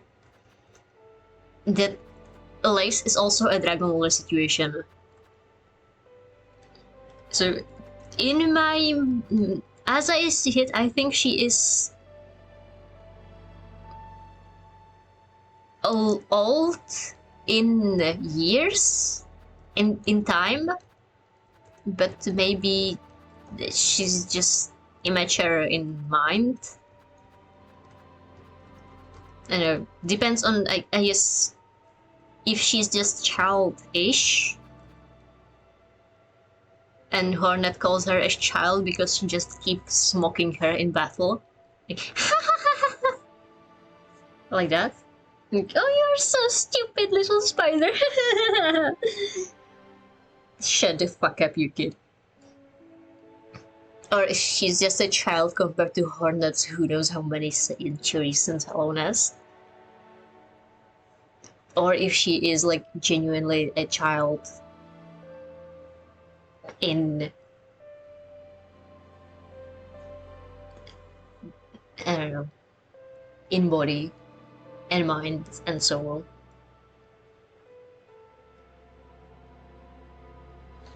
So like, I think you could argue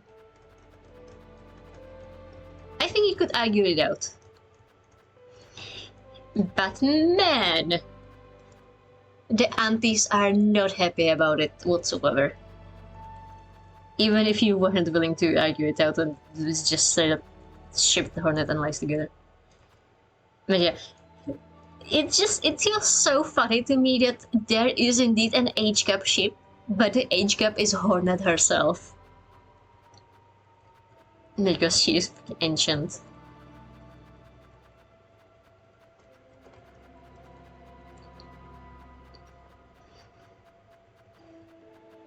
Anyways, friendship ended with Lace shipping, not that I ever shipped them anyways. Now, Chakra shipping is my new best friend.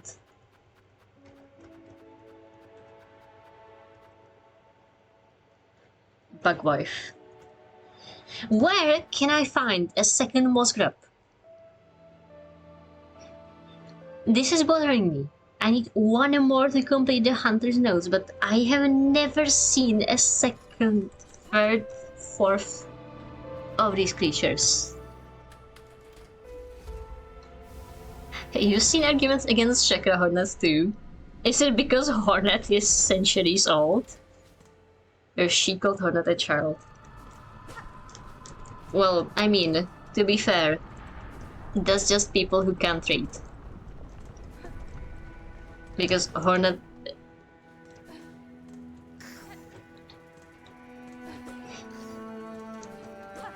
I mean, you could make the argument at the start of the game that, yeah, we don't know how old Hornet is.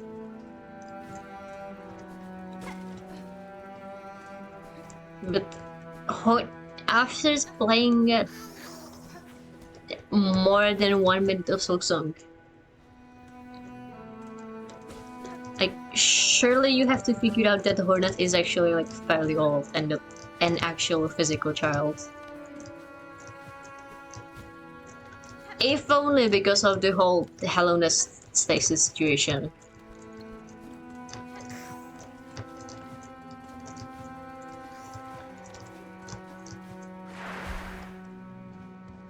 Okay, it just became worse as we were leaving.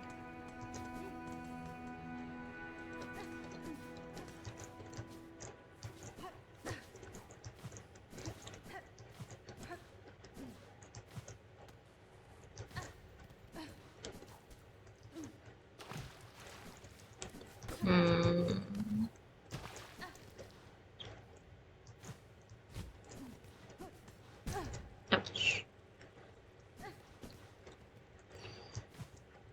Like... let's put it like this. I think the most important argument, like piece of evidence in favor of Hornet being older than just you know, teenager who has to grow up too quickly, as it may have looked at first, is once again the of my own mates none could match my lifespan. Because it implies it implies that not only did she sought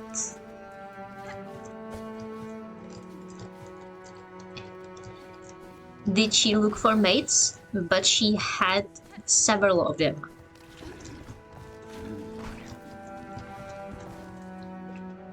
And I genuinely cannot imagine Hornet dating while she was still doing her Helleness duties. And killing every single vessel that came by and guarding the Kingdom's Edge and Green Path and whatever she was doing. Like, where is the... what? Ouch. Since when can you throw bolts? It's the room above. Yeah, more than one presumably died of old age. Or I guess she just broke things off after it became clear that they were aging too quickly.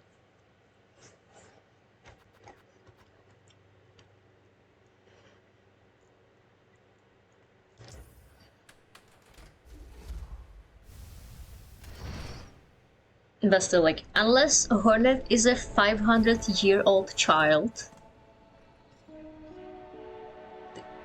you know,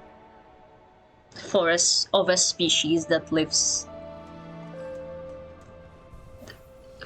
I don't know, 10,000 years, a random big number, and then I think she's like suitably adult, like just looks baby-faced or something.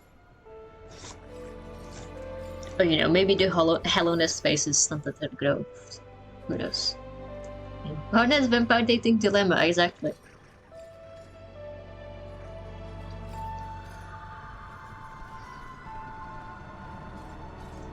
You know, if we are going to be ending the game, we could do it in our house. What is the house for, if not for this?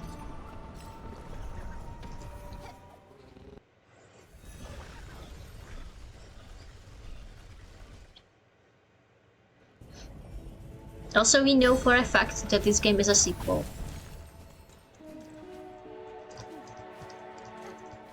Hornet has said it once right before the Abyss escape.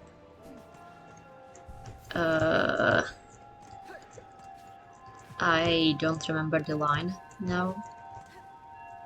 And there is also a cameo of a certain character way later during the ending, which has been spoiled for me. By the way, she also has she changes up she changes up her walk cycle in the Bellheart house. She is no longer running all over the place. She is instead stepping. Also, I love that you can hear the difference between stepping on the fabric and stepping on the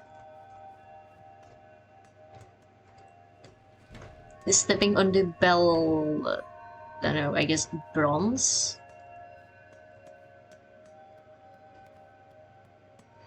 Like, it's the tiny little pieces of sound design that really make the game, I feel. My favorite is that when you have the Ascendant grip on, which lets you cling to walls, then it actually makes a little clinky noise when you stick to a wall.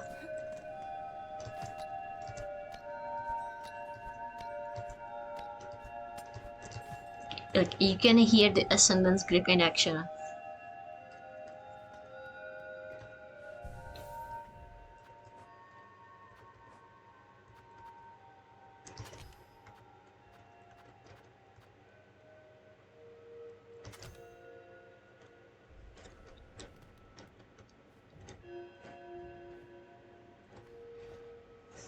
Until it's just the tiniest pieces of sound design that make the game.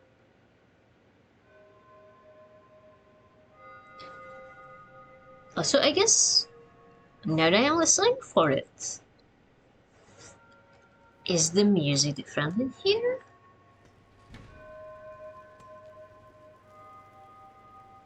No, I think it's just maybe the Bellheart music is different in third act.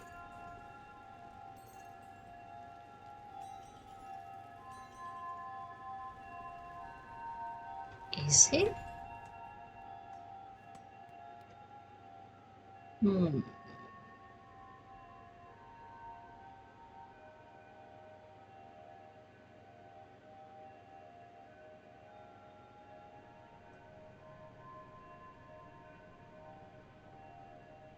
I want to say that it sounds quieter at the very least.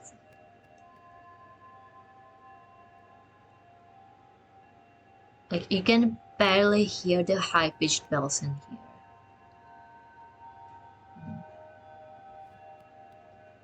But turns out the music isn't any different, but that's in the entirety of Bellheart. I think the Bellheart Act 1/2 music was different, but I can't prove it right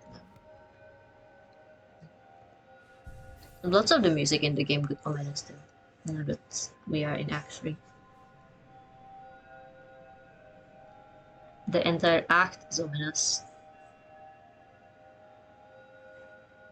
Oh well. That's why we have got to fix it. Can we fix it? Yes, we can. Yeah, no funny commentary, just random references. It's time to go to sleep. Just blink for a minute. And next session, maybe, hopefully, finish off Drobio.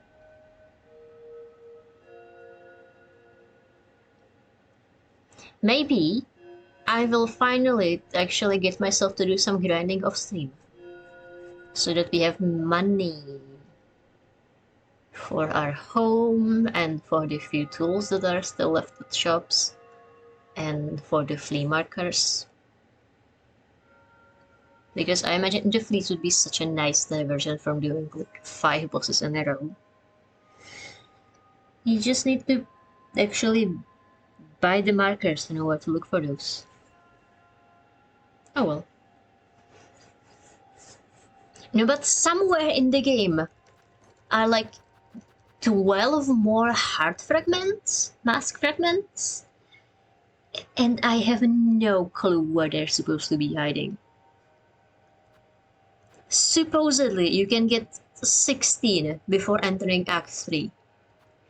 Where we found 6, 8 of those things. Where are the remaining? High math. 8. Where are you hiding them from me, Team Cherry? How is it that I managed to go through the entire area and I managed to get like 16 silk spools out of 18? I managed to find like almost every single silk spool in existence. Silk fragment, spool fragment. But I also managed to miss every single heart fragment. Mass fragment. How is that genuine possible? I don't understand it. I'm suffering. Can I please have some health? Can I please have some motherfucking health? It is Act 3 and everything does 2 damage and I still only have 7 masks and I am very scared.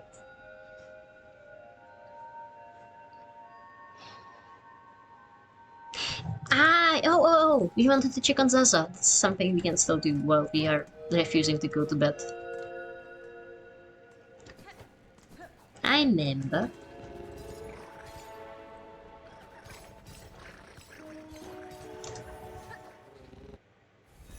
You know, now that I think about it, I am fairly sure that I remember is a South Park reference. Which,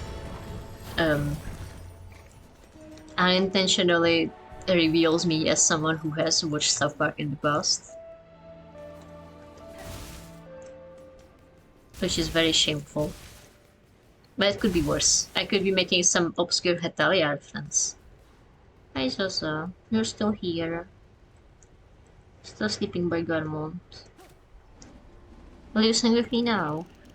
Oh, she will! Brave to the end. Thank you. So strong. So kind.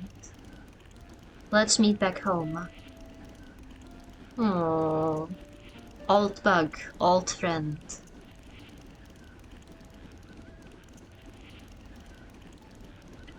Baby. Well, not baby, because she's presumably as old as Garmont, if they are old friends. Oh, Baba.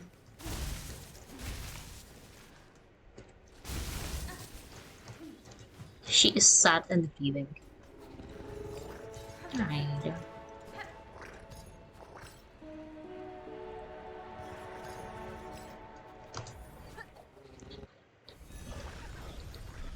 Oh, also, Whitley.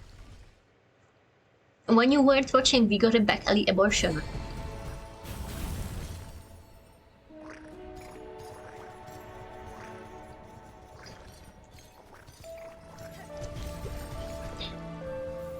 Yeah, we got a baby stuck in us the violent way. And then we had to go to a doctor to fix it, and the doctor was like, oh yeah, just find me spikes for my torture device that I am going to use to cut the baby out of you. So we found them spikes. Yeah, at this world's shadiest dog in some random back alley of Belhart. And then the dog used the torture device on us. I got the fucking coat hanger abortion exactly.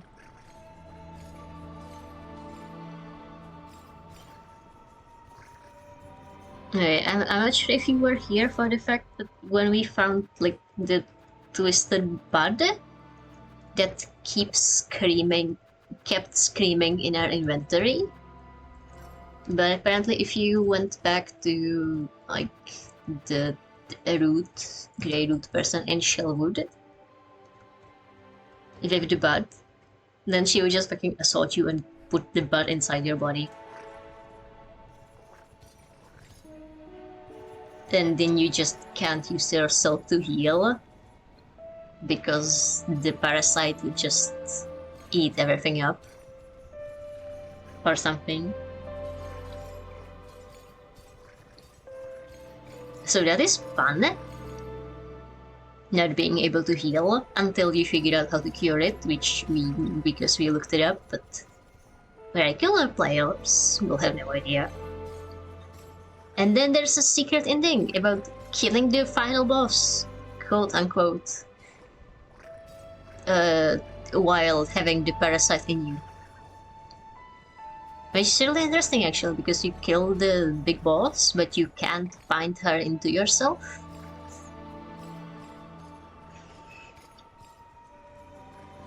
So all the soul just kind of goes into the parasite. Until it grows into a big strong 30, I guess? Yeah.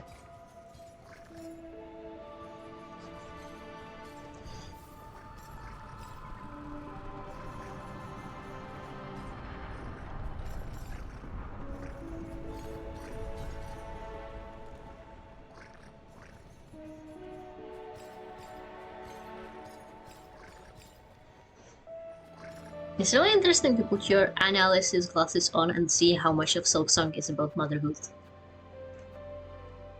Like, you get a back alley abortion and don't become a mother.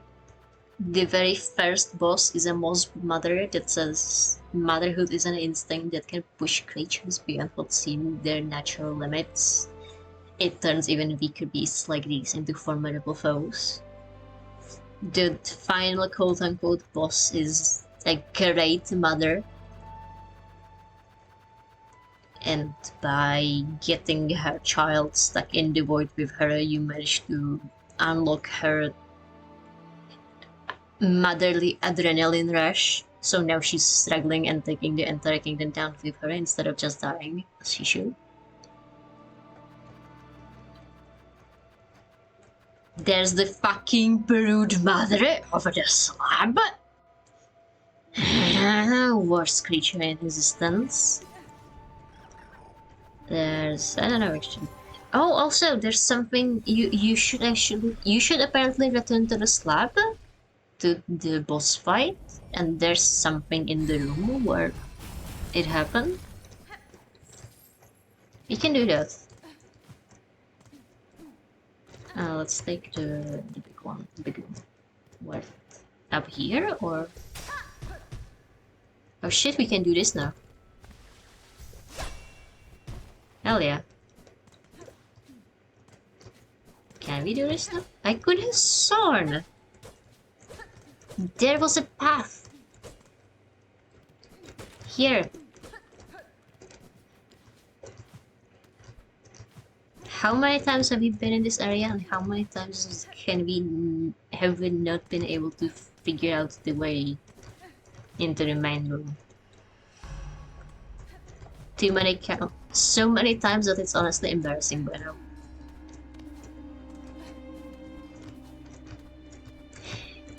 Hey, Rhythm, since you have not played Hollow Knight that much, and by which I mean you haven't really gotten wall jump, do you actually use the wall dash ability that Hornet has? That I have to force myself to do because it's easier for me to keep wall jumping for my muscle memory. It was in here, right? Yeah.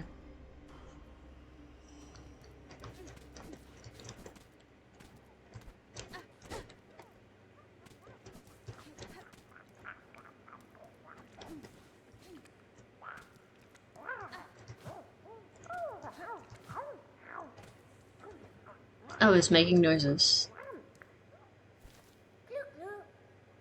Yummy, yummy. Oh, are you here to serve me? I am merely a visitor here, little one. Have you made this place your home, then?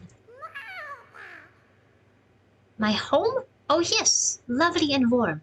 The big ones. They bring me food whenever I'm hungry, and I'm hungry now. Eggy, eggy. I'll eat a lot, grow big and fat, then I'll lay a lot of eggies. They bring me plenty of food, so they must want plenty of eggies. And plenty they shall have, if they're nice to me. Eggy, eggy. I want to lay a lot of pretty eggies. So tell the big ones, bring me more food. You sing with me, little one. When you're hungry, eat and eat. Eggy, eggy, big and warm. Grow bigger, bigger, oh so big. Fill your belly with lovely eggs. When you're hungry, eat and eat. Eggy, eggy, big and warm.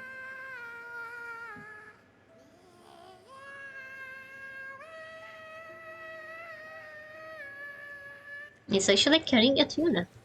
North is doing its best to. Huh.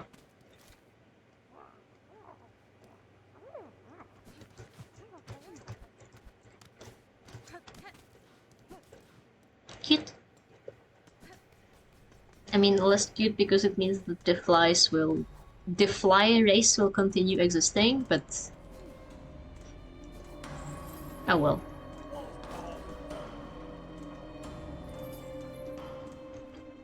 Which also reminds me, we should check on the mom that wanted to feed her children organs. So that instead of being devoured, they would eat the organs. And she could see their first milestones and stuff. Because there is apparently also development with her. Oh yeah, true. If you were just at Morwing, then you probably haven't unlocked full jump yet. That's true. It's a bit later.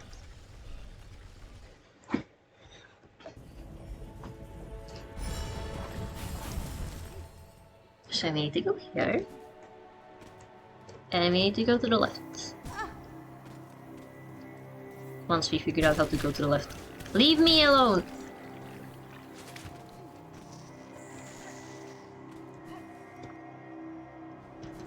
Here. And here we don't go down, and that leads to Bywater and the big fucking asshole that is Grimwell. Here. Hello. Is there anyone here?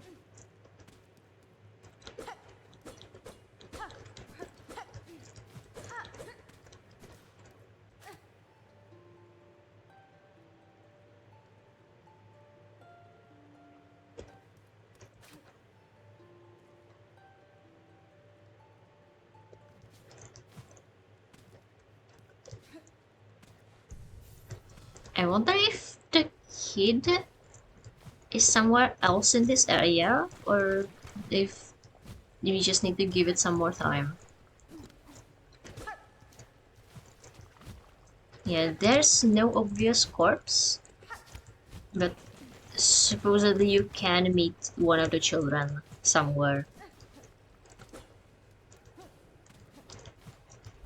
So I hoped we could talk to them, but apparently they are not in the house. Oh, dude! I hate this fucking game. Thanks.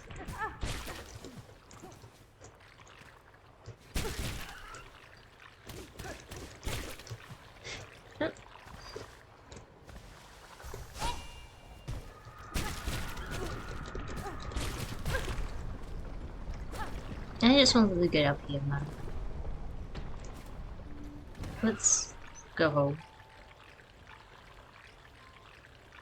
Eat, eat, swallow, suffer, slime, slick.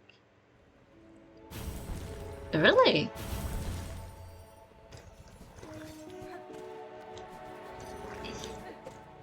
If the kid only appears when you don't complete the wish, then that would be really cool, actually.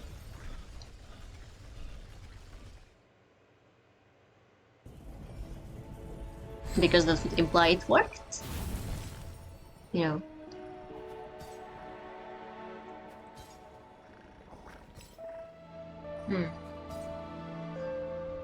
But I have to look for that then. Anyways, yeah, we have been delaying this long enough. It's time to go to sleep. Right. Thank you guys both for being with me here. and see you around. Maybe tomorrow. Maybe in 3 days again. We'll see.